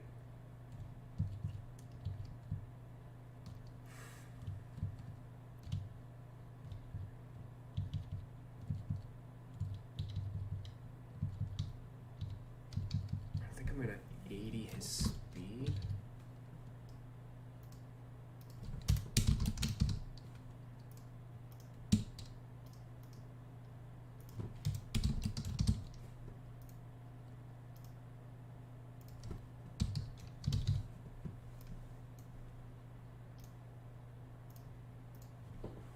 I'm not like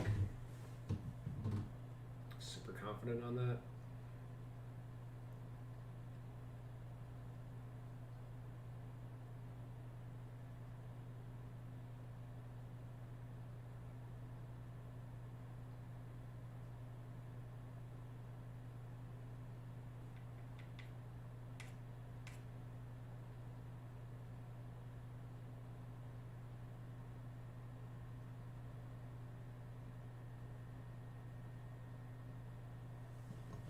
Sure, let's check out his fucking help defense.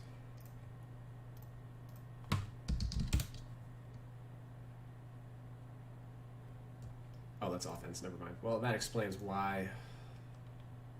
Yeah, if I was going to evaluate his badges, I'd just be taking them all away. So we can't really do that. 35 here. Oof. Hey, at least he's getting better with each year. So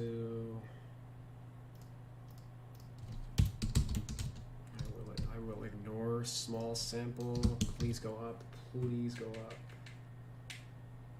Nope. How far away?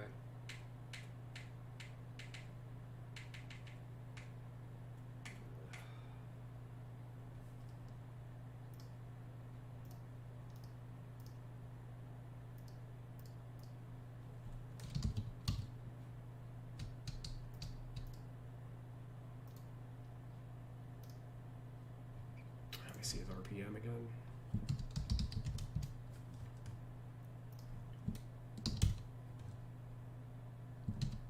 Oh god. Yep. As expected.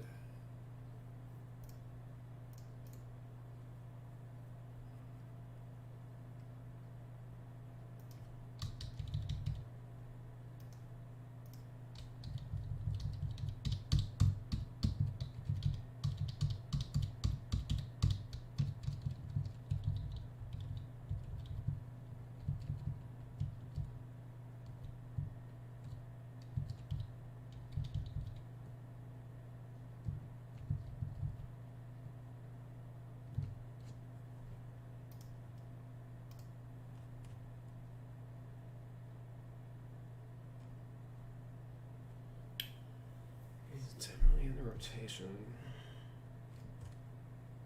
Lineups.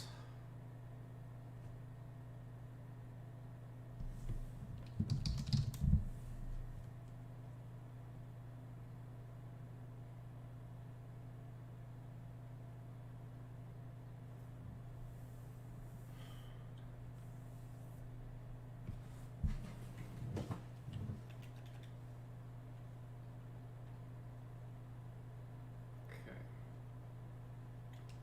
Let me try this.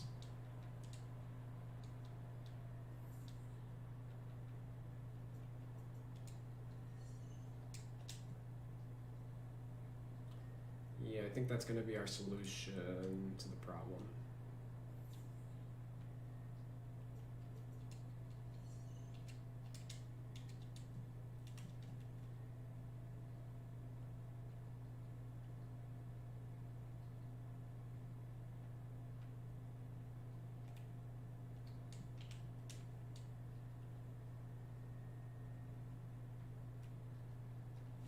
Bang. And let's just take Mason Jones out.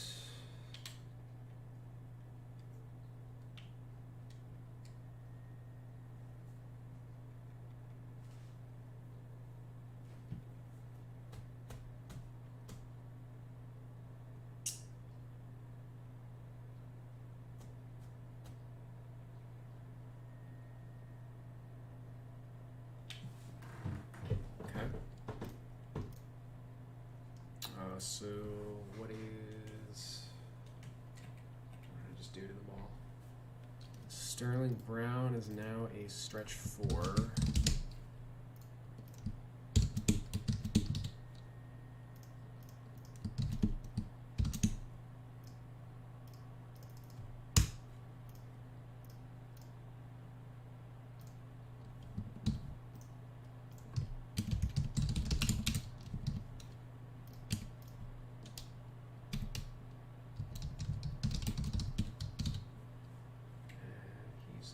Spacer goes back to being a 76.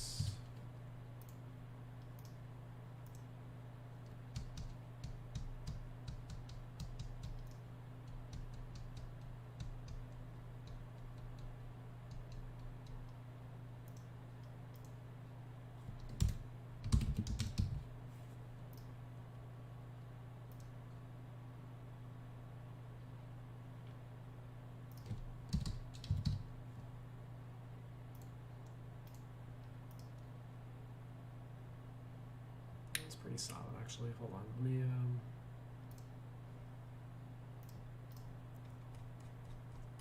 see something.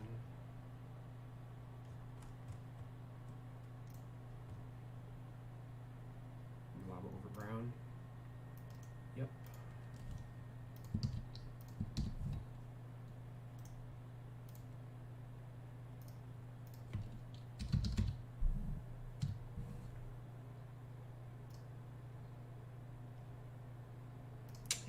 This down.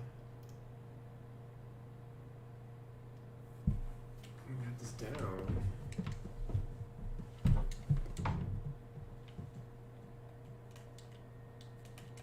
Okay, so now we just work on the centers. It's just one healthy one. We got to do the badges for both of these guys because 2K didn't work on them. So I'm gonna take a quick break before I jump into that. 1:45 in the morning, that's it. Making good time.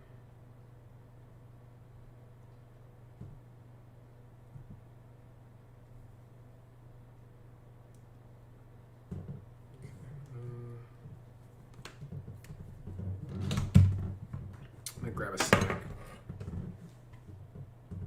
And then we'll start with, I guess, DeMarcus Cousins first, and then we'll end with Christian Wood. So before I do anything, let me just save. Lord help me if everything got undid at some point.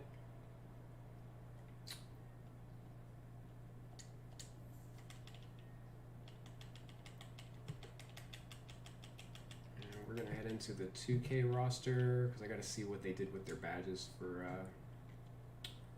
these two guys. Okay, BRB.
snack consumed. Second chance, better Boogie looked so bad tonight.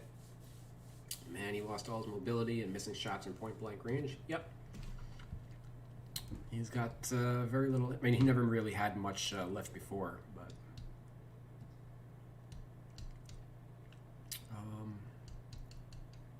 Let me see.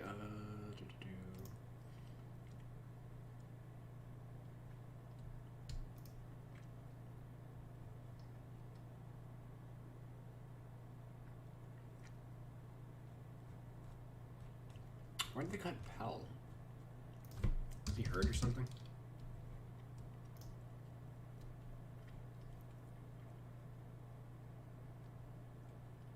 I was impressed with Norvell Pell.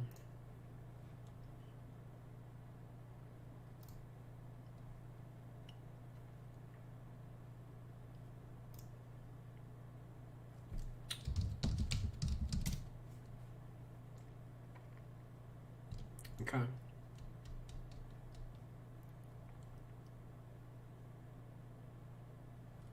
I guess.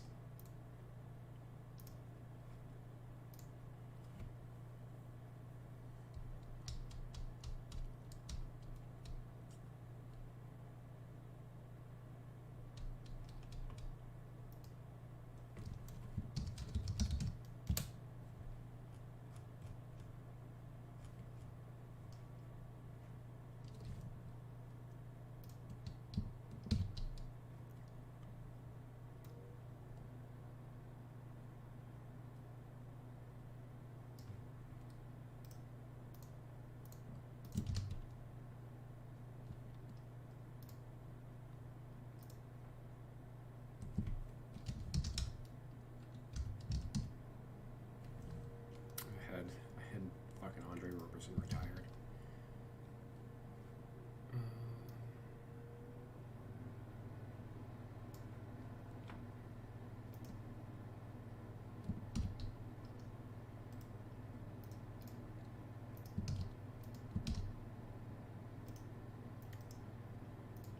You must really like Noah Vonleh. Would be my guess.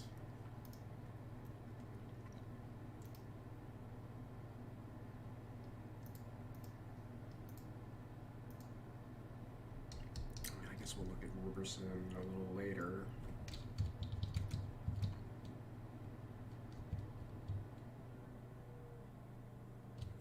Okay. Let's go back down to the Rockets.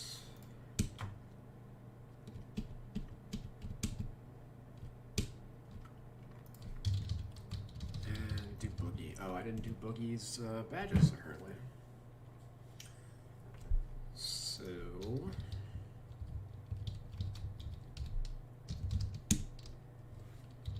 at least not in my doc. Bronze. I guess I can get the default information out of my file because I know some of these were higher quality before. Might sometimes they take a couple days with the jersey numbers.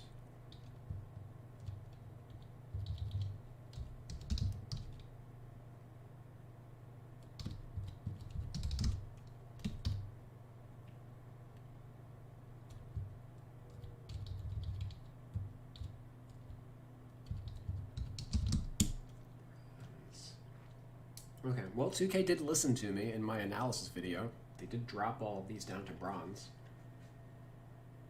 Basically, they dropped everything down to bronze. Yeah.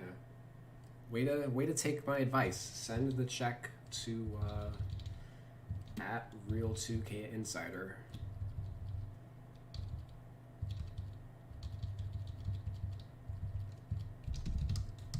Bronze for fades. Bronze. Of course, you know, listening to my blanket advice of, yeah, just drop everything. You know, does everything deserve to be to drop to bronze? We're going to find out. Bronze, popper, bronze, pump fake, bronze. Probably, like, Roberson. It's the same build as like Teray and Prince, but not a shooter. He could be a 3. It kind of depends on where he's at physically. Coming off his injury, I didn't see him last year after he came back. What he was looking like.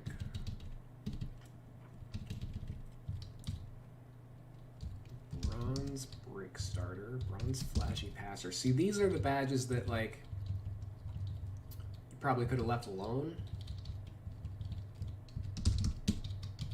In my opinion, they took away Dream Shake. It looks like. All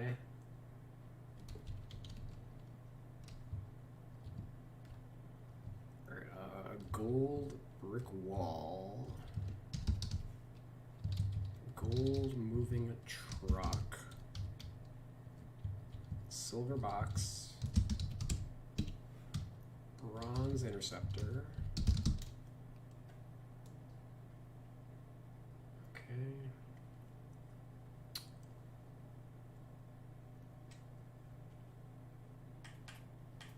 And I guess while we're here, let's do Christian Wood.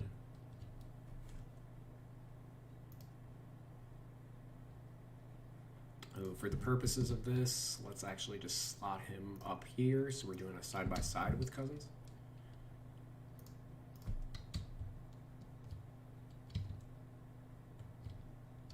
And I have done his badges before,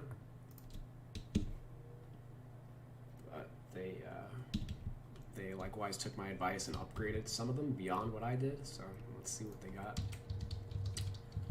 All right, cross key, they gold. Lob City finisher, they took up to gold. Pick and roller.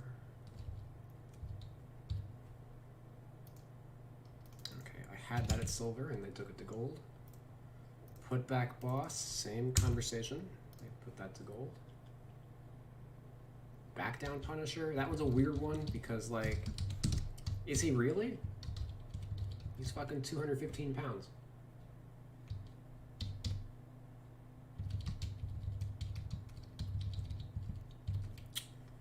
Contact, he did not have before.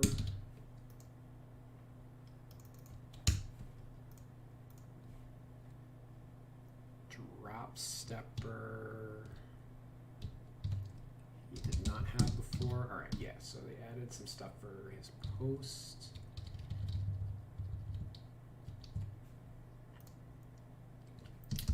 Silver, yeah, I probably should have gone a little higher than just bronze.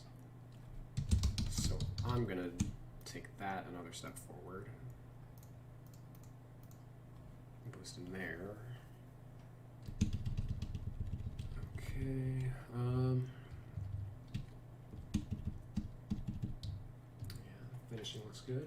Shooting, of course, no fucking badges. I don't know, like they just worked on one aspect of his game. Okay.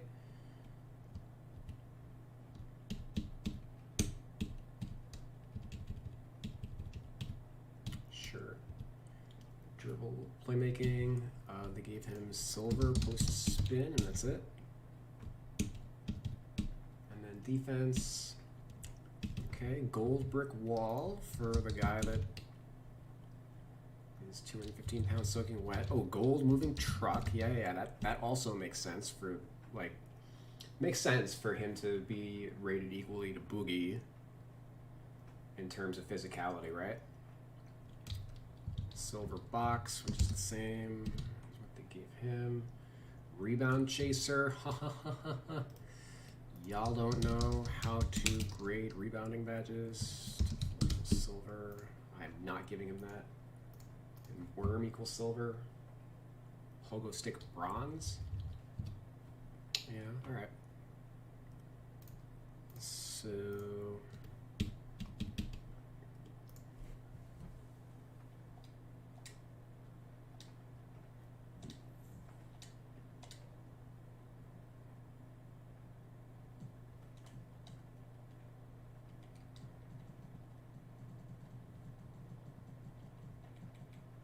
here.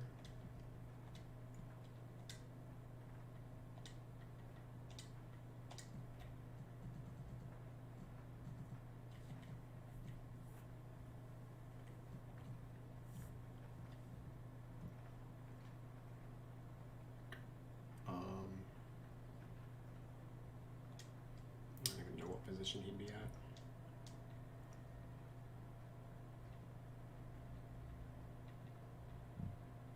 Okay, I did update him to the 3.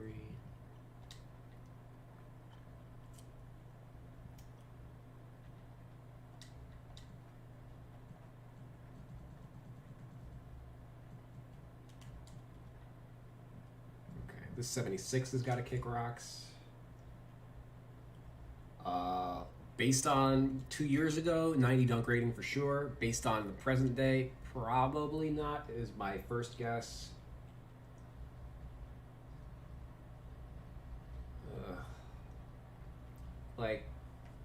Oops. I think this is just the solution for now until we sit down and actually look at him. Which I'm not going to do until he plays some. So, Roberson.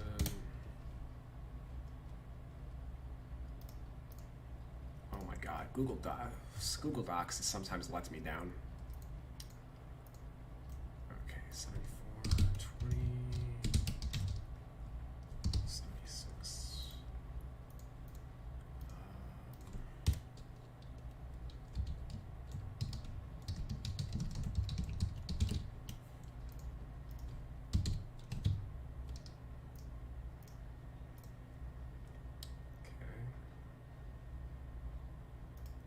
Basically, they don't have a bench. They're just shoveling in, or shuffling vets.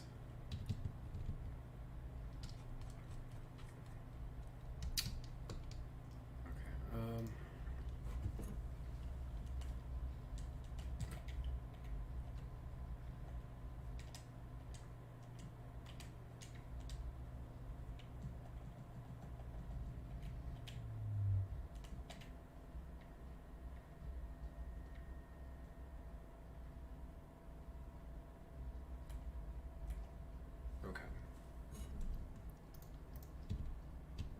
Oh, damn it.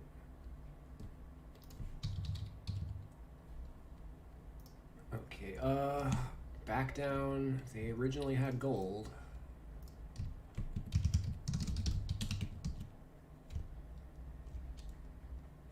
I'm not gonna notate.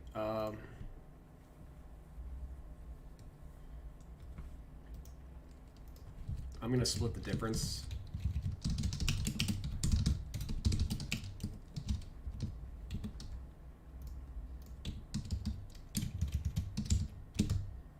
Silver.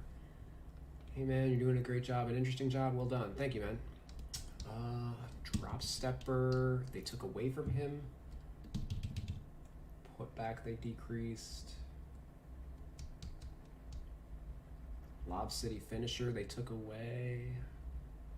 Yeah. Okay. I definitely didn't work on his badges at all.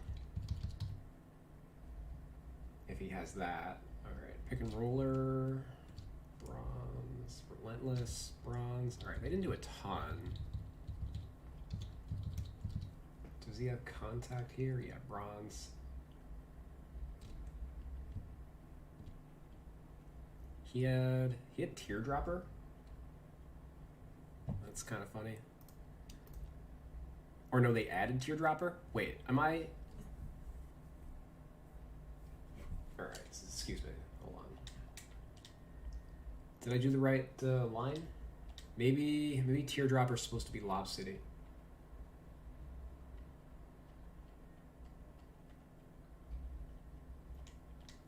Not that big men don't have teardrops, like Brooke Lopez has a good badge.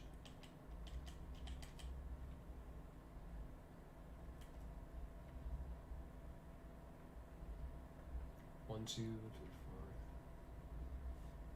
Yeah, this is just this might be Christian Wood.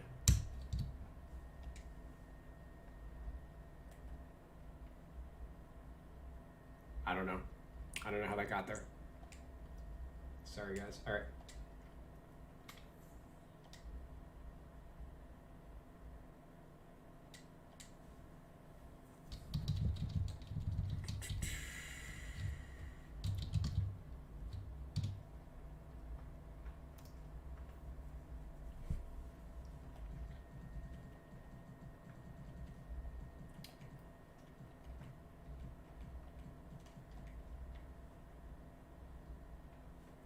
before we work on anything, let's see what Cousins actually looks like. Okay, so shell of his former self. Not the worst, but his overall rating is pretty much fine. Yeah, his free throw rate has dropped precipitously. Let's work on his ratings too.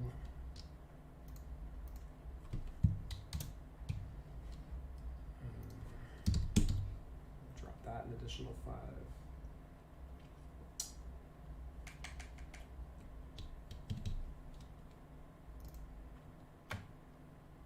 Okay, rebound rate's fine.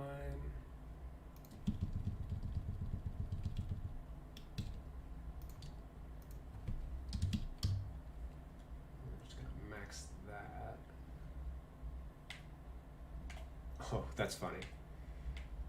Literally, the 1 point is the separating point between archetypes. Okay. Sure. Looks like his block rating fell. And that had actually gone up, so let's see what happened here since the last update. 0.5 blocks a game.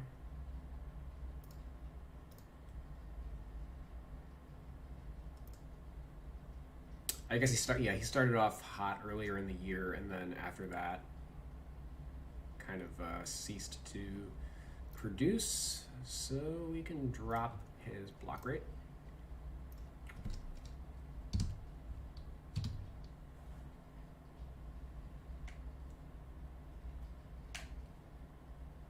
Not that block rate affects overall rating for centers or anything.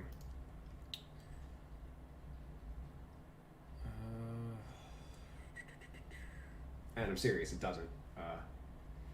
We can do that.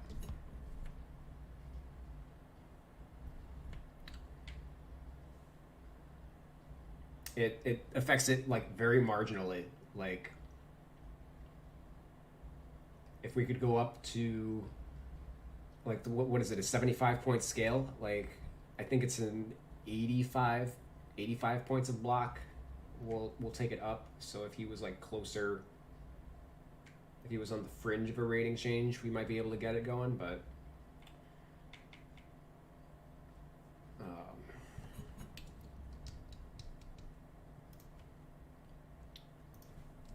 actually just gonna drop it a little bit more.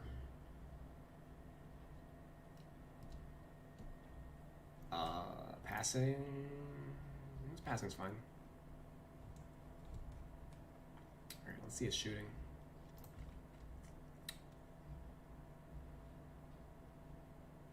Pretty erratic shooter. He's already accounted for. Mid-range is blah. We can't really shoot from there either. Close. Probably isn't getting touched. Layup. Oof. Yeah, that's the issue. And let me see his dunk too. Dunks, yeah, alright, his dunk rate's actually fine. Probably just his layup that's getting dropped. But I think the 70 is already a drop in itself from where it was at, like, previously. 37% on layups, good lord.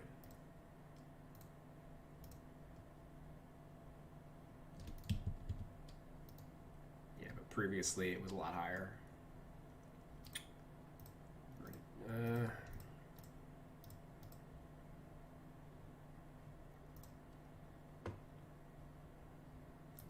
Assisted rate, I think it's like, I'll allow it. I'm not trying to drop his rating or anything. I just want to make sure that everything's up to snuff before we switch over. Let's check out his post stuff for this year.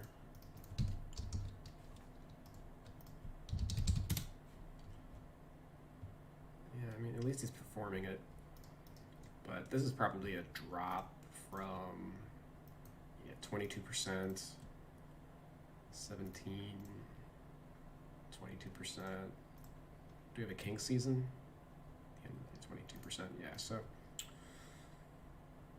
just this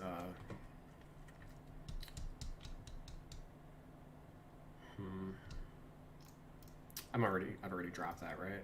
Yeah, it was a 90, 75. 75 I think is fine for it, to be honest. I don't even have an issue with him like defensively. RPM, where we at?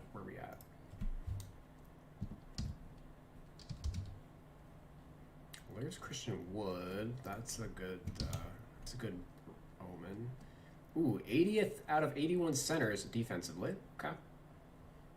But he's already pretty low, 45. So there is that to consider. I can't find where's the window. Let's shut that down. RPM, there we go. Oh, only ahead of Hassan Whiteside. All right, and then sort by offense. Ooh, there's Christian Wood again. All right, Christian Wood's top 5 at O&D. Great. Third behind Joker Embiid, ahead of Porzingis Towns. This is why I use RPM to determine this rating. There's Cousins. Respectable.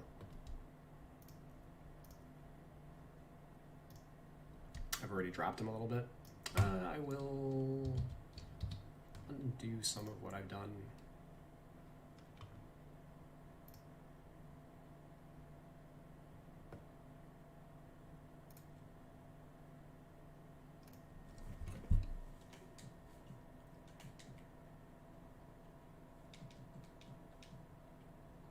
Offensively, he still does enough.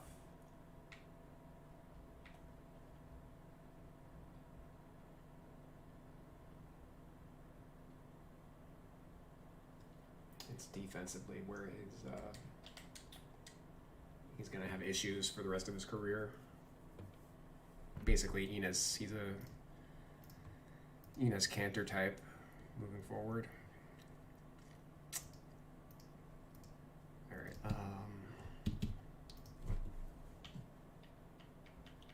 So now let's just work on the badges.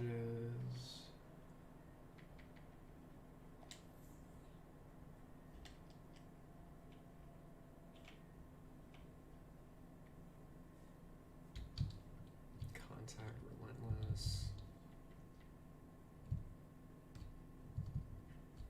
Where do I have Jordan Clarkson's overall? I think at 83, I want to say.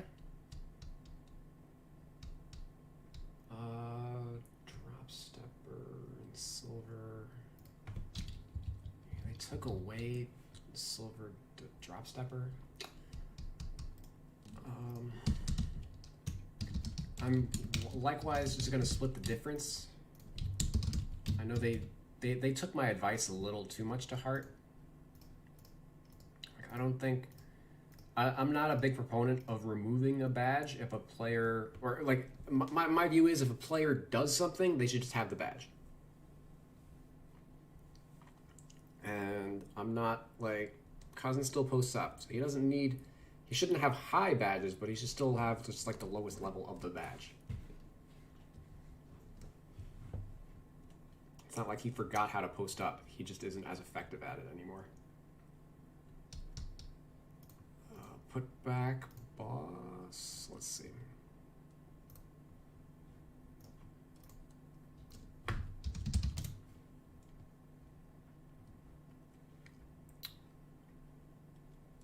Yeah, I mean, he's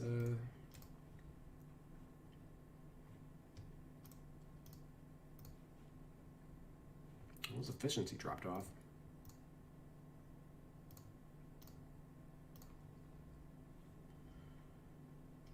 But I mean, again, like sample size theater, 25 possessions.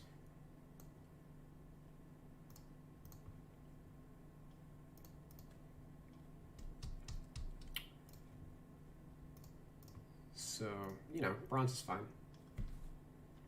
And yeah, that's exactly how I want to look at it. Last year I would have had him at a silver, and this year he's worse, so we downgrade it.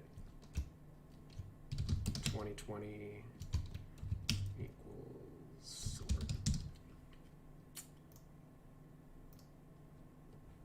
pick and roller.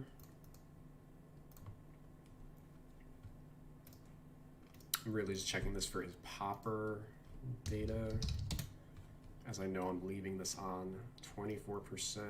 Da, da, 9%. Yeah. So his pick and roll stuff is up from where it was previously.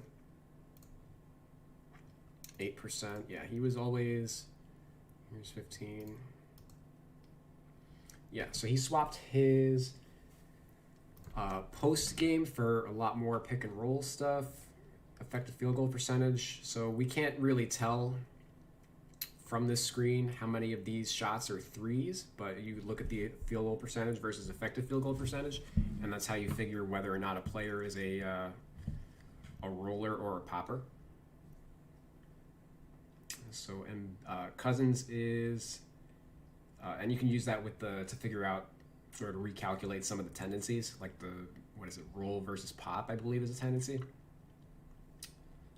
And so this 47.7, let's see what it was. So basically 10% better effective versus field goal means he should take, a lot of these are threes. And then we look at what he did in 2019, he hit no pick and pop threes, as these numbers are identical. Year before that, 10%. And then the year before that, basically like 6 to 7%.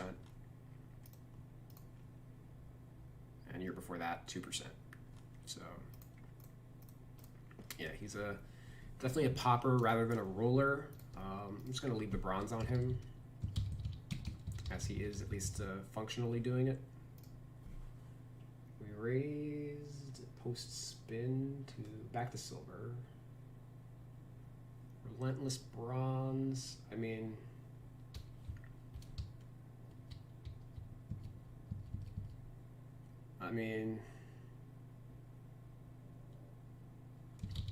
like technically,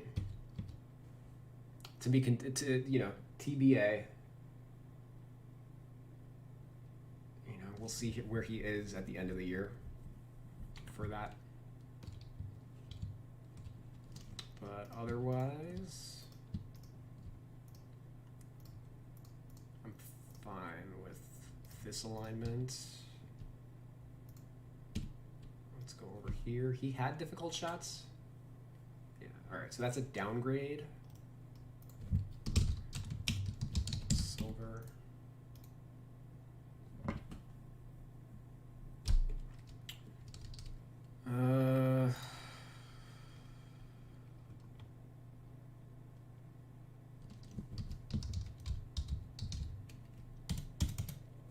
Oh, I didn't even have. He didn't finish the year on a team, so he's not even going to be here. All right.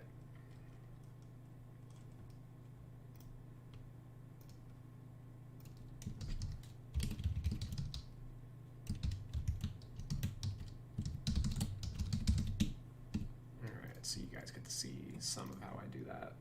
All right, DeMarcus Cousins. So we're basing this off of 2019. 771 minutes, and then 133 in the playoffs. That was the only year he's ever been to the playoffs? Oh my God.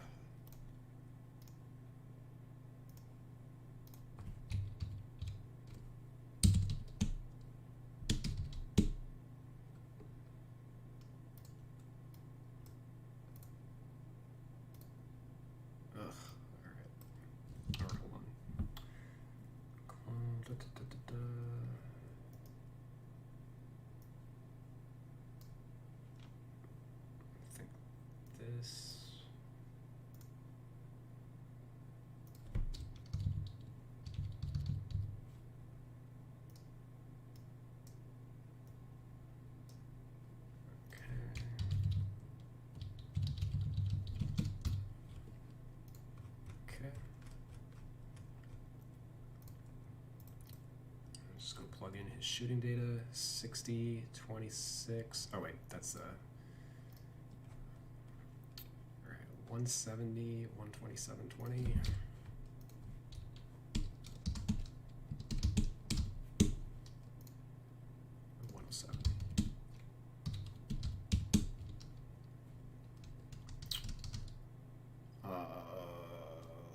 Contested threes. Where do I find that?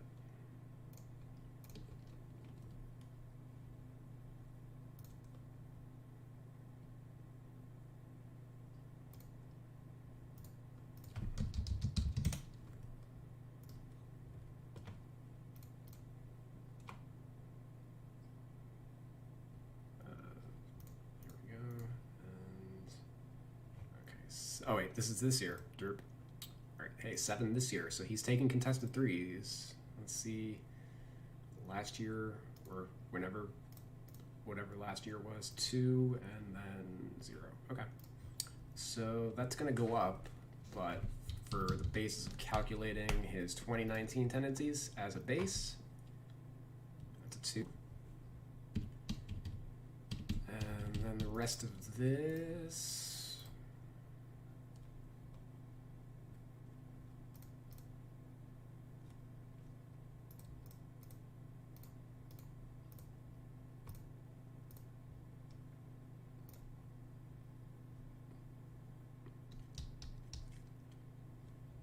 or wait, I don't need to do that. Yeah, all right. Just go from here. All right, hey, 1 alley-oop. It's John Wall territory. All right, 1-8-25.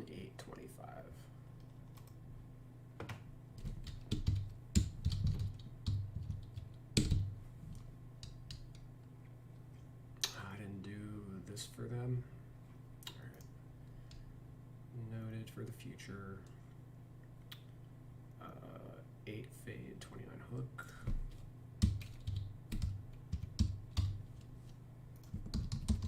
Float. 6, 9.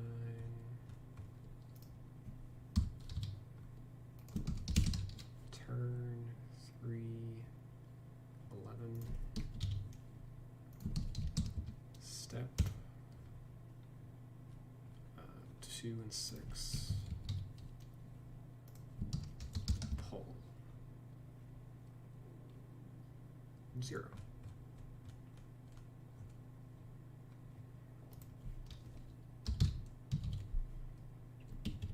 Okay. So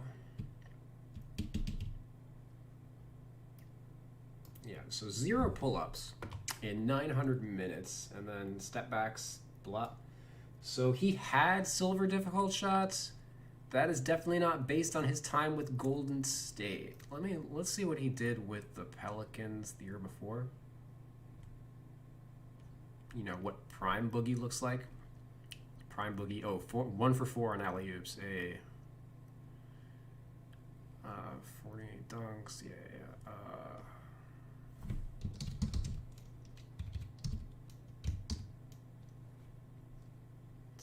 8, and then pull-ups. 3. Yeah, all right. So he just never deserved this badge to begin with. So I'm glad we got that out of the way. And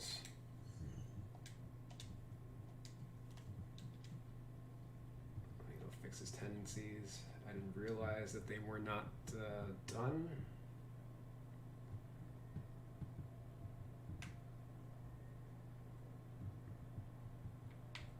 Why is hate remote play and the lag? All right.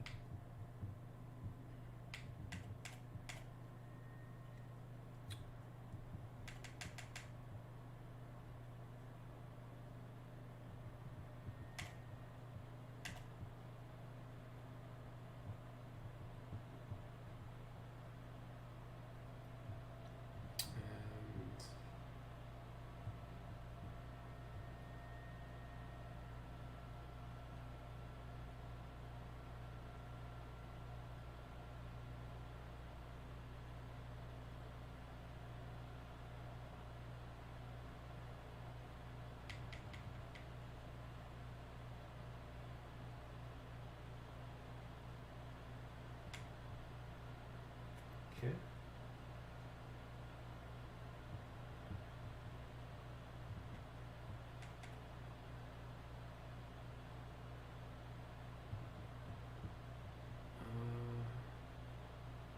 Where's the contested?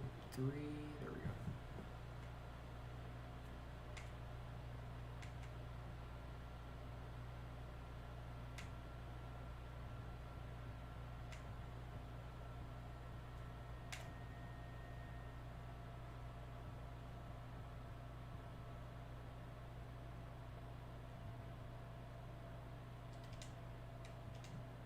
Okay. All right, groovy.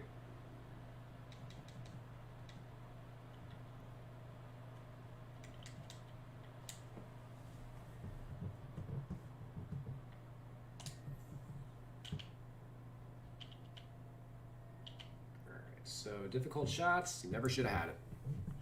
Pick and pop or bronze. Yep, we can rock with that.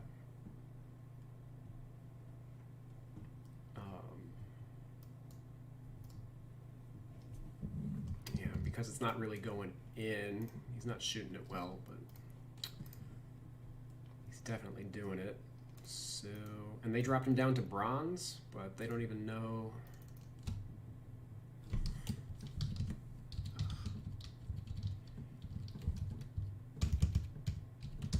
2K's default, or 2K's 2020 equals silver. Never deserved it. Y'all are clowns. Deserved it.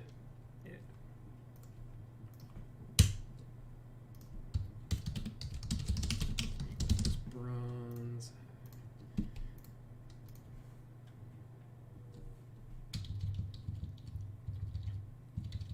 Catch and shoot, I assume he should have. Let's close this. If we're going off of like his Golden State numbers. Cousins, yeah, 33% frequency.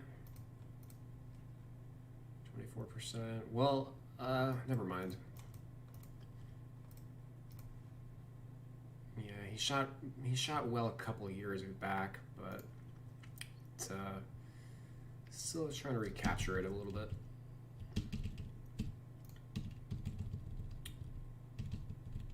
Okay, so popper bronze, fades bronze, sure.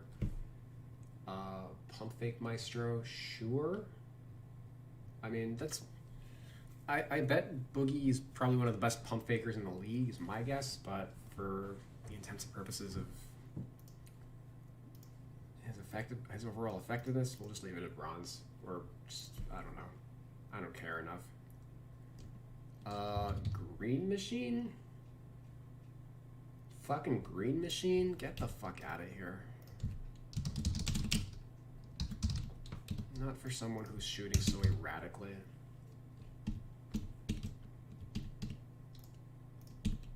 Hot start.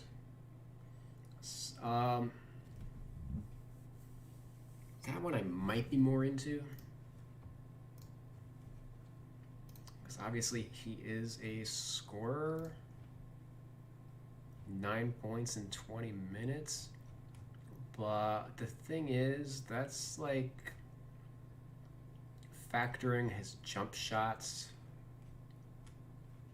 and he's not doing it off of jump shots. So we're gonna not touch that. Oh, and he had gold deep fades, I just saw? Okay, so they downgraded that.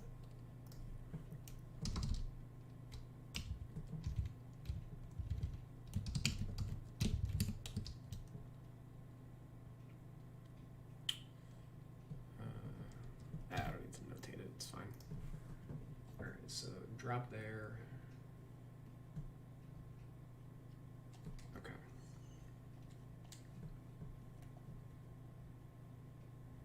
Oh, I thought did I not do?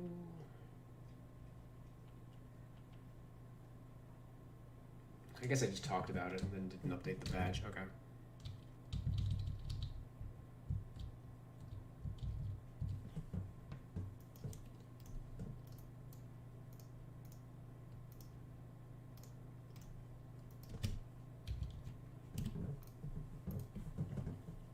That's right, they took it away.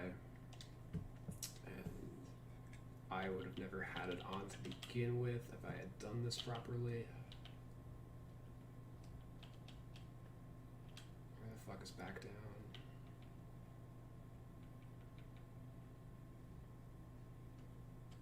Okay, that should be better.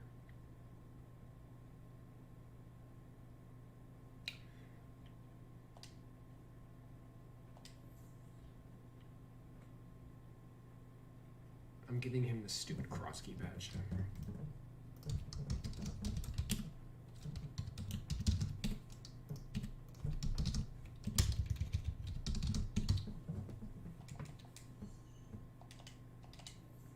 Oh my god, come on.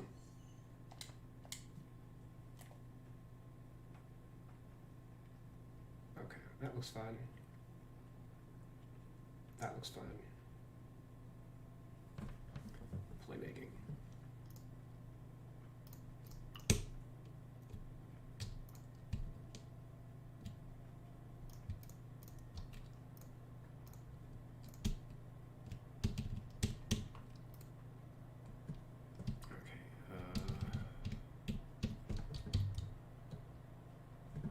Downgraded his brake starter. I'm not going to argue it.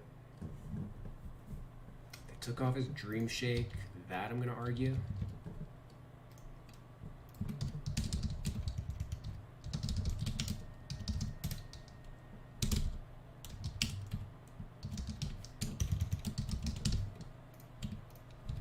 Once again, just going to split the difference there. Post spin, same deal.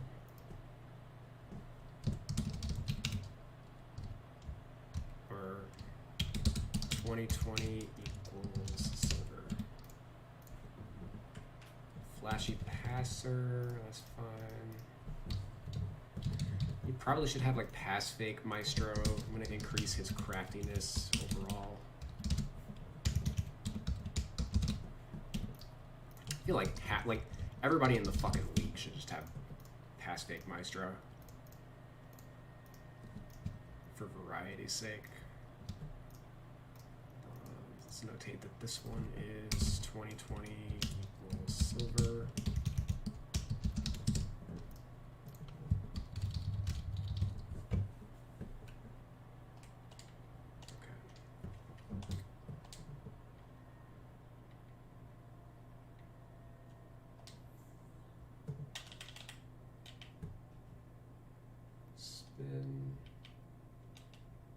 Is under, it's not under playmaking, it's under inside.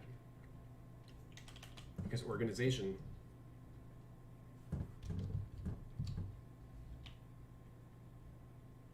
Bronze. Bronze.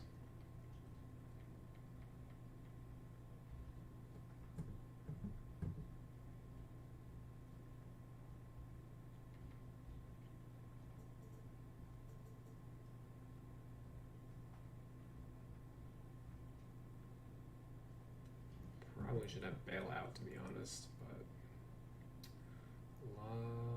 lobber, no, I don't think so.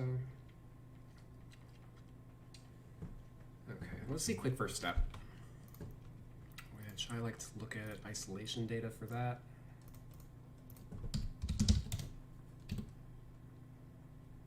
Okay, so this is notable, another area where Cousins lost out on. 3% here with Golden State, but 13% here with the Pellies. Yeah, so Cousins used to be one of the offensively quickest centers in the league. Like this number is extremely high for a 5. He was taking guys off the dribble, and now that is not at all a part of his game. Dating back to the last 3 years. So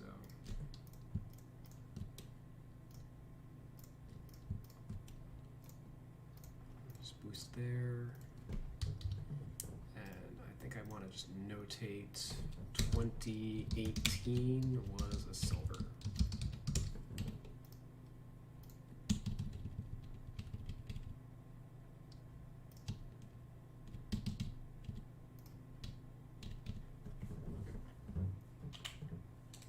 Okay, and then defense.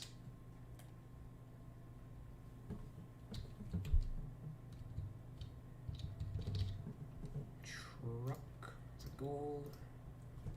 Interceptor, yep, that's fine. It's silver, or bronze rather. Wall and box are unchanged. All right, so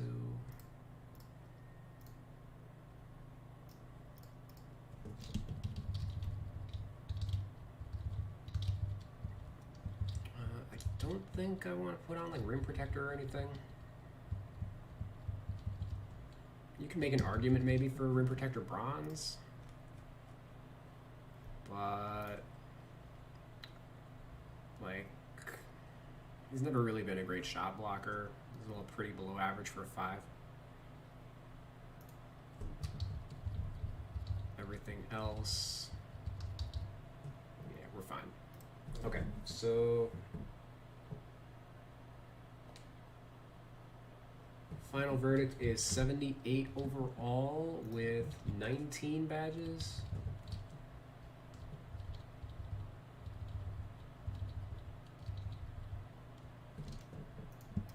And some of these might go away later. All right, so one more than they have. He started off at 20.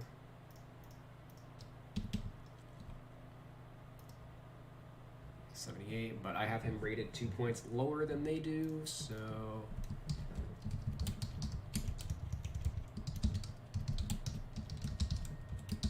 which one of you do you think? Who do you think is more accurate? Let me know in the comments. 78 or 80 for Cousins. Let's do Wood now. Wood. Gonna have some substantial stuff, and I guess let's do his ratings first. I don't think a ton is gonna change on him because he got hurt around. Yeah, he only played like one more game, I think, since our last evaluation of him, because we did him right around the roster update. So everything should hang 10.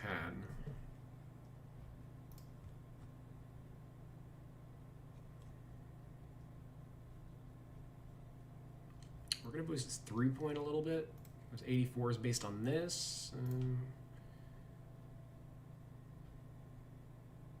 Yeah.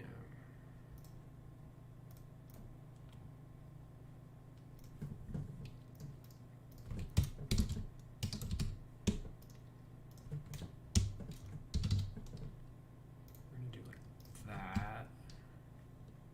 Free throws fine.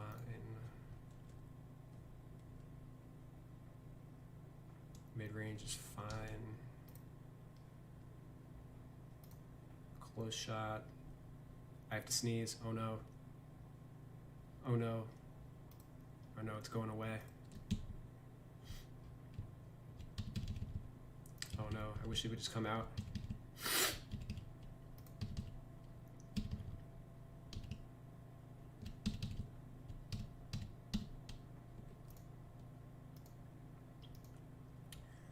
Damn, like RPM is legit because 95 and 90, and he's tops again this year.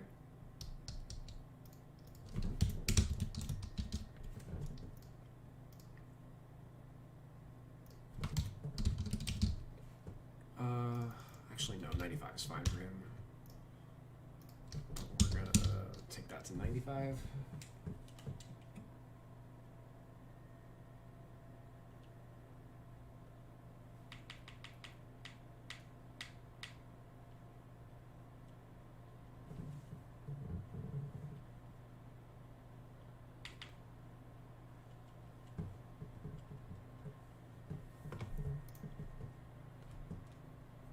Everything else. Ooh, his rebounding went up. Well, defensive rebounding went up. Okay, hold on. on. Because that's one of the things that kind of holds him back. All right, I did account for that. I did not drop his offensive rebounding at all, which I guess I should. Even though this is going to make our job harder. But that's okay, because we can boost his defense up a little further. It's like a 93, let's say. And let's call this a 64.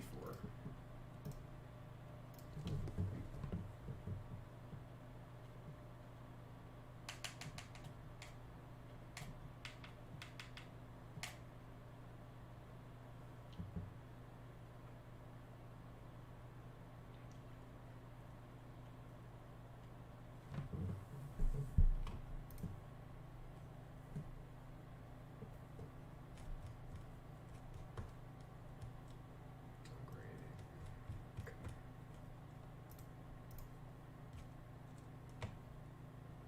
20 of 56, that's not great.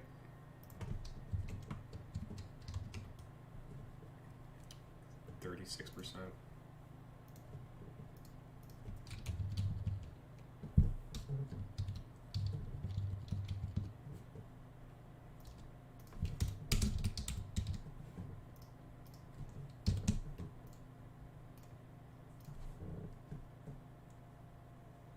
His post control can go up, I'm sure. Let's actually see where Wood's at on this front. Oh yeah, okay. 10%. Like we just talked about with Boogie before. It's very high for a 5, double his previous rate. Yeah, okay. What does ball handle? Oh, 60. That can go up. We're going to tentatively say this is a 65. It might go to 70. We'll see. Defense.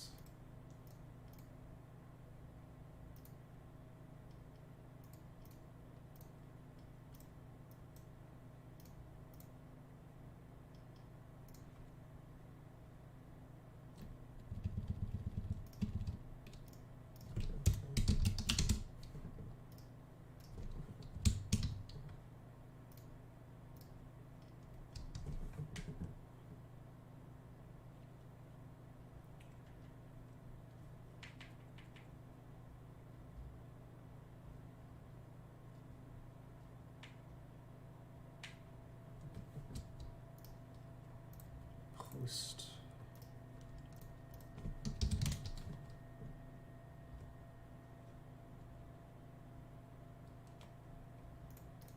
Well, not great. It's half as frequent as Boogie. He's definitely more of a rim roller than a post player. Keep that in mind because 2K pimped him out with gold back down Punisher and all these other gold post badges, but he's not a post player. You know?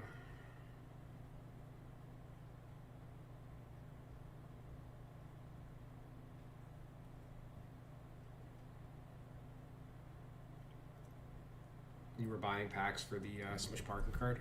That's funny.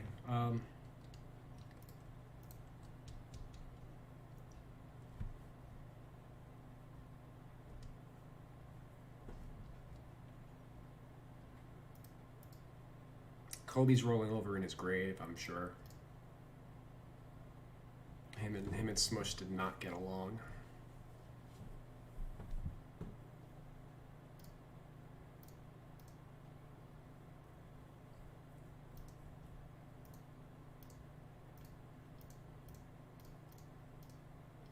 We're gonna do that.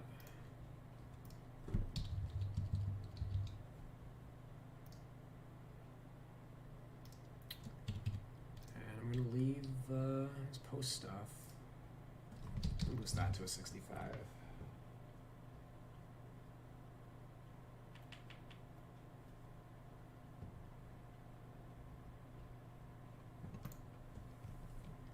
Layups. This can go up.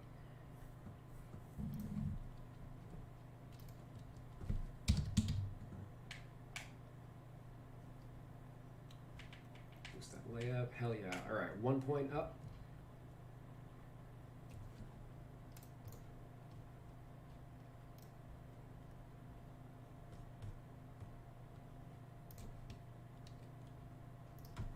Max's shot IQ, right? Yeah, max's shot IQ. Foul draw rate. Oh God, no!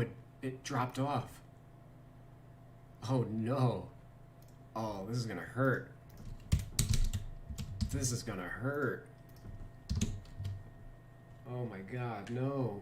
Not like this.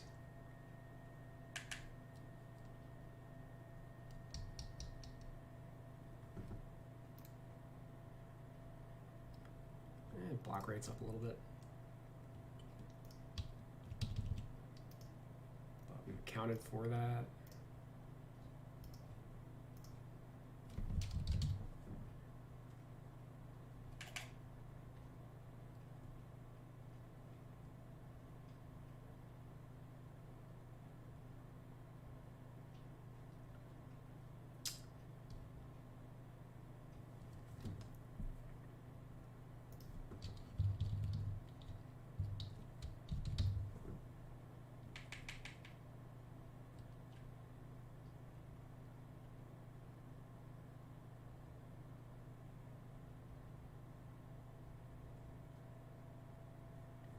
Help defense. Let's check this out.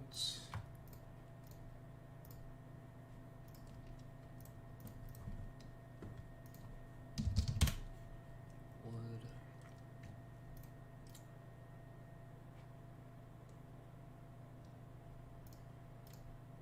Yeah, I'm gonna leave it.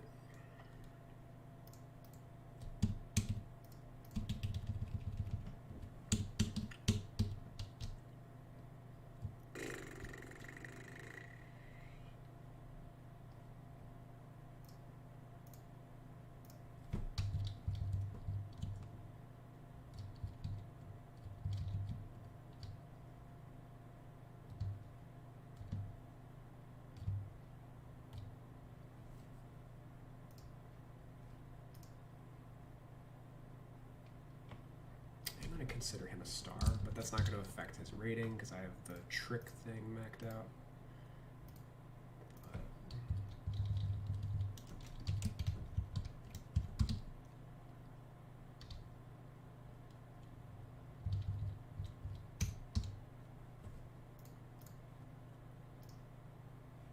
All right, so let's see this real quick. This is again where he gets his money. He's not a post player. He is a roller. He's an incredible roller.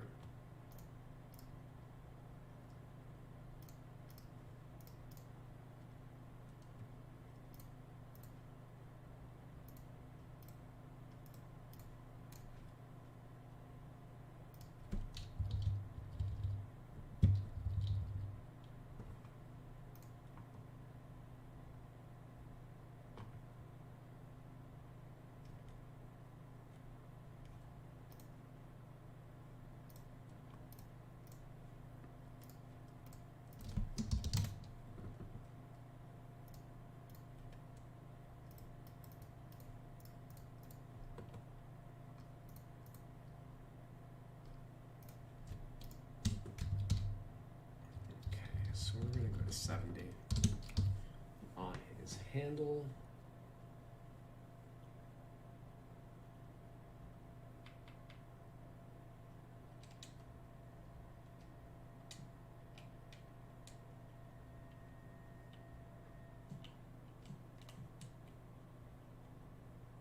Okay, so kind of painting ourselves into a little bit of a corner. I'm going to 85 as hustle. Like, who fucking cares, really?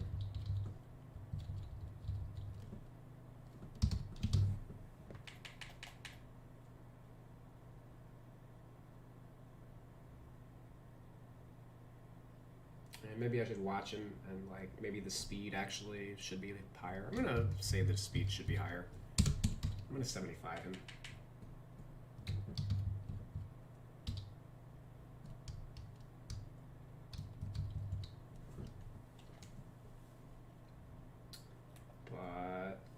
here's the meat of it. I've already got him at 18 badges too, because I have worked on him.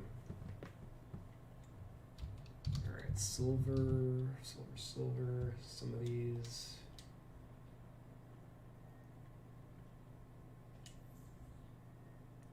Like, we're gonna be lucky to have him end up at 84, I think.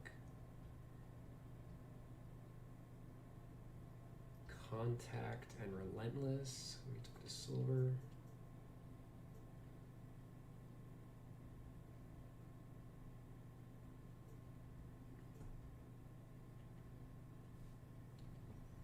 This they brought to gold. That's fine.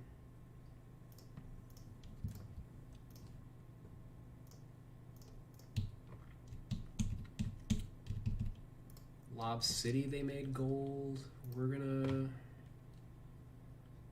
fact check.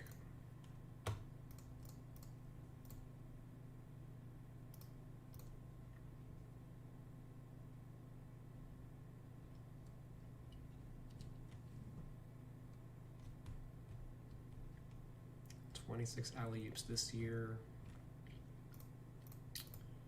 So yeah, definitely gets the badge. Obviously. Last year 34, so 34, 3, 123.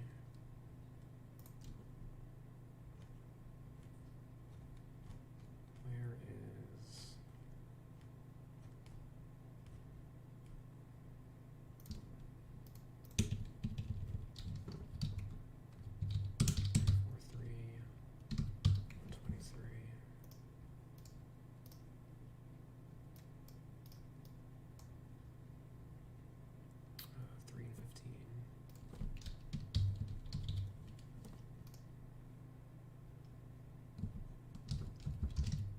Floaters,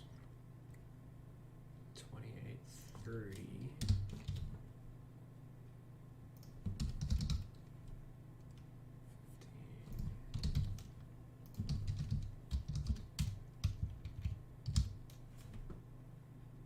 Three and three. Very few players do step backs in the league. That I can tell you from doing this kind of data. It's basically Harden, Luka, and a handful of others. Kyrie, etc. Like the best of the best.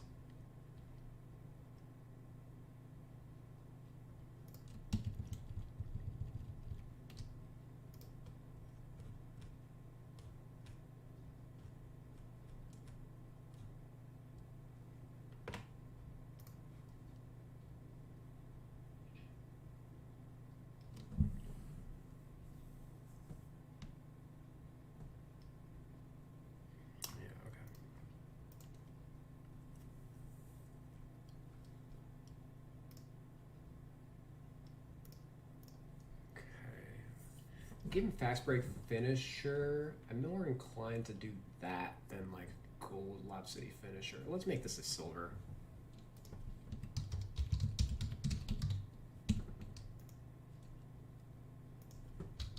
Maybe he should have like bronze Showtime.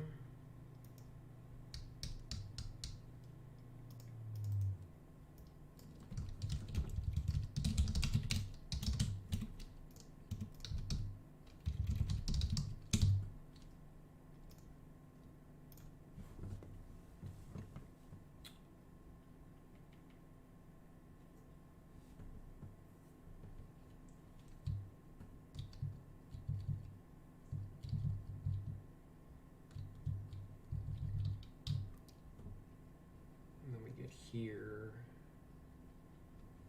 post spin they brought to silver, or post for back down, whatever it is. Yeah, I did not have back down on him. I'll give him silver, whatever. We are trying to get him up. Drop stepper, sure. I'm willing to lie.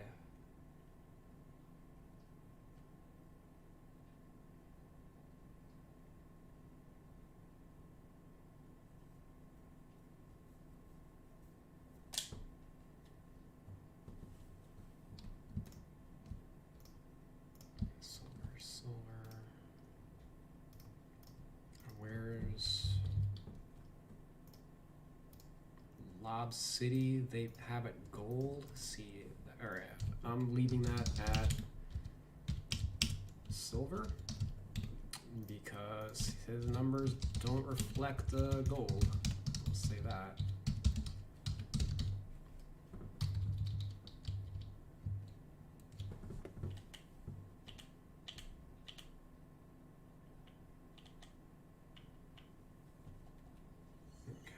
Let's check in with him.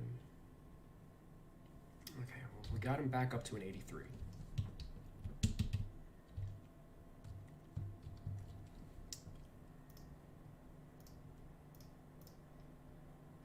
Everything else checks out.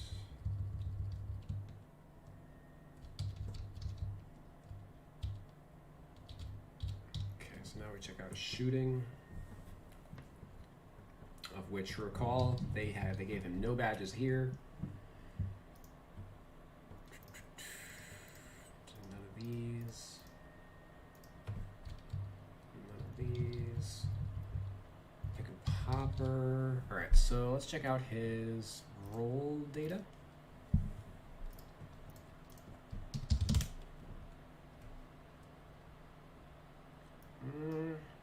It's mostly on rim rolls. So yeah, bronze is fine. That was the case last year too, right? Yeah, mostly on rim rolls.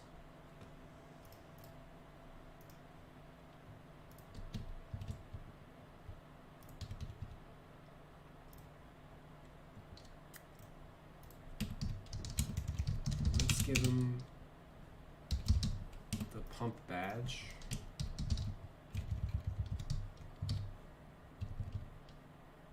Anything else?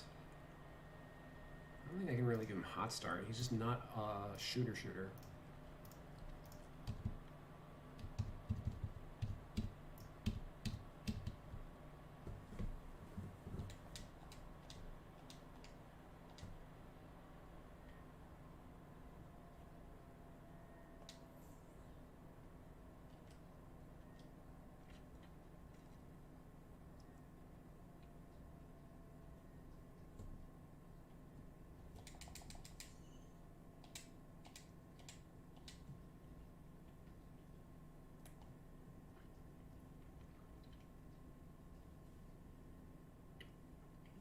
Post spin technician. Yeah, we'll silver it. Oh, so they did not give him Dream Shake. How dare you? You're gonna tank. You took it off a Boogie and you couldn't even give it to Wood, huh? Slack. Don't ask me why post spin is under inside scoring and then why Dream Shake is under playmaking. Post spin should not relate to scoring. I'm not crazy, right?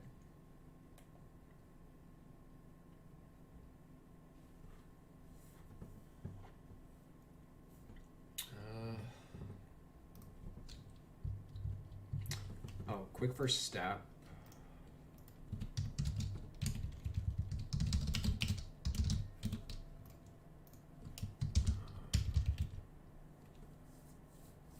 This is going to be a silver.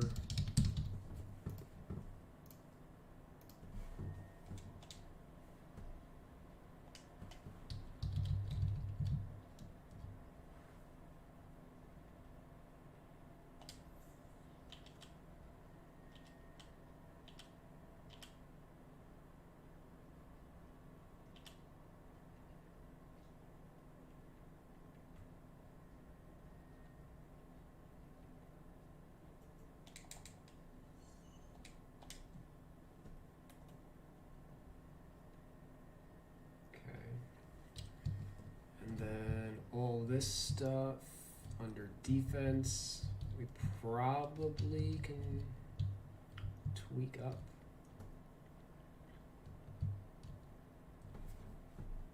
Yeah, I don't know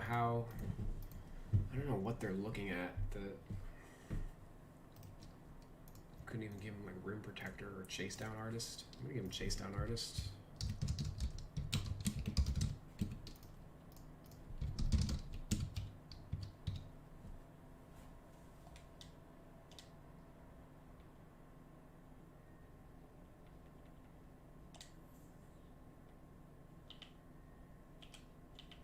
Okay, gonna give him Gold Brick Wall. I don't care how big or hard, like how strong the player is when I give this badge out. I want them basically to just set effective screens, and because he's so deadly in the pick and roll, it's important for this badge to be high, I believe. Lobsity, yeah, the silver. Box, yeah, that went up to silver. Worm is fine. I don't think he needs Chaser. Finisher, okay.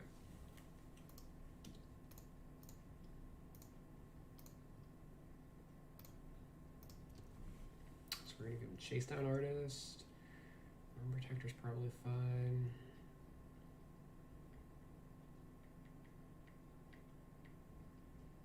They gave him a gold moving truck,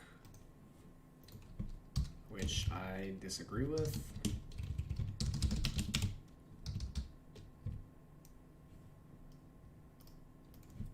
Just make it a silver.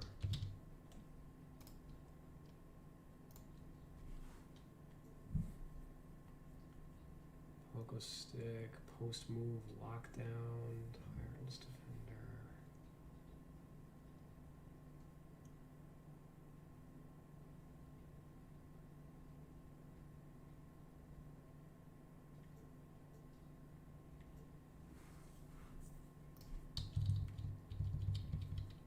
Hard crusher.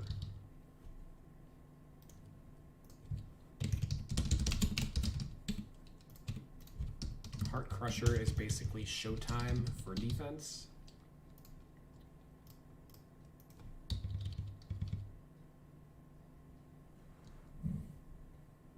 And I think we're done. I want to see his block rating again.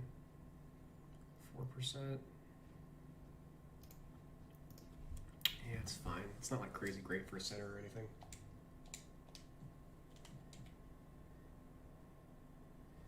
Boom! We got him to 84. That's all I wanted to fucking do.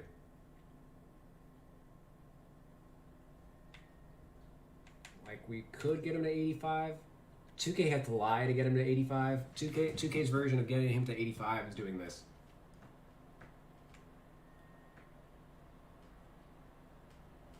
How far off is he? 11 off. Yeah, so we just made the cut.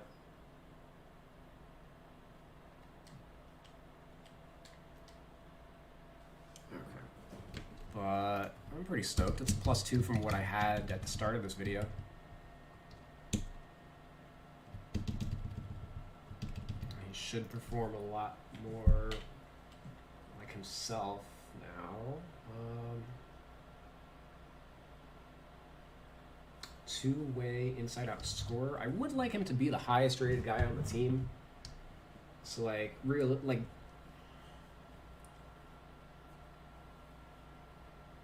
I don't know. I think by the end of the year he'll probably be like an 86 and Wall will be like an 85, 84. But Wall's numbers are trickling up with Harden gone. And Wood, we'll see how much he slips off. He is going to be coming off an injury, so I do expect his production to slip somewhat.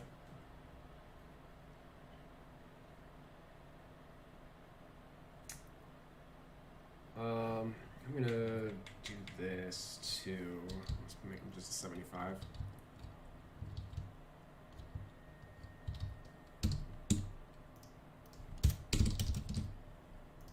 That's right, yeah, because his post rate did double this year, if I'm not mistaken. And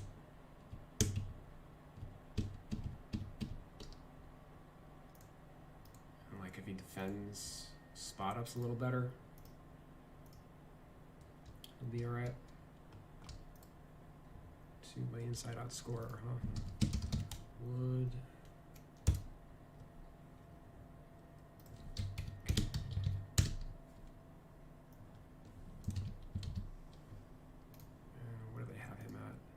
glass cleaning finisher.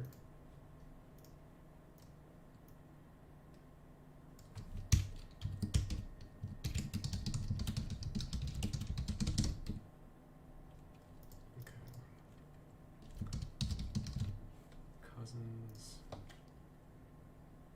is a glass cleaning lockdown. Sure.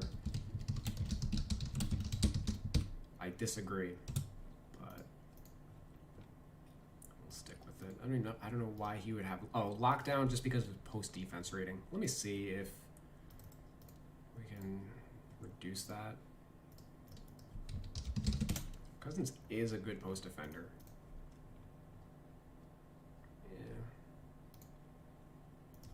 What is it at? It's at 95. Sure, I'm gonna drop it to a 90.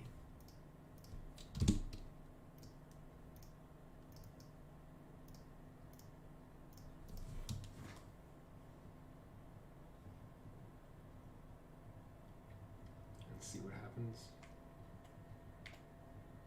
His rating dropped. I'm okay with that.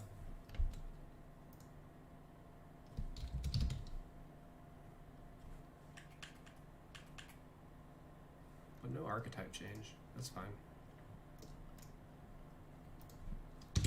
So now 3 points. So my Christian Wood is a point lower, but my DeMarcus Cousins is also 3 points lower than 2K's got. Which has him as the third lowest rated starting center in the league at present. Okay, let's move Christian Wood back down here.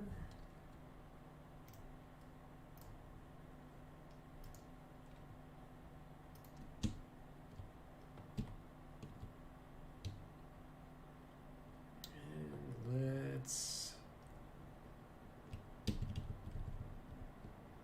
Oh my god, this document is massive. Let's do their tendencies.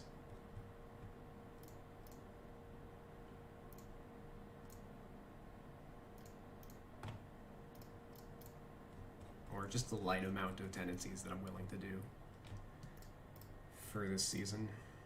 Okay, let's modify. Goodbye.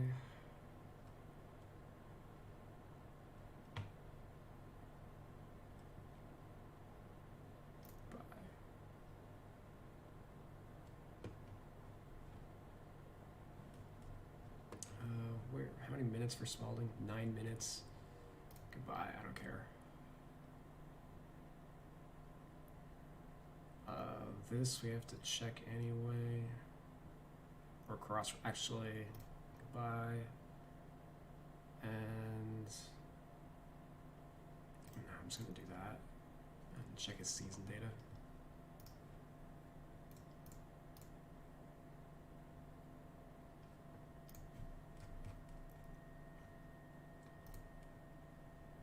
Yeah, 73 minutes.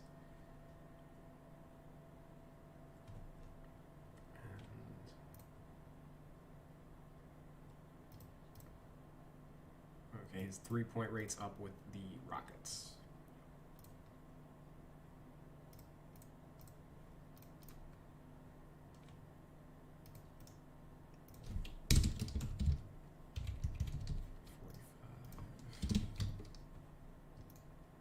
Okay, and then ignore the rest on him.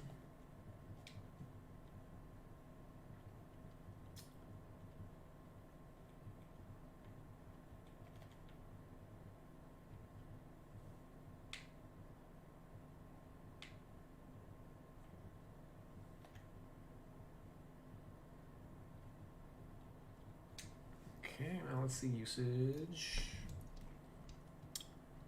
Yep, wall's good.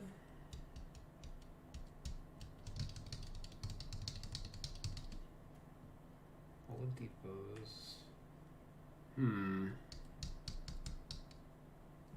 I guess I gotta check out Depot too.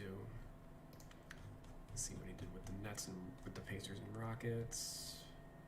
Yeah, his usage rate's definitely up.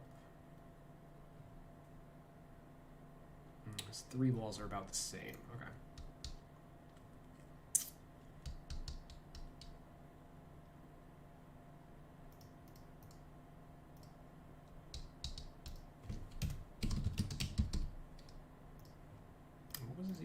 last year? Let me just make sure this is all accurate. Yeah, okay.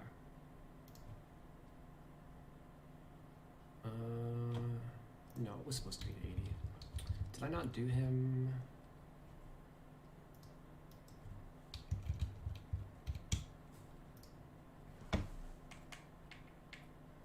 Alright, so we're bringing both of these guys to 90.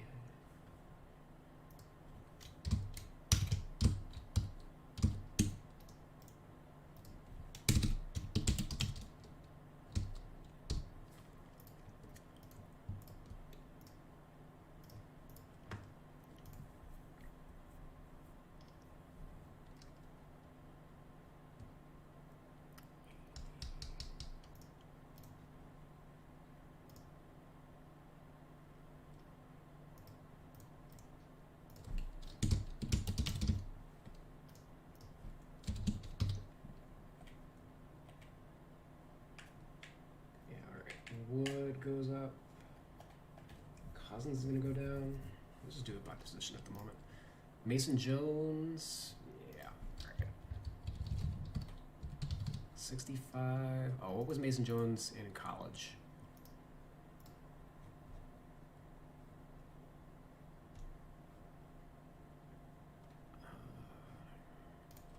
So like 75.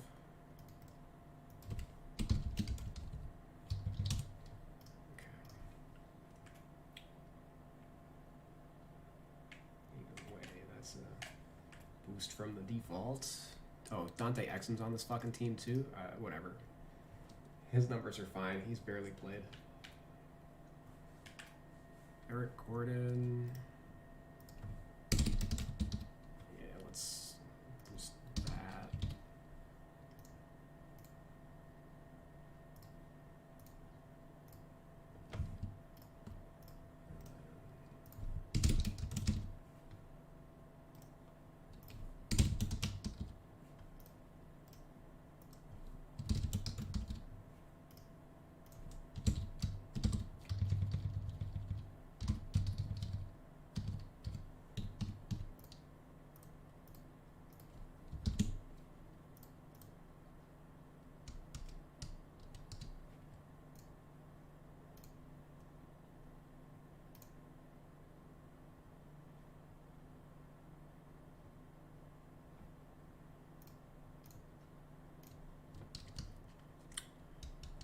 Cousins at 70.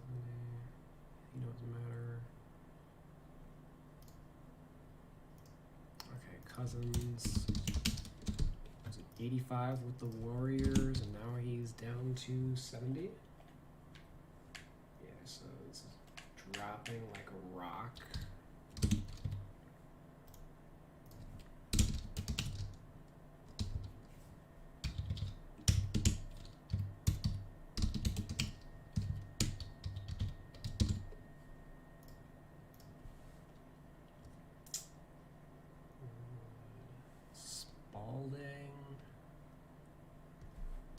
His career's probably over anyway. They're good. Sterling Brown. PJ Tucker, yeah. Nawaba.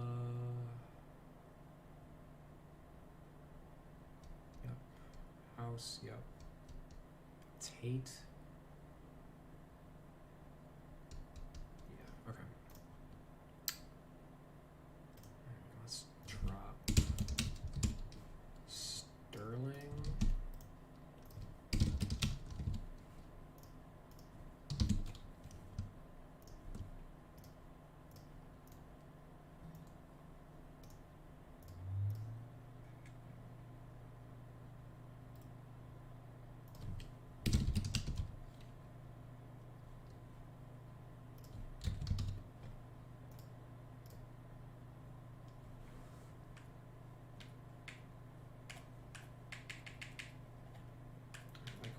Guys being at 45.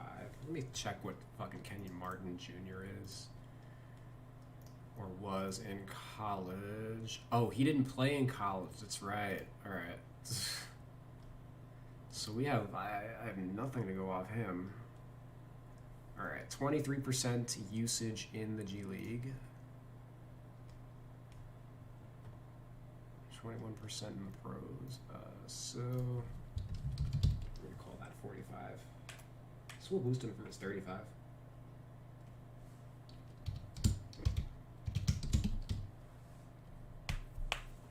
All right, let's mod some. Oh, Ben McLemore. Does he need to go down? He's fine.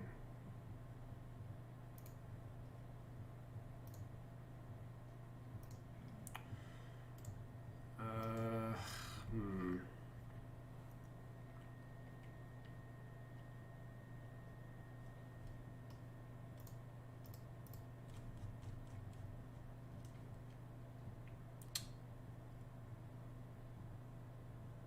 Yeah.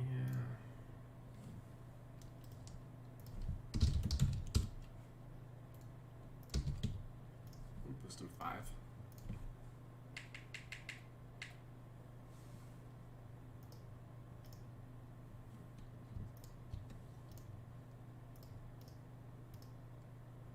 Oh, these are fucking outdated. 68. 51. 8. 43. I guess they're not outdated, they're just rounded. Let me do that.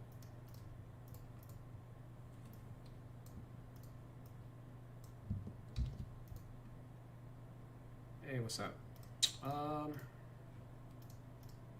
X that. Now let's look at 3s. Again. Goodbye. Goodbye. Get out of here. Get out of here. I'll just get that out of the way.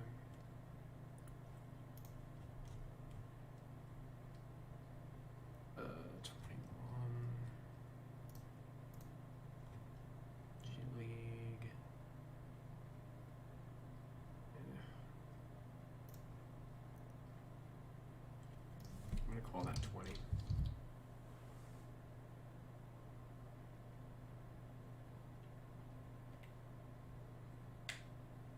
Which is much higher than a 0. I'll say that. Who's your favorite player in the NBA that's not an all-star? I don't know. I don't have an answer offhand.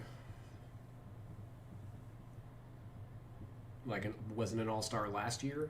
Or just has never been an all-star?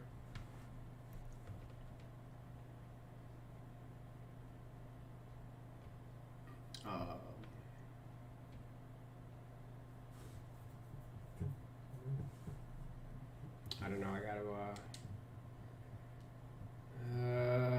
I'll distract myself from the task to answer that question.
Okay, a couple different answers.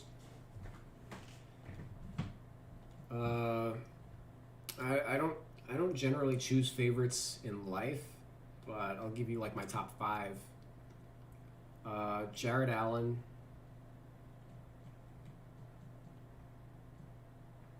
And I guess the context being has never been an all-star, so I won't name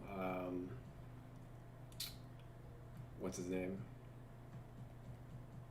I won't name Gordon Hayward. He's only a one-time all-star. Hasn't been an all-star in a couple of years. He might make the team this year, but I'm not going to count him in the conversation. So Jared Allen, Gallinari, Duncan Robinson,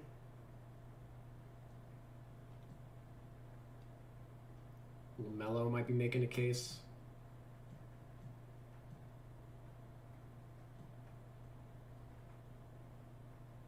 Mike Conley is probably like the correct answer. He's probably the best player in NBA history that never made an all-star team. And technically Zion's not an all-star, right?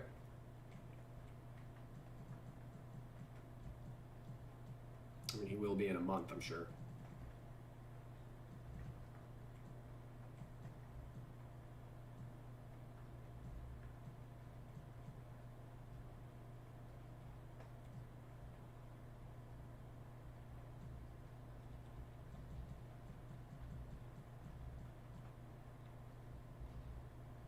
Like my favorite role player, probably like Alec Burks or something right now. I don't know.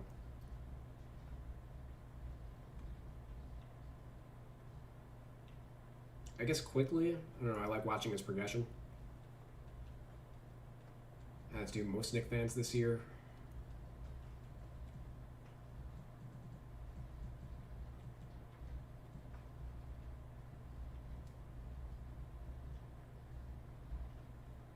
I don't know. All the role players in today's game kind of all just like blend into me. They don't really stand out like they did. 20 years ago, if you asked me who my favorite non-all-star was, like the names you could come up, you could just rifle off, like Derek Fisher, Robert Horry, John Starks, etc. Like Tony Kukoc, tons of role players that I guess the NBA did a better job of selling their value to their teams. Now it's just like so star centric, the NBA, that past the top two guys on each team, you just don't you don't really care who the other three guys are unless you're like watching those teams consistently.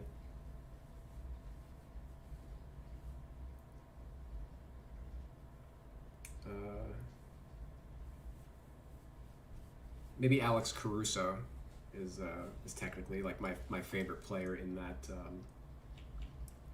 like deep role player vein. But I don't know. Like also bear in mind that the Knicks are my local team, and things have not been. We haven't had a lot of good stuff to watch over the past couple of years, and like specifically like last year's team was god awful. Pretty much every player that joined the team last year played worse than they did the year before. So, yeah, that's my 5-minute answer to that question. Let's finish off the Rockets.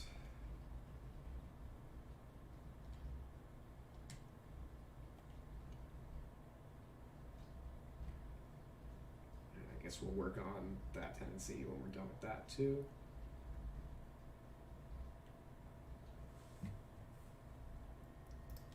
Okay.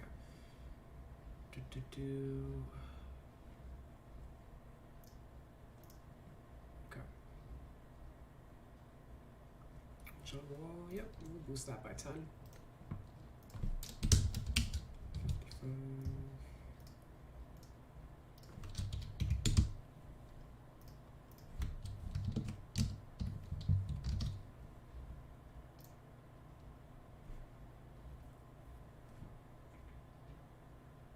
Who are your favorite non-star players?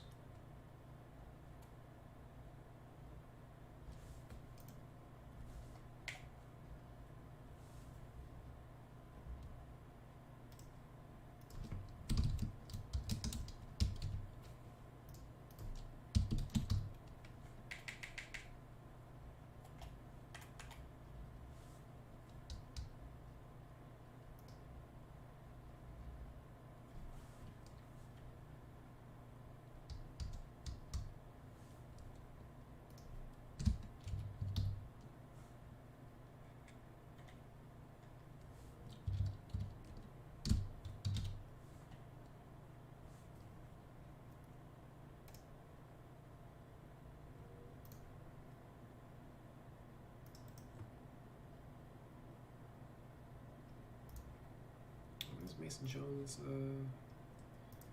in college?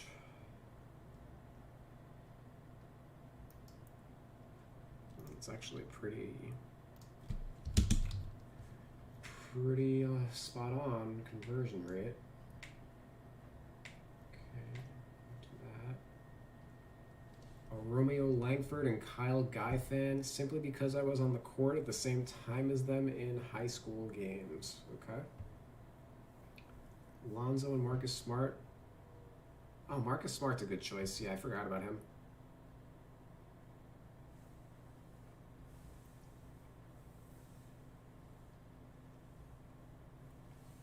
Lonzo, I'm not really a fan of, just because of the father.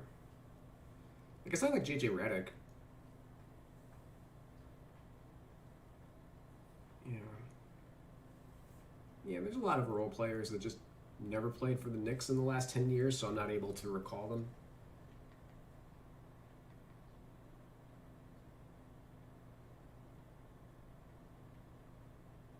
I guess my favorite, Jeremy Lin's up there for favorite non-stars.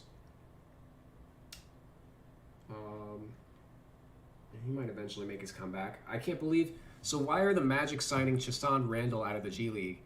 Jeremy Lin is in the fucking States. Oh, because he can't sign a two-way. Yeah. That's the thing that's holding Lin back at the moment is he's in the G League, but he can't take a two-way. He can only take a standard contract. So he's just chilling over here until the deadline for players to like buyout season, basically. And he'll get picked up in like a month. Kobe White marketing. Hey, technically Zach LaVine's not an all-star either.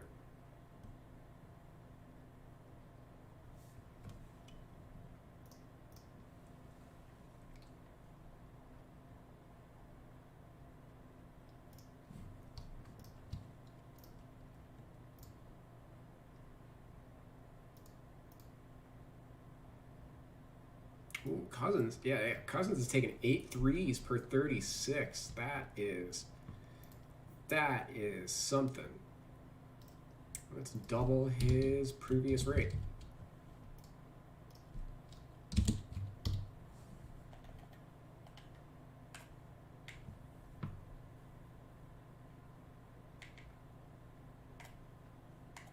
Jeez.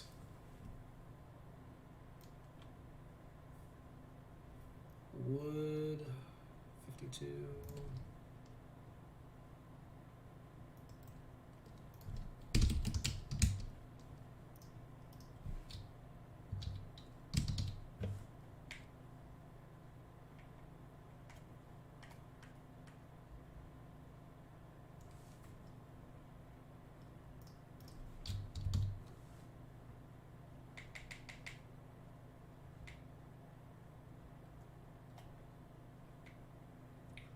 Him having a 40 spot up 3-point. Oh my god.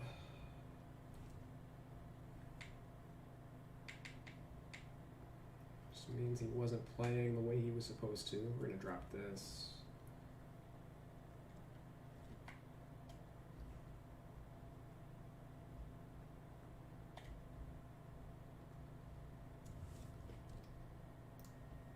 Tucker. Oof.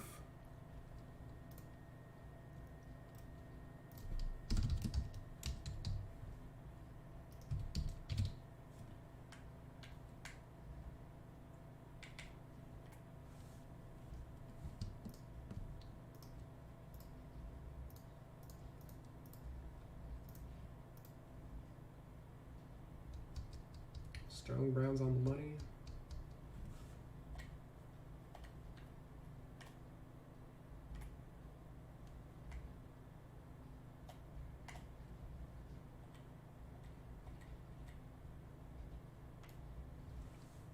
Nawaba. Yeah, I'll boost him by 5.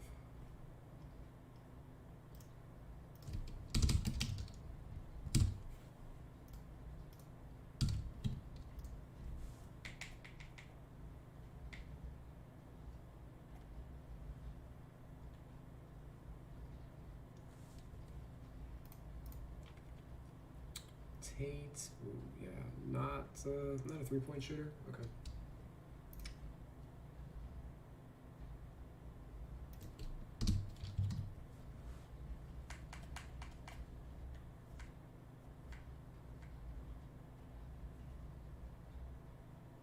We'll go like that for them. House.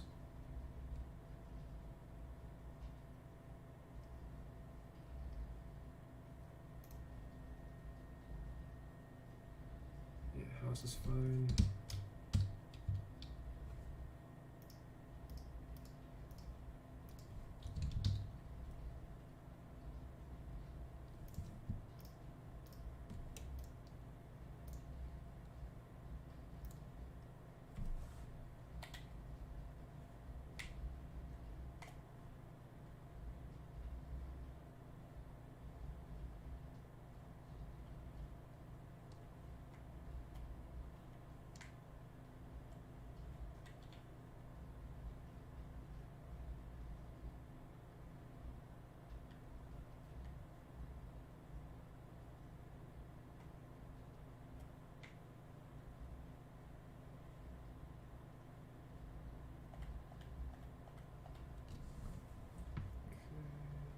Let's head over here.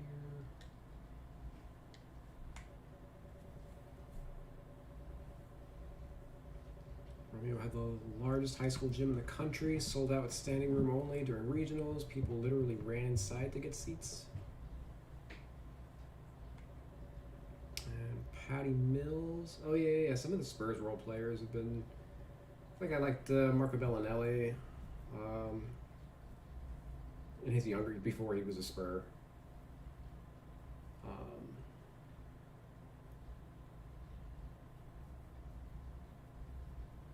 I guess Brent Barry's pretty up there. If we go back a couple of years.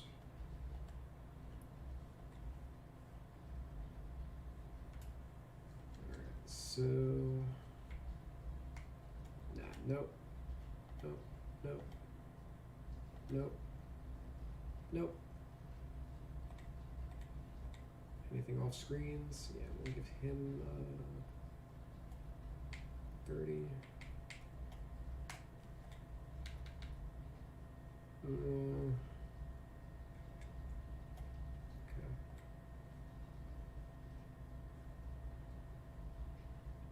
Some of this, like, let me just glance at this real quick.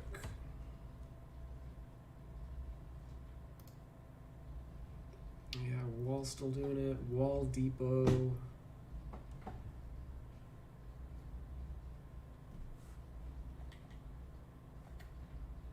Yeah, Christian Wood maybe a little up.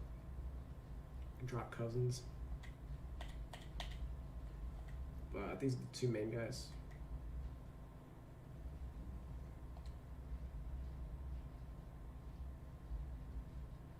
I don't think the link posts in the live stream comments.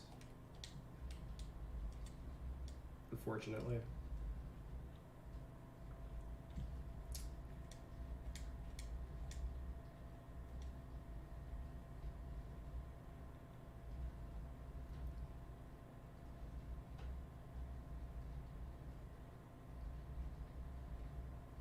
Okay. think we're good.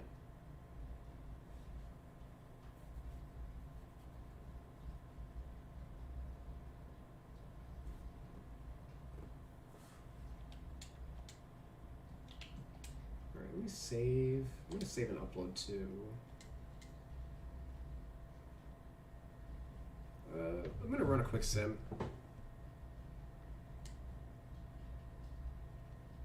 Oh no, I'm saying. Well, I don't know. For me, I don't even see the link to copy and paste. Like it didn't show up at all in chat for me. YouTube might automatically filter it out.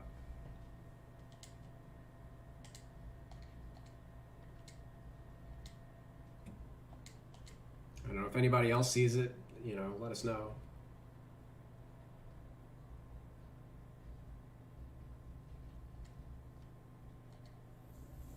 But I think that's like so in like a live stream or whatever.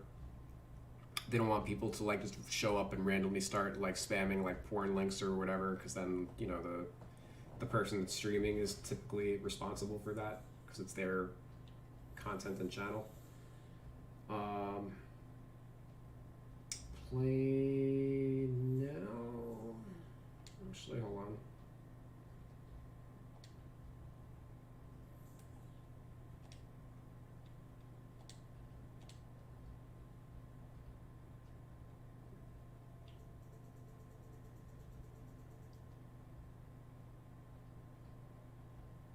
Yeah, I mean.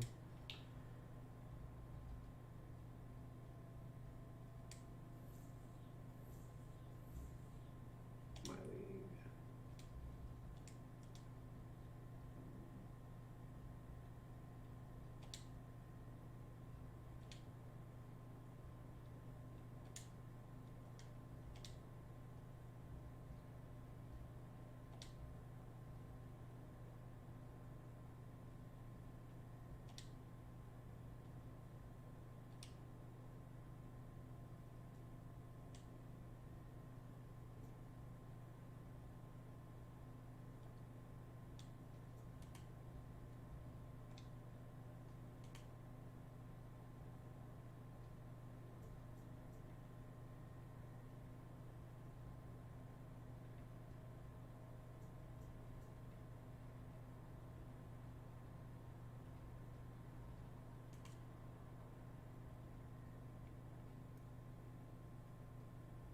Okay, cool. I'll check it out later.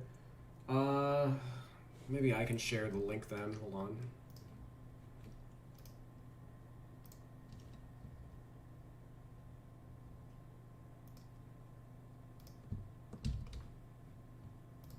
Let's see if it allows me to share it. Oh, the link itself exceeds the character limit for a comment for some reason. It's weird. But either way, I think you guys can see that anyway. So this is for Romeo Langford's games.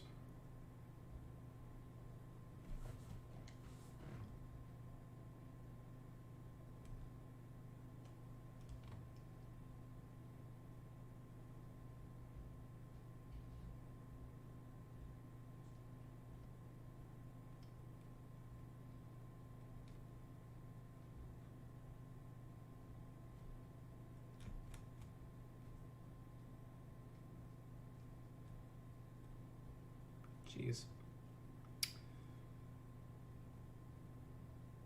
Yeah, that's pretty crazy.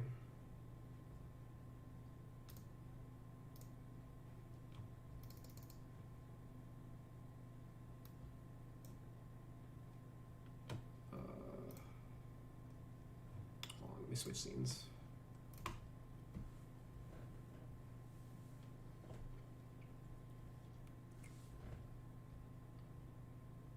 Or wait. Oh no, not switch scenes. I'm gonna make this bigger.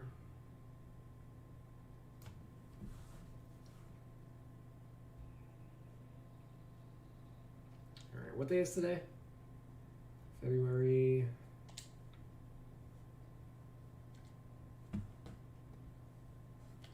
Oh, also cancel. Let's head to the Rockets.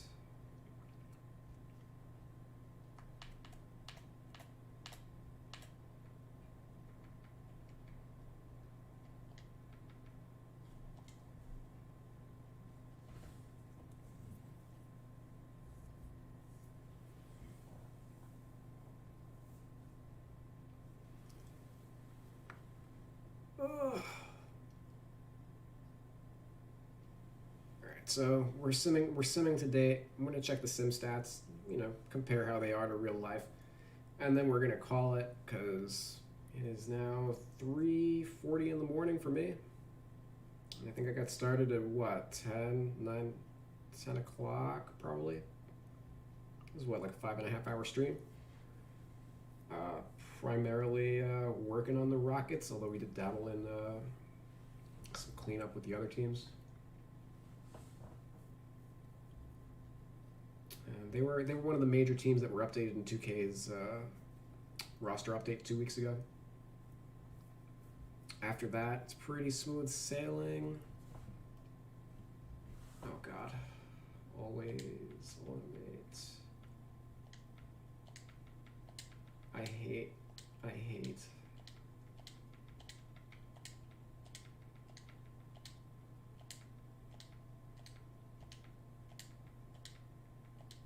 No. Ugh.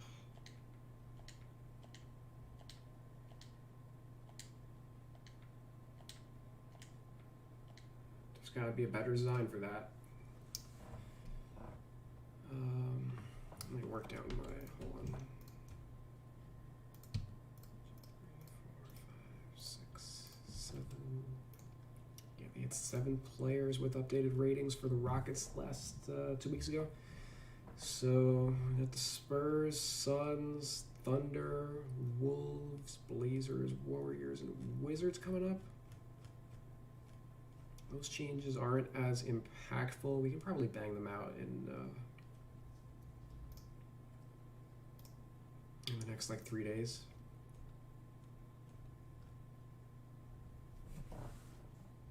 All right, let's just see what the stats are.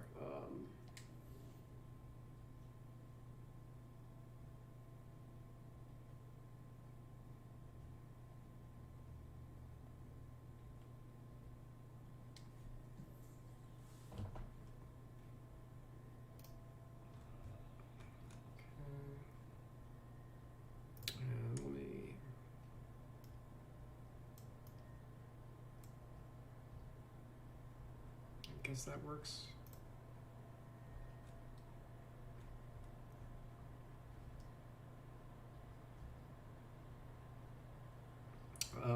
Woods averaging 22 in life, 24 in the game. 24 and 14. What's he per 30? Well, we can do that later. Walls averaging 24. Depot 22.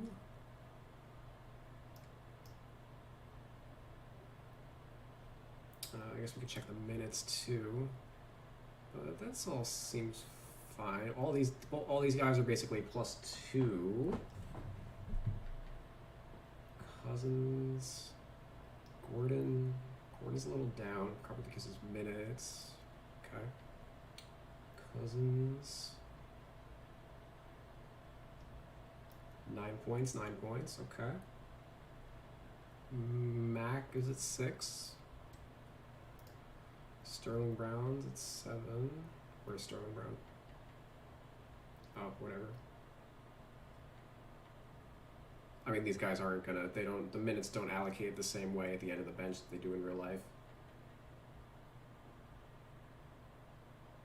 PJ Tucker 3 points a game versus 4.7. Okay. Tate 4.6. He's higher, but. Oh, you know what? I only adjusted his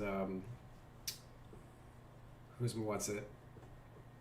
3-point and shot. I didn't do the rest, so maybe like his layup, the close, etc. tendencies also need work. Let's see.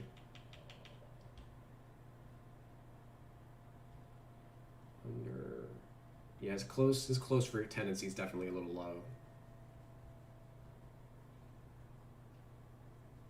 By a little, actually a lot, because the average power forward is at 32. Okay. Alright, so we just gotta tweak that.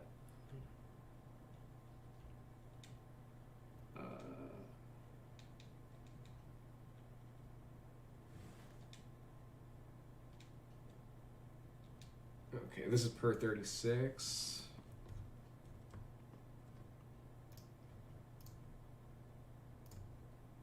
Per 36, wood, yup. Depot, yeah. Or sorry, wood, yup. Depot, yup. Wall, let's see Wall real quick. What he's done since the Harden trade.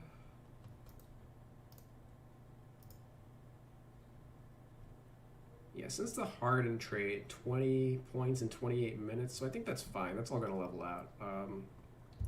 20 divided by 28 times 36 is, yeah, Wall per 36 in real life after the Harden trade is averaging 25.7 points per 36. So this is exactly where he should be. 6.5 assists per game also. Yeah, so assists are a little lower than I would like, but this shit ain't perfect. Ben McLemore is kind of a whatever.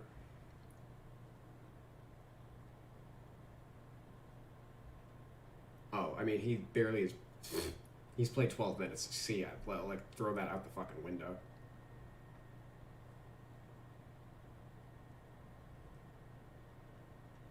Four points per 36 for PJ Tucker. Oh man, we fucking oversold him.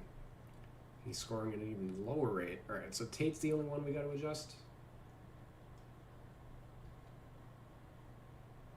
Cousins, yeah, Cousins is right there. Beautiful. All right, let's get out of Dodge.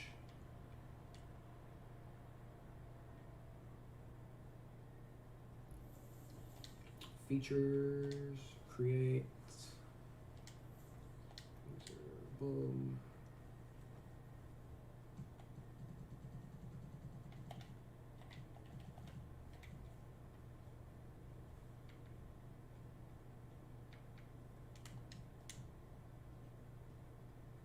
Oh, I didn't do the touch tendencies. Hold on. That doesn't affect the Sims at all, but for gameplay purposes.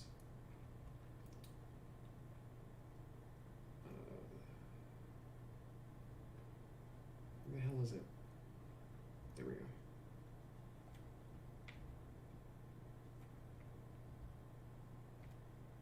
Why is he a 70? Oh my god, some of them are so bad. Let me readjust size.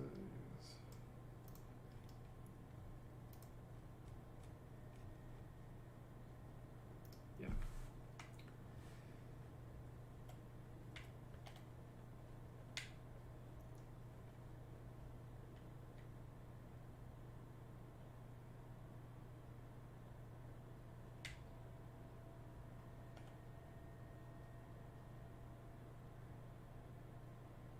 And what the hell is Tate's usage?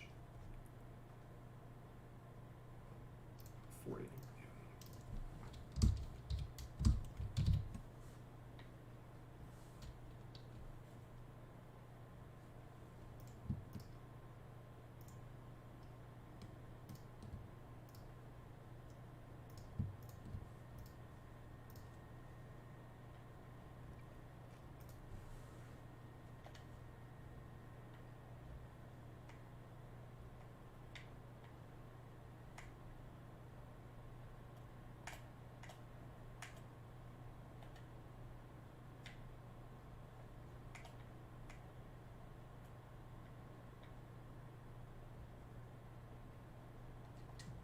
Okay, they are set.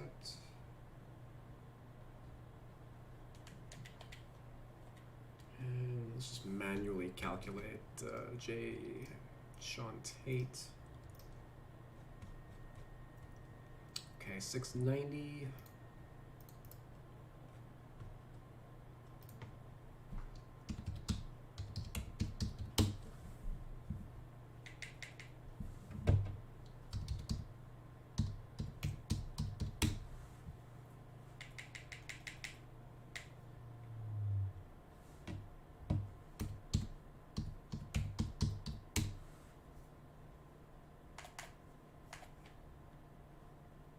Okay.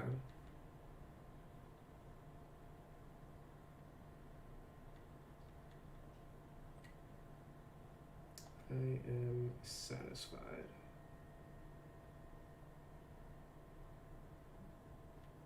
Oh, well.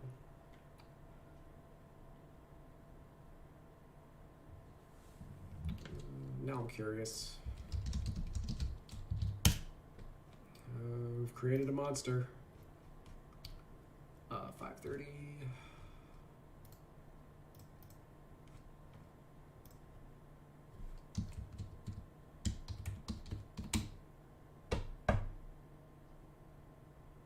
Okay, yeah.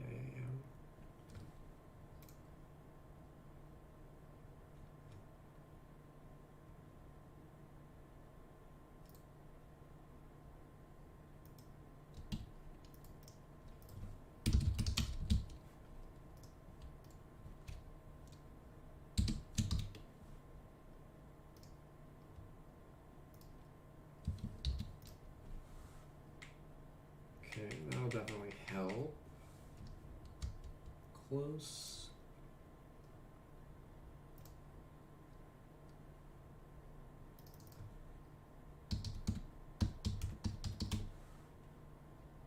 Yeah, that's on the money.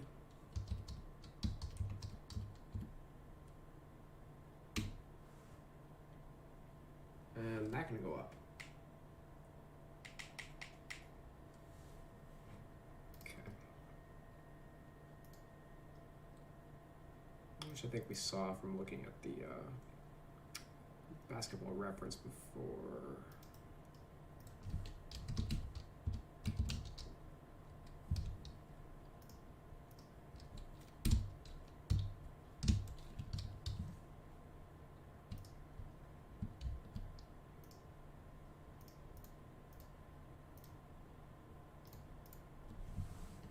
Dope. And I'm going to give him that.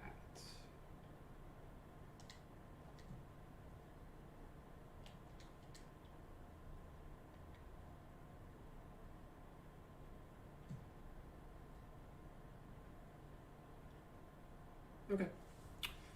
All right, and on that note, we're going to call it. Thanks everybody for watching. Probably going to stream again tomorrow night.